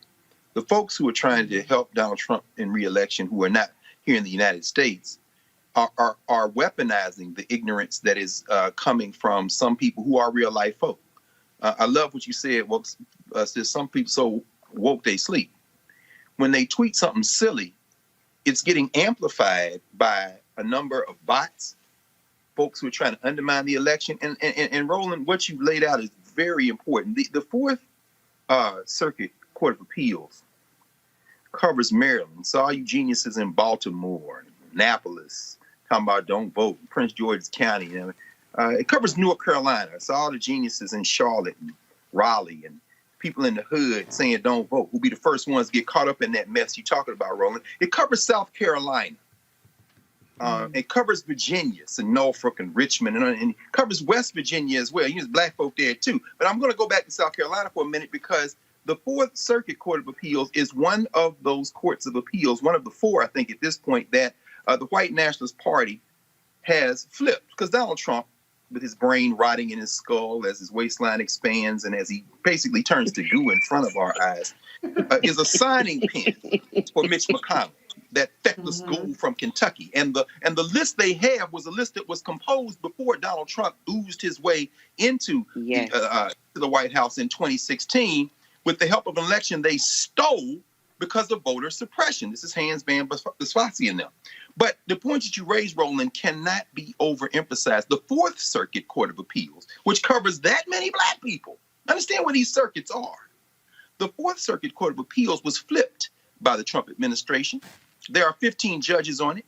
8 of them have been appointed by Republicans, the last 3 by Donald Trump, including one Allison Jones Rushing, who is on the short list to be perhaps get this seat they're going to steal the Supreme Court. And she's one of those retrogrades. Listen, people think, oh, it's not about a woman's right to choose. Is it not about a woman being able to control her body? Do you understand these people want to send you to something that Margaret Atwood was writing when she wrote the damn Handmaid's Tale? You got these Christian, but anyway, it don't matter, huh? Finally. Roland, this and what you said is very important in this regard, brother. In all regards, but this one especially.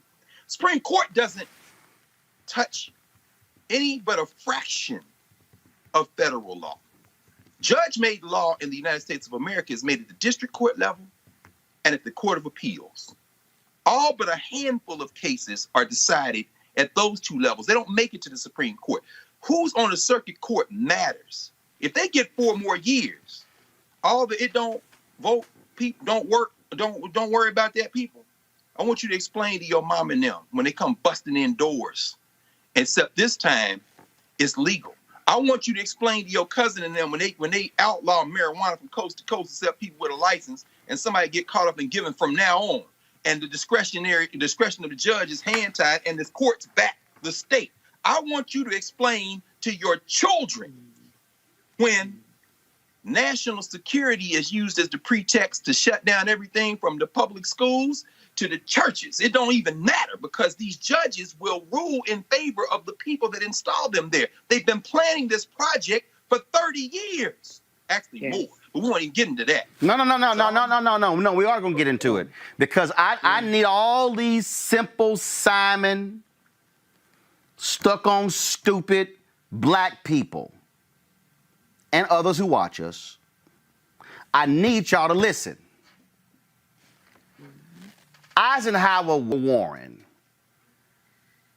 because of Brown versus Board of Education. Oh, yeah. Said that was the biggest mistake he made as president in 2 terms, naming Earl Warren as Chief Justice of the Supreme Court, 1954. First of all, y'all forget there were 2 Brown rulings, Brown 1 and Brown 2. Then you go to Montgomery bus boycott in 1955. Then you go to Albany, Georgia. Then you go to the Nashville movement. Then you go to SNCC. Then you go through all those different civil rights. A lot of y'all don't realize, folks like conservative William Buckley was supportive of civil rights. Yep. Until Barry Goldwater runs in 1964 and writes his book, The Conscience of a Conservative. And then all of a sudden that became the conservative Bible. Y'all need to understand all of these schools named after Confederate leaders. Most of that happened after Brown v. Board of Education. But see, what y'all got to understand is that the conservatives were paying attention. See, I showed y'all the book, and see, this, I think part of the problem is a bunch of y'all simple Simons can't read, or y'all don't read. Because see, I showed you the book, and I showed you the reason, and I read this book more than 15 years ago, Reese, because I needed people, and I was blown away when I read the book, because it gave an account of the implementation of the Brown decision in the South by Southern federal judges committed to the rule of law. These were all white men who believed in the rule of the law, and these white men opposed the white neighbors, the white church members where they lived, and they said the law is the law, and they were the ones who actually interpreted. Y'all did not hear Greg when he said the Fourth Circuit covers Maryland, South Carolina, North Carolina, Virginia, and West Virginia. Greg, who does the Fifth Circuit cover? Oh, wow. That's Georgia and them. You're going south on that one. The Fifth Circuit, y'all, covers Georgia, Mississippi, Alabama, Louisiana, Texas. These white judges interpreted Brown v. Board of Education. Tell them look up Eugene Tuttle. The white conservatives got mad because the federal judges were the ones who made it law. And that's how Jim Crow failed. That's right. So the conservative think tanks funded by the Scapes and the Mellons and other rich conservatives, the Southern Baptist Convention and all of that, they were pissed. Yes. And they said, how in the hell did this happen? And then 1972 rolls around and you got busing. Read Bob Brown's book. Nixon, one of the things that Nixon did was he quietly made busing happen. Bob Brown helped. But federal judges were the ones who ruled. And so these white conservatives, but how? Then 1972 became Title IX. That's right. Professional schools open for women. That's right. Now women can become engineers and doctors and dentists and lawyers. Then you had Roe v. Wade. And the conservatives said, in order for us to control America, we must get control of the federal bench. That's right. That's when the Federalist Society. And then the Federalist conservatives said, those liberal schools. And they said, no. They said, we're going to send our kids to those liberal schools. That's right. Because guess what? The Supreme Court justices, they mostly come from Harvard and Yale and Columbia and Princeton. So we're going to send our kids there. So we're not going to open a Federalist Society chapter. And what we're going to do is we're going to raise the next generation of far right-wing, hardcore judges who we have groomed, who we have paid for, who we have given the scholarships to. Why do you think Justice Anthony Kennedy cut a deal with Donald Trump saying the only way I will retire is if you replace me with one of my law clerks, Brett Kavanaugh? Brett Kavanaugh, y'all, was groomed for the Supreme Court since he was in law school. And while you simple Simons are sitting your asses right now, bitching right now at me on Facebook and Periscope and YouTube, saying all you doing is trying to carry the water for Joe Biden, and Kamala Harris, and the Democrats, they have been funding, teaching, promoting, and raising up the very people who want to keep your ass from vote, keep you locked up.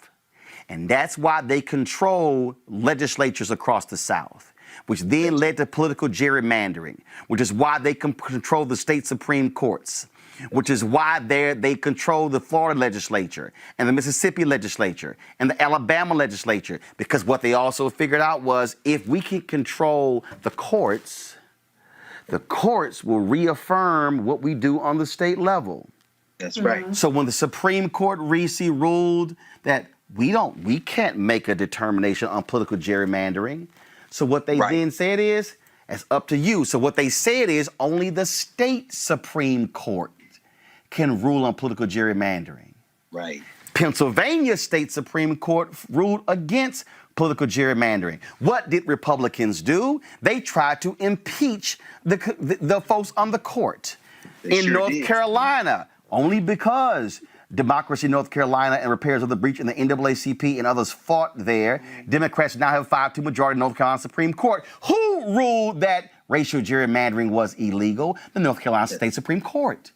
So for you, all you simple Simons out there who did not pay attention during school, I need you to understand that the conservatives, Reese, said if we can control the U.S. Supreme Court and the state Supreme Court, we've got open runway to do whatever we desire. Go ahead. And they won. They won with Donald Trump. They're going to get their 6-3 majority on the Senate. They're going to have generations of young, white, male, right-wing judges that were dispersed throughout the entire country. What this election about right now is stopping the bleeding, okay? It's stopping a complete takeover of our judicial branch, because up until this point, the few judges that are left are the judges that are left that are appointed by Democrats are the only thing that have stood in the way of full-blown fascism and authoritarianism from Donald Trump's white nationalist criminal regime. And so people have to understand that elections have consequences. You guys have laid it out at every single level. Judges are either appointed by people who are elected or they are elected directly. And so we have a responsibility to be engaged on that level. Republicans are judicial voters. Democrats are not. Democrats are personality voters. Democrats are litmus test voters. Democrats are I want you to, make me feel warm and fuzzy inside kind of voters. And Republicans keep their eye on the ball. They keep their eye on generational power. We're talking about decades, or as Dr. Carr said, we can go back 3 decades or even more. Turn our lens towards the power that we need to seize so that we can try to roll back some of this shit. And it's also not just the judicial power that comes from Donald Trump. It's also the bureaucratic power that comes from the Trump administration. He's using much more executive power. He's going to have an executive order to limit women's rights to reproductive to contraceptives and things like that. We're not even just talking about abortion. We're talking about contraceptions. And that's right. You have today it came out that DHS is putting forth plans to limit the visa stay from what it was normally. It was a typical 4-year stay. There wasn't a time limit, but it expired when your studies completed. Limiting it to 2 years, which laser focuses on Africa. Almost every single nation in Africa is included on there, as well as Asian countries and predominantly Muslim countries. So what we're seeing already, every day, more news comes out about the way that the bureaucracy of our government, which has normally taken a bit of a backseat and career officials have been more of the driving force, we're seeing the way that the Donald Trump white nationalist administration is seizing the power that has always been there to implement an agenda that is detrimental to our country. And if the last thing I'll say is look at the public health response. There have been reports about Jared Kushner's quote unquote task force that supplanted the duties that would normally be done by FEMA and other government agencies. So you have the dichotomy between Trump on one hand seizing power and abusing it to implement his white nationalist organization or agenda, but also breaking down the bureaucracy in other cases. We see a breakdown in the CDC where they can't keep their facts straight about what is causing COVID, aerosols, respiratory droplets. They post up and then they reject it.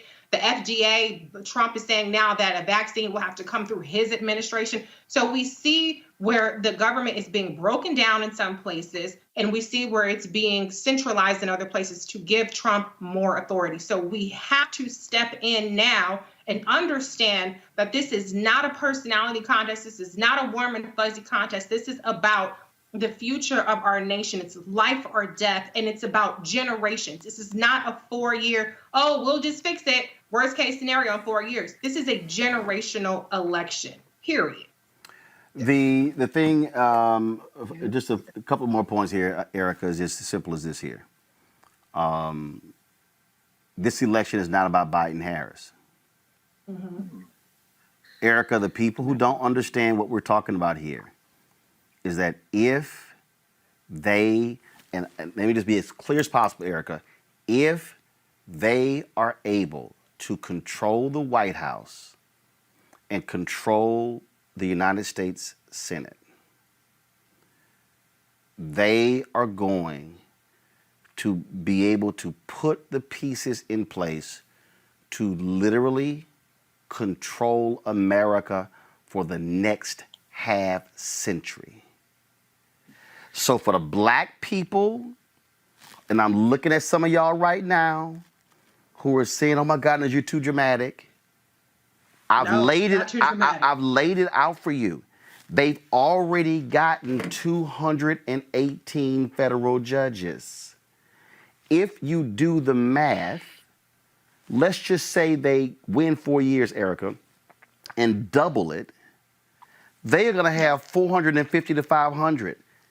There are only about 900 federal judges in America. Last point before I go to you, Erica. Greg said they control the Fourth Circuit. Greg, what's considered the most liberal circuit court of appeals in America? The one McConnell just put somebody else on, the ninth. The ninth. West Coast? California. Y'all. Yes. They literally are 1 or 2 seats away in the Ninth Circuit. Erica, go ahead. You know, Roland, if this were being played in a foreign country, people would be saying, what in the hell is happening in America? And it's only really this past week have I been hearing on mainstream coverage, people start talking about retaining some semblance of democracy.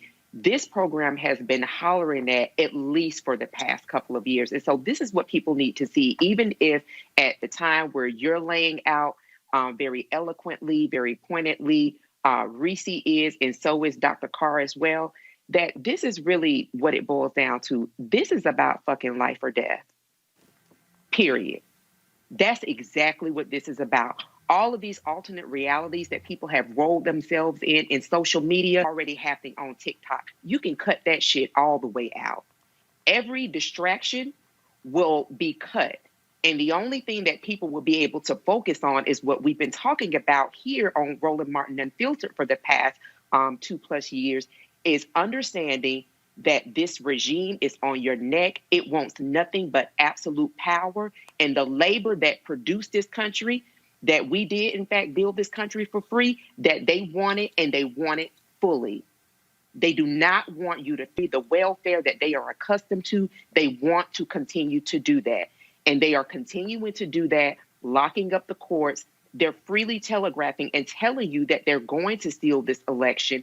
What people are having conversations about, Jaheim and all of the rest of the flunkies that are entering this conversation misinformed, dumb, and really with no understanding of what the impact that this is about life or death. And so if people want to see life, then don't participate in the vote. But be prepared to fend, as Dr. Carr talked about, be prepared to fend for not only yourself or your family, because what we saw in the case of Breonna Taylor, that could become something that is just very, that happens on a day or at least every other daily basis. I've been to foreign countries, and these are things that people are crying and pleading and saying, can you go back and talk to people to help us in their countries? We will be that nation.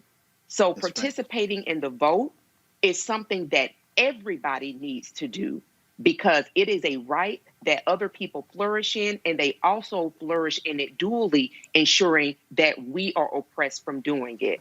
But unless people are willing to accept what lies ahead, which is a total obsequience to Donald Trump and everybody else, in the same position that many of our brothers and sisters are that have been impacted by COVID in the economic realm, be prepared for that, because that is what's coming, and it's coming fast. That's right. Final comment, Dr. Greg Carr. No, I agree. There's nothing more important. It's funny, some of my friends who are friends, I understand, I think they just have a fundamental misreading. Or they are reading, but they're reading for quotes. They read like lawyers. In other words, they're trying to win an argument instead of protect people. And I think they think they're trying to protect people. But ultimately, Roland, what you've laid out is critical to understand. Nations come and go. And this is definitely a generational election, but it's one that has been built on a different understanding of where we are. As I said before, these federal judges, Supreme Court justices in particular, tend to retire if they're part of the white nationalist party. As you said, Anthony Kennedy is approached and has this negotiation that takes place. Yeah, Scalia dropped dead, but Sandra Day O'Connor is still alive. She stepped out. One critique, and it's a legitimate critique of both Ruth Bader Ginsburg and Stephen Breyer, is that they did not retire. In fact, Thurgood Marshall waited too long. But it's typically because the Democratic Party seems to think that they're involved in a country that has some rules that are different than the real rules. The real rule is power. And so you do what you need to do when you need to do it. But the stolen election of 2000, the stolen election of 2004, and then the Obama interregnum, by then the Democrats seem to have some genius philosophy that they're chasing these three toothless white voters in Ohio that they will never get back, instead of the swelling numbers of non-whites who have sense and young people, have led to this moment. The change election was probably 2016, the stolen election of 2016. What we are doing now, as Reese has just said, trying to stop the bleeding. And finally, what Linda Sarsour said on this show to you, we're trying to pick our best opponent. Because as Erica just said, these cats get back in, we're going to find out, Nuck, if you buck. And all you cats saying with your chest that it don't matter, I hope you're ready to get out in the street and protect your mama and your daddy and your cousins and them. Because these people here, they coming for your natural life. All right, folks, back to our Roland Martin Unfiltered video in just 1 minute. As our community comes together to support the fight against racial injustice, I want to take a second to talk about one thing we can do to ensure our voices are heard. Not tomorrow, but now. Have your voices heard in terms of what kind of future we want by taking the 2020 census today at 2020census.gov? Now, folks, let me help you out. The census is a count of everyone living in the country. It happens once every 10 years. It is mandated by the U.S. Constitution. The thing that's important is that the census informs funding, billions of dollars, how they are spent in our communities ever since in Texas. And we wanted new parks and roads, and helps inform all of that and where funding goes. It also determines how many seats your state will get in the U.S. House of Representatives. Young black men and young children of color are historically undercounted, which means a potential loss of funding of services that helps our community. Folks, we have the power to change that. We have the power to help determine where hundreds of billions in federal funding go each year for the next 10 years. Funding that can impact our community, our neighborhoods, and our families and friends. Folks, responses are 100% confidential and can't be shared with your landlord, law enforcement, or any government agency. So please, take the 2020 census today. Shape your future. Start at 2020census.gov. You want to support Roland Martin Unfiltered? Be sure to join you. Give to us supports our daily digital show. There's only one daily digital show out here that keeps it black and keep it real as Roland Martin Unfiltered. Support the Roland Martin Unfiltered daily digital show by going to Roland Martin Unfiltered.